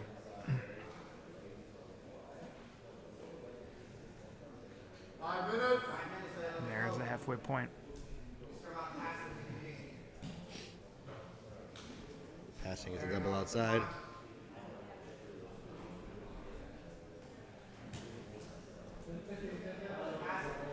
And both these girls really just seem to cancel each other out here now, having too much of an advantage here.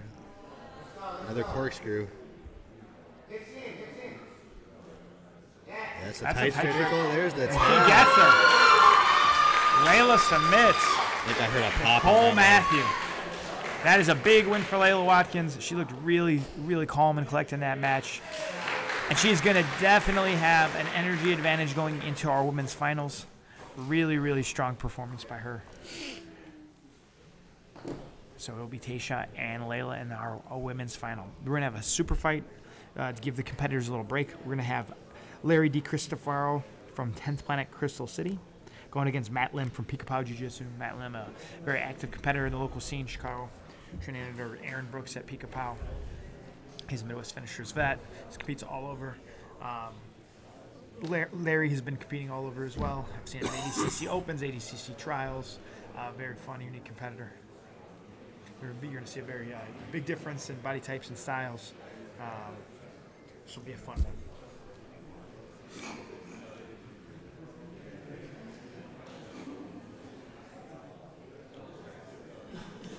These are two heavyweights. Yeah, it's a heavyweight super fight. After all the smaller guys and girls we've had all day, this is going to be a shock. A change in pace and body types here.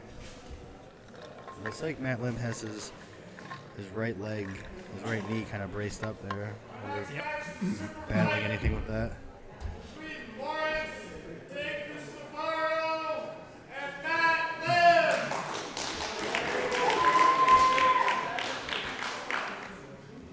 Matt in the all black, Lawrence in the black and pink.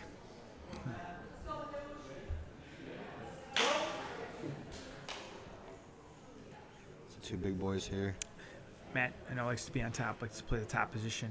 Lawrence, I know, plays a lot of half guard and a lot of bottom game, which is very unique for a super heavy or ultra heavy. He has a very good like lockdown type of game. He'll do some funky submissions from the bottom. Matt passing right away. And Matt, even though he's a big ultra heavy, I mean he's a lean machine. I mean, Yeah, he's quick. very athletic, very technical jiu-jitsu. Yeah, he's an athletic ultra heavy. So right away, he found that pass straight out the gate. But again, it's not as straightforward, you know, in these kind of positions, especially in no-gi. You don't have collars. You don't have. And also, when you start fighting the ultra heavy guys, it's harder to hold a guy down. Like it's harder to keep your weight flat on a guy. Like Larry Lawrence, because he's and as a bigger guy, you're kind of always kind of rolling off the chest. It's harder to get arm isolations because you've got such big arms to go for. Yeah, and it's interesting because traditionally in most weight classes you would think you want to mount here, but actually in this position, I would, unless you know you're going to get real high on that mount quickly, like double unders, that would be a very easy position to get rolled or put back into like a half guard. Yeah, Matt just doing a good job, just putting some pressure, just trying to tire him out.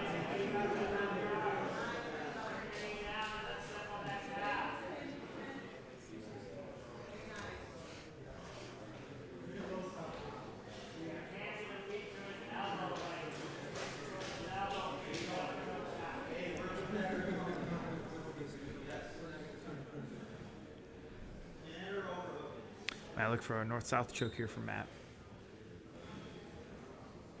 something like a north-south Kimura, north-south choke. Those are the kind of options I'd want for. Try to get him to roll. Maybe look for a Dars. Some big breaths coming from the bottom here.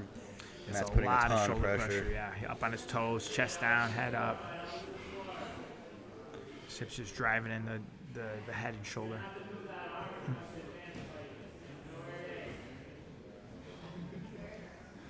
Now again, we're in a north-south. Yeah, it's tough with these big guys like this. It's might be easy to control here, but to try to isolate something or get under the neck, or it's kind of hard to go for the finish with these big boys. Looks like Matt's trying to almost kind of like neck crank him a little bit, or Yeah, I think he's contort trying to him. get him to turn away. I think he wants wants to the back. turn away. Yeah, I think he wants to try to keep that pressure. Larry trying to get the guard back. Matt too fast. That was a good ghost escape, but Yeah. Matt just turns the corner, beats him on the angle.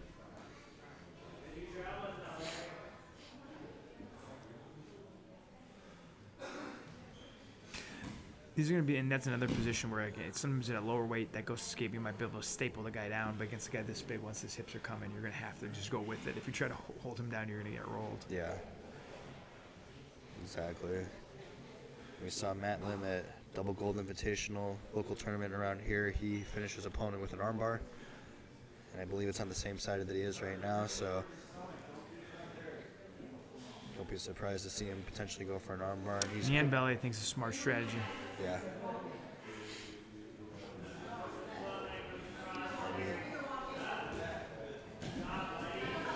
Good job getting the guard back. Expect matches to keep going side to side, trying to get that pass. Matt just a little bit too Very quick in nice, these positions. yeah. Matt very, very quick. And yet he finds himself in the side control, but he's having a hard time trying to open Larry up here.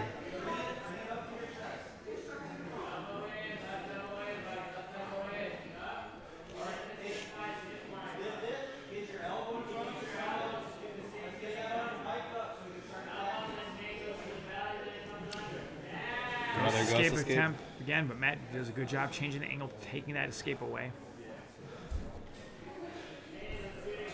Larry seemed to be breathing pretty heavy underneath there.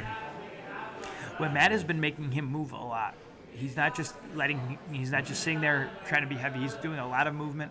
He's putting a lot of pressure on Larry's head and neck. He's turning him. He's making him move.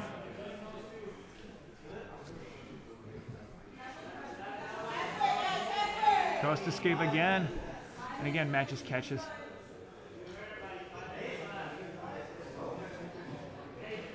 Looks like that might be grabbing his pants or something. I think he was reaching back to try to think about isolating his arm to see if he could get it pulled between the legs. Might be going for a north-south choke here. Yeah, I'm not surprised. Like I said earlier, I think this is one of a safe, smart attack. And even if you don't get it, you're going to tire that person out. It's hard to breathe from down there. Maybe get him to turn. Yeah, and Matt seemingly to have all the confidence in the world here. He's just taking his time. Even if he recovers the guard, I mean, he was able to pass the guard pretty easily. What Matt's doing, I think, is really smart. He's not letting Larry pull him into any kind of controlled guard. If he gets a seated guard, Matt can use that same distance and speed to get around. He's not letting Larry get a half guard or a closed guard or even get like a body lock to where he can pull him down. And that speed difference, I think, is just going to be too much on the outside. Yeah.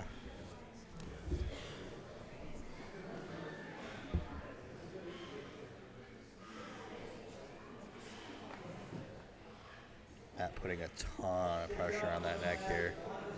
He might even try to tap him here with the pressure on the neck. I would not want to be there.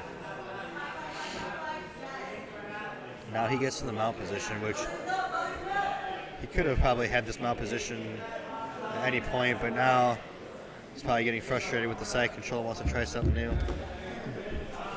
I think it was smart. He really wore Larry out before he went to the mount, putting all that pressure on him. Right.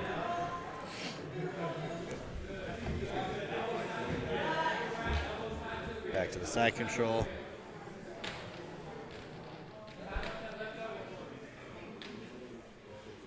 Matt just moving like a lightweight out there, but with the mass of a heavyweight.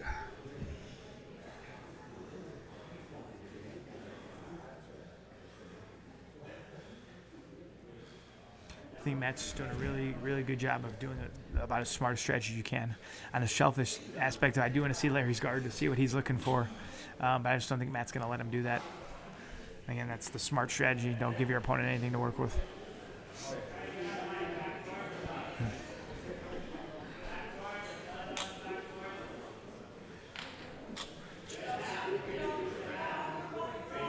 Matt going knee on belly, switching up between side control, knee on belly, threatening the mount.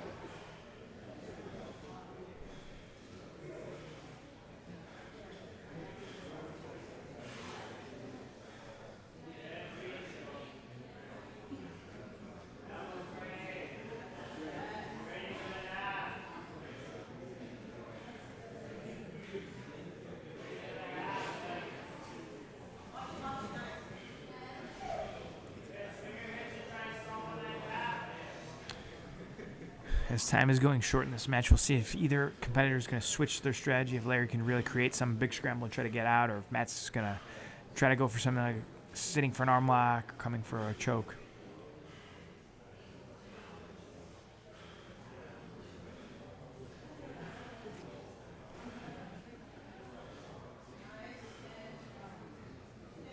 Matt really controlling this position. Now his back exposure. He might be able to step over for the back. This is kind of this side mount position. I think Matt's going to get that back set up. Let's see if he can get the control.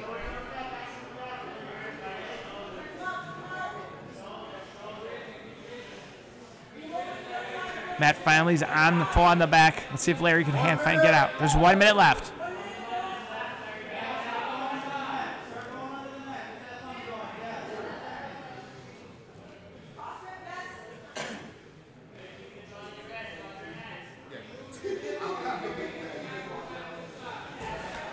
Larry's trying to turn to try to get out, but Matt's doing too good of a job hand fighting here. I don't know if Matt will have enough time to get this finished, though.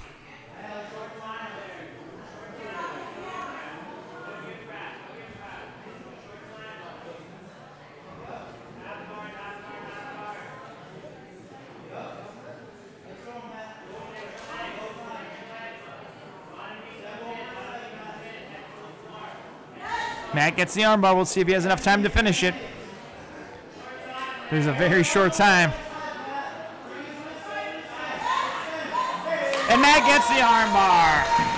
With just a few seconds remaining, winner by submission, Matt Lynn. Matt with a really nice controlling performance.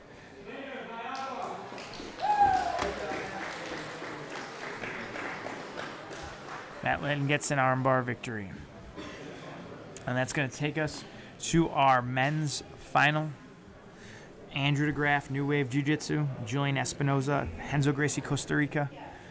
Fighting for the cash and the title.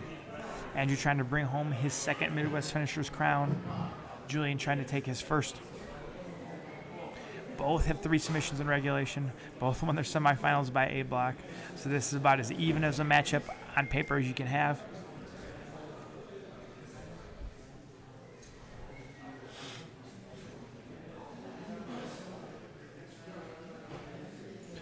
Getting our mats all cleaned up and ready to go for this men's final.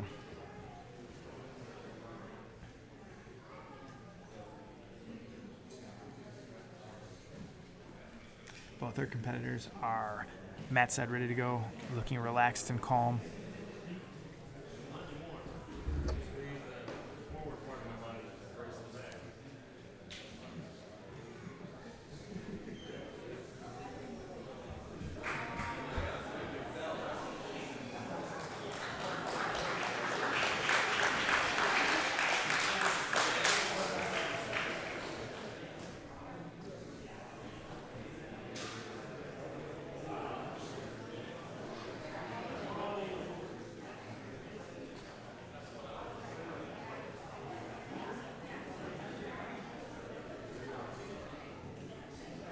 Go. Just about ready to go. Next will be the finals of our men's 145-pound bracket between Andrew DeGraff and Julian Espinoza. here we go. Andrew in the black and green, Julian in the red, yellow, and black. Andrew sits right away as usual. Seen Julian mainly play from the bottom. We'll see if he's just going to look for counter leg locks, if he's going to look to pass. Both these guys, pretty sure won all their matches by leg lock. 3 for 3 both, I believe. Andrew uses it for a wrestle up. And nice pass into side control. Yeah, good start This is here. something we have seen Andrew do over the years. He's become much better at his top game, looking for his passing, his back taking. His leg locks are his bread and butter, but he's good from the top, and he has improved over the years. This is a good position here for Andrew.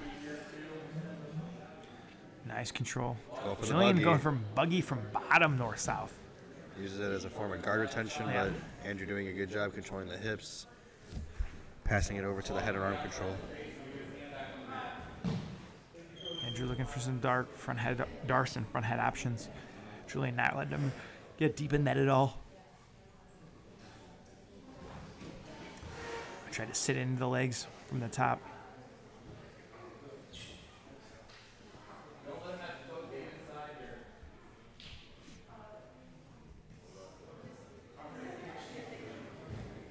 Julian comes up, Andrew immediately sits. Julian jumps through, very nice. Jumping through for the guard pass. Andrew gets in on the leg. Entanglement there by Julian sits through, looking for the counter back take off the double outside ashi entry. But Andrew smartly comes up and uses it to come up and create a pass. Now he's looking for the head and arm again. Really nice little scramble from both of them. really good job using the wedges there to negate the back take and also come on top in a dominant position there temporarily.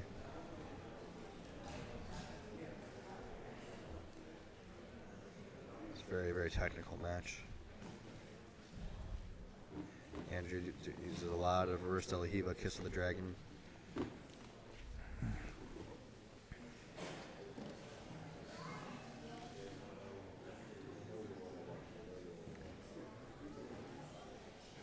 Should just see if Julian's going to really try to pass here or more use these passing energies to set up sit-backs for leg locks.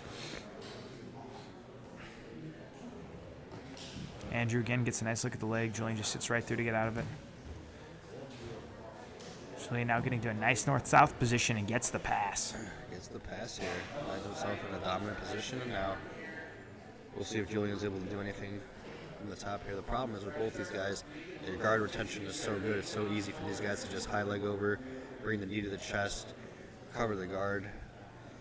So you'll see, as Julian's doing with his right arm, he's really controlling that near side hip, making it very hard for Andrew to bring his knees to his chest, try to high leg over.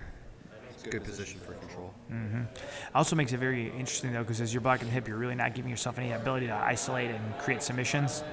So it's a very, close game of do you want to attack or do you want to control? Body lock from the north-south from Julian. That is obviously now control. He's going to try to use the knees to isolate one of those arms. Andrew trying to wedge the knees back in to create a regard or a leg entry. And he's able to, but really nice. There. Really nice control by Julian. Again, using that right arm to block the hip and not let that full recovery happen.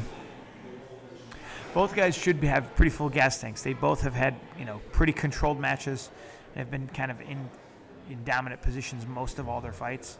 So I don't think cardio is really going to be a key until we get to the late stages or overtime in this match if we do.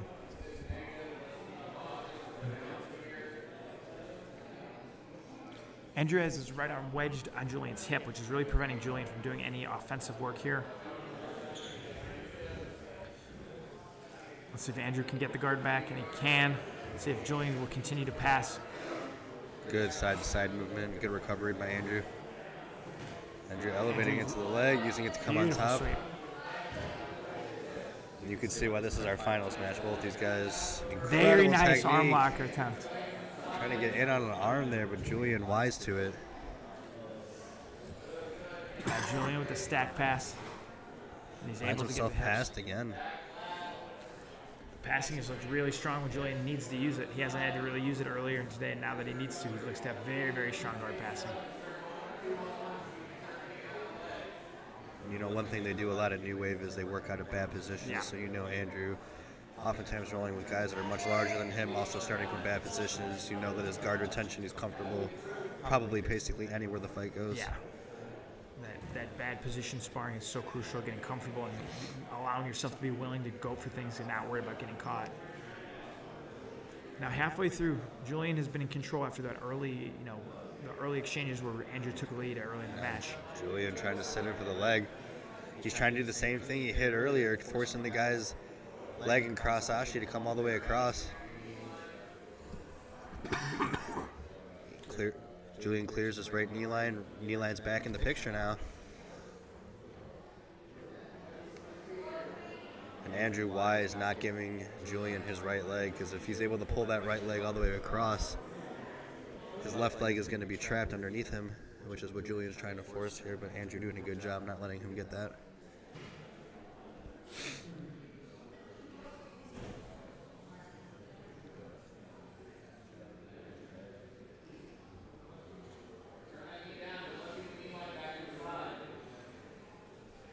Andrew now going on his own counter. Julian's knee looks to be free, but Andrew trying to pull him back in. Good knee and line. they broke off to a neutral position. I'm exhausted just commentating this, let alone how they must be. I mean, they're just going from position to position, moving relentlessly. Just over 3 minutes left. Julian sits in. Andrew trying to pull the leg in of his own. Andrew gets a nice spot in the leg. There's a heel hook there. Here. The knee line looks to be just lost. Julian realizing, oh, okay, now he's got that leg trapped how he wants it. Now it's going to be a battle here. Andrew went on his own foot. He's on his own foot, but Julian, you got to watch out for his inside heel hook here. But Andrew doing a good job retracting his own foot. And he now looks at circles the it inside, positions. yeah. Yeah, now it's neutralized.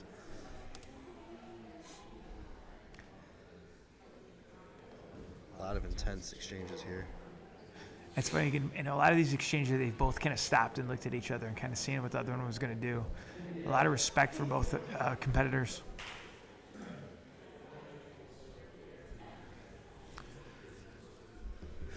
This one may come down to the EBI.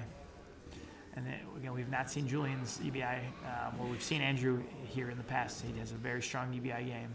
Again, the DDS crew always has well-versed back games. I'm as sure as Julian does as well.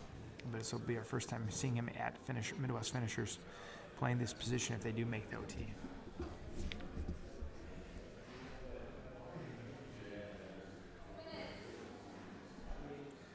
Julian Sitting sits there back. again. Andrew getting a little bit of a knee bar look. Julian continues to do the same attack. He's trying to pull. Andrew almost gets that leg cross, but almost Julian over. pulls that knee line out. Yeah.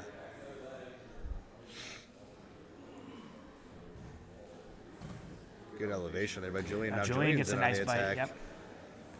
Andrew, He's trying to sit into the back here. back exposure, but Julian kept the hips heavy and went with. We're getting short time here, about 90 seconds or so.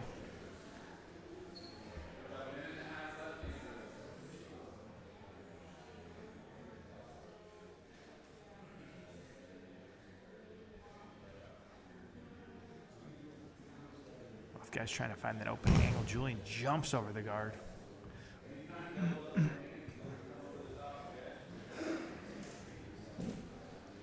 Andrew with a little wrestle up. Body lock from Andrew. Body lock attempt here. Julian pulling up into a nice like rubber guard style. He's trying to rubber guard him here. With that leg trap in the body lock, it's kind of hard to get any real pressure from that angle.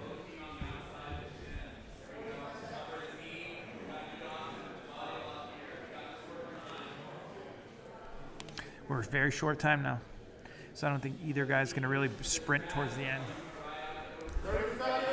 30 seconds. Andrew does get the pass.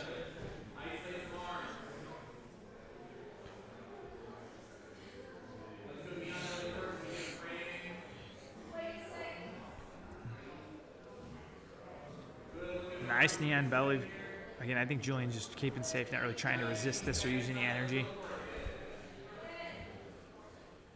Andrew Andrew may go for a quick armbar, something that looks like he's just calm, going to use the position to get to overtime.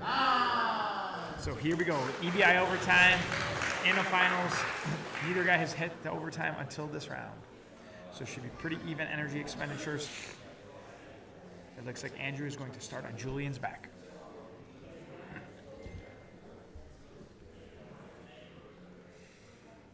Andrew gets his seatbelt, Julian gets his defensive grips.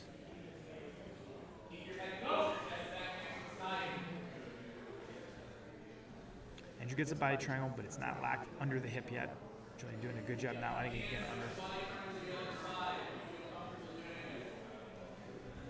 Andrew now has a better body triangle, switching his hip. Now metal hand fighting.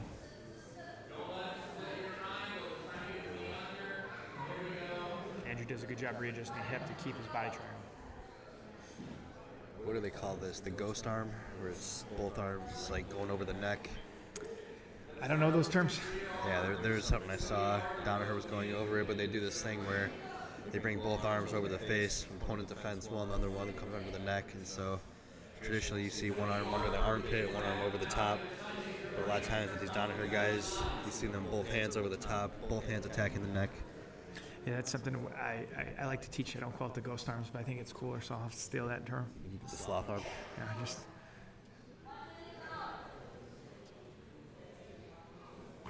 That is something one of our students, Chris Wojcik, did against Ben Eddy in their super fight. That's how he finished Ben. I like ghost arms though. I'm not going to call it that. Yeah. Andrew doing a really good job controlling Julian.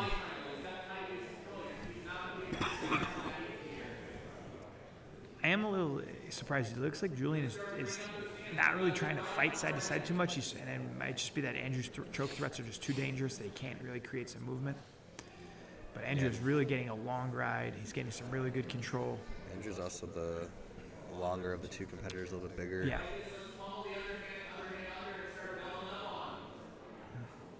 This doesn't look like it's Julian's main weight class. Looks like he might have got up in weight for this, potentially.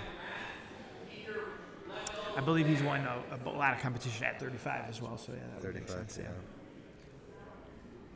But he's a gamer. He made it to the finals here. And again, no Full ride submission. time. I guarantee Julian has a great back game as well, so we're going to see what he can do.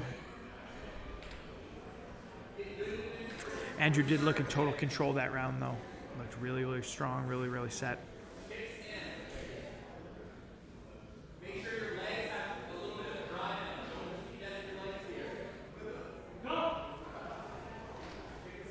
No body triangle yet. Andrew stepped over Julian's foot to prevent the early body triangle.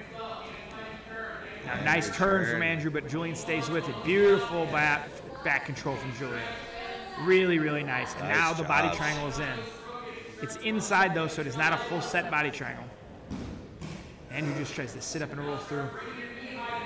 Andrew is not going to settle for this, but Julian is doing such a good job riding the position. Beautiful.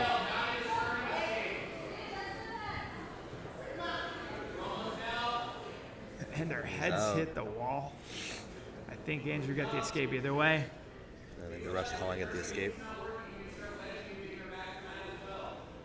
That was a lot of energy on the Absolutely. escape, but that's a lot of energy to hold that. Andrew again chooses back. He has a very, very, very strong back position in that first OT. He has the full riding time, so he can move a little bit more aggressively this round. If he gives up position, he has a lot of ride.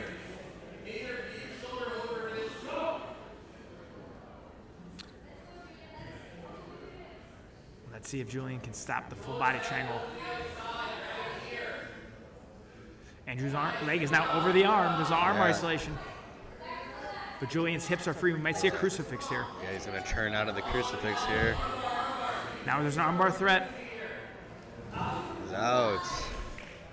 Much needed quick escape for Julian, so now that helps him even the score.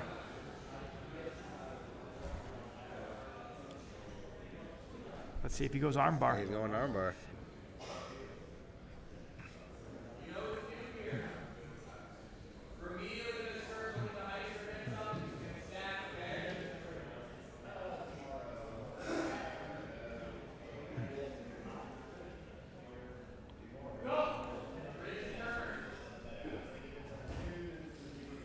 The arm is isolated, but it looks like Andrew's going to get it back. And he does. That was a fast one. So Andrew's going to go in the back again. Not surprised. And you can't think that Andrew had that first full round of ride time, so the ride time advantage definitely. And even he had a longer ride in that second round, even with the not as full ride.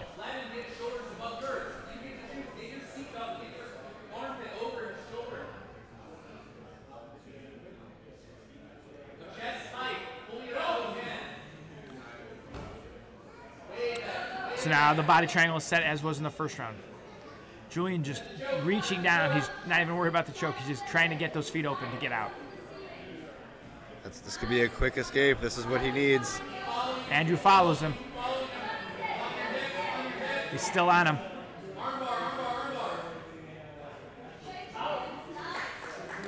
Wow. This is a big round for Julian here. Yeah. He needs a lot of ride time. I didn't even know if a full ride would even... Full ride time would do it because he's had 2 quick ones. Yeah, But let's see if he goes back or he goes arm. I think he's going to go he's arm. doing the arm again. That's interesting. Especially because Andrew got out so quickly. On the first Yeah, one. I don't know about that decision. I think... But I mean, if you have to listen to yourself, he felt that first background. Maybe he felt like Andrew's going to be too explosive to get out. It could be. Traditionally, when you need ride time, you do choose the back. But, I mean, Andrew's back defense, really, really good. Andrew doing a good job trying to build that base turn in. He's almost up to his knees. Once he gets to his knees, that's where the position starts to change. I mean, we saw earlier an arm bar in the 3rd round of overtime, so you can never count it out. Absolutely not. Julian is way Oh, too the good. arm's There out. it is. The arm's there out. It No is. way. The arm's There's out. the arm. Oh, and he spins the elbow out. And Andrew DeGraff is going to be our champ. They're going to check the ride time to make it official. He put his shoulders to the mat, got the weight up. And now a 2-time Midwest Finishers champion, Andrew DeGraff of New Wave and Nova Jiu-Jitsu.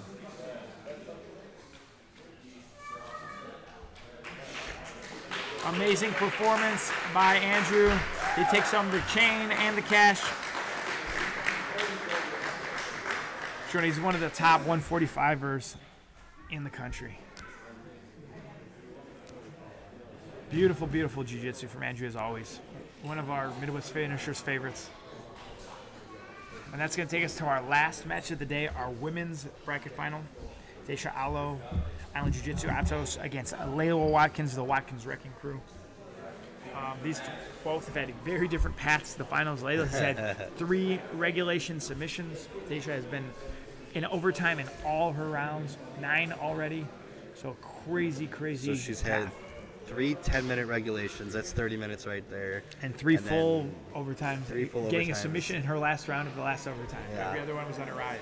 So she's almost had max mat time, and Layla's just had an average of a few minutes per round. So quite a contrast. But Tayshia's looked unstoppable today. She just looks like a force of nature. Layla just looks super technical. These are very different styles of jiu-jitsu too. This is a style clash as well as the time. I mean, with her last second arm bar there, I mean, that was like you don't see that all too often. No. We almost saw it again with our last match. Yeah. Andrew's arm got extended, but yeah, I mean, I think the real question in this fight is going to be, can Layla get in on the legs or get into a close guard to stop Tayshia's game? Because no one else has been able to.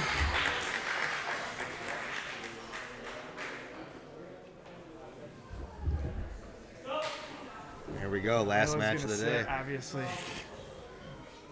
We'll see if the flexibility in the guard of Layla can come into play.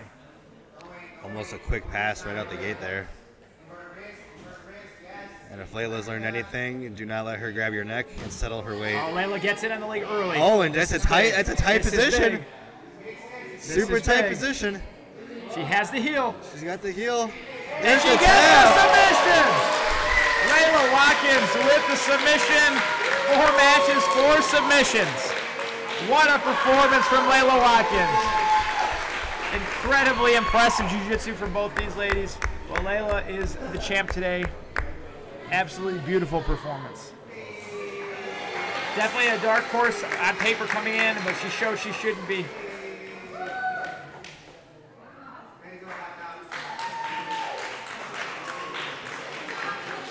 That was some world-class jiu-jitsu on display. All the finalists and semifinalists in both brackets really showed beautiful jiu-jitsu. And now Layla.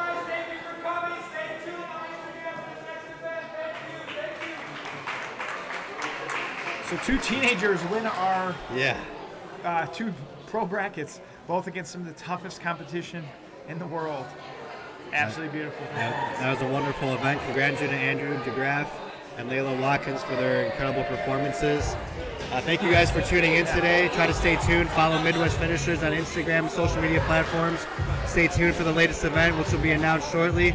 And again, thank you guys. I'm here with Jeff Serafin, Blake Classman here. We're signing out for today. Thank you guys for tuning in.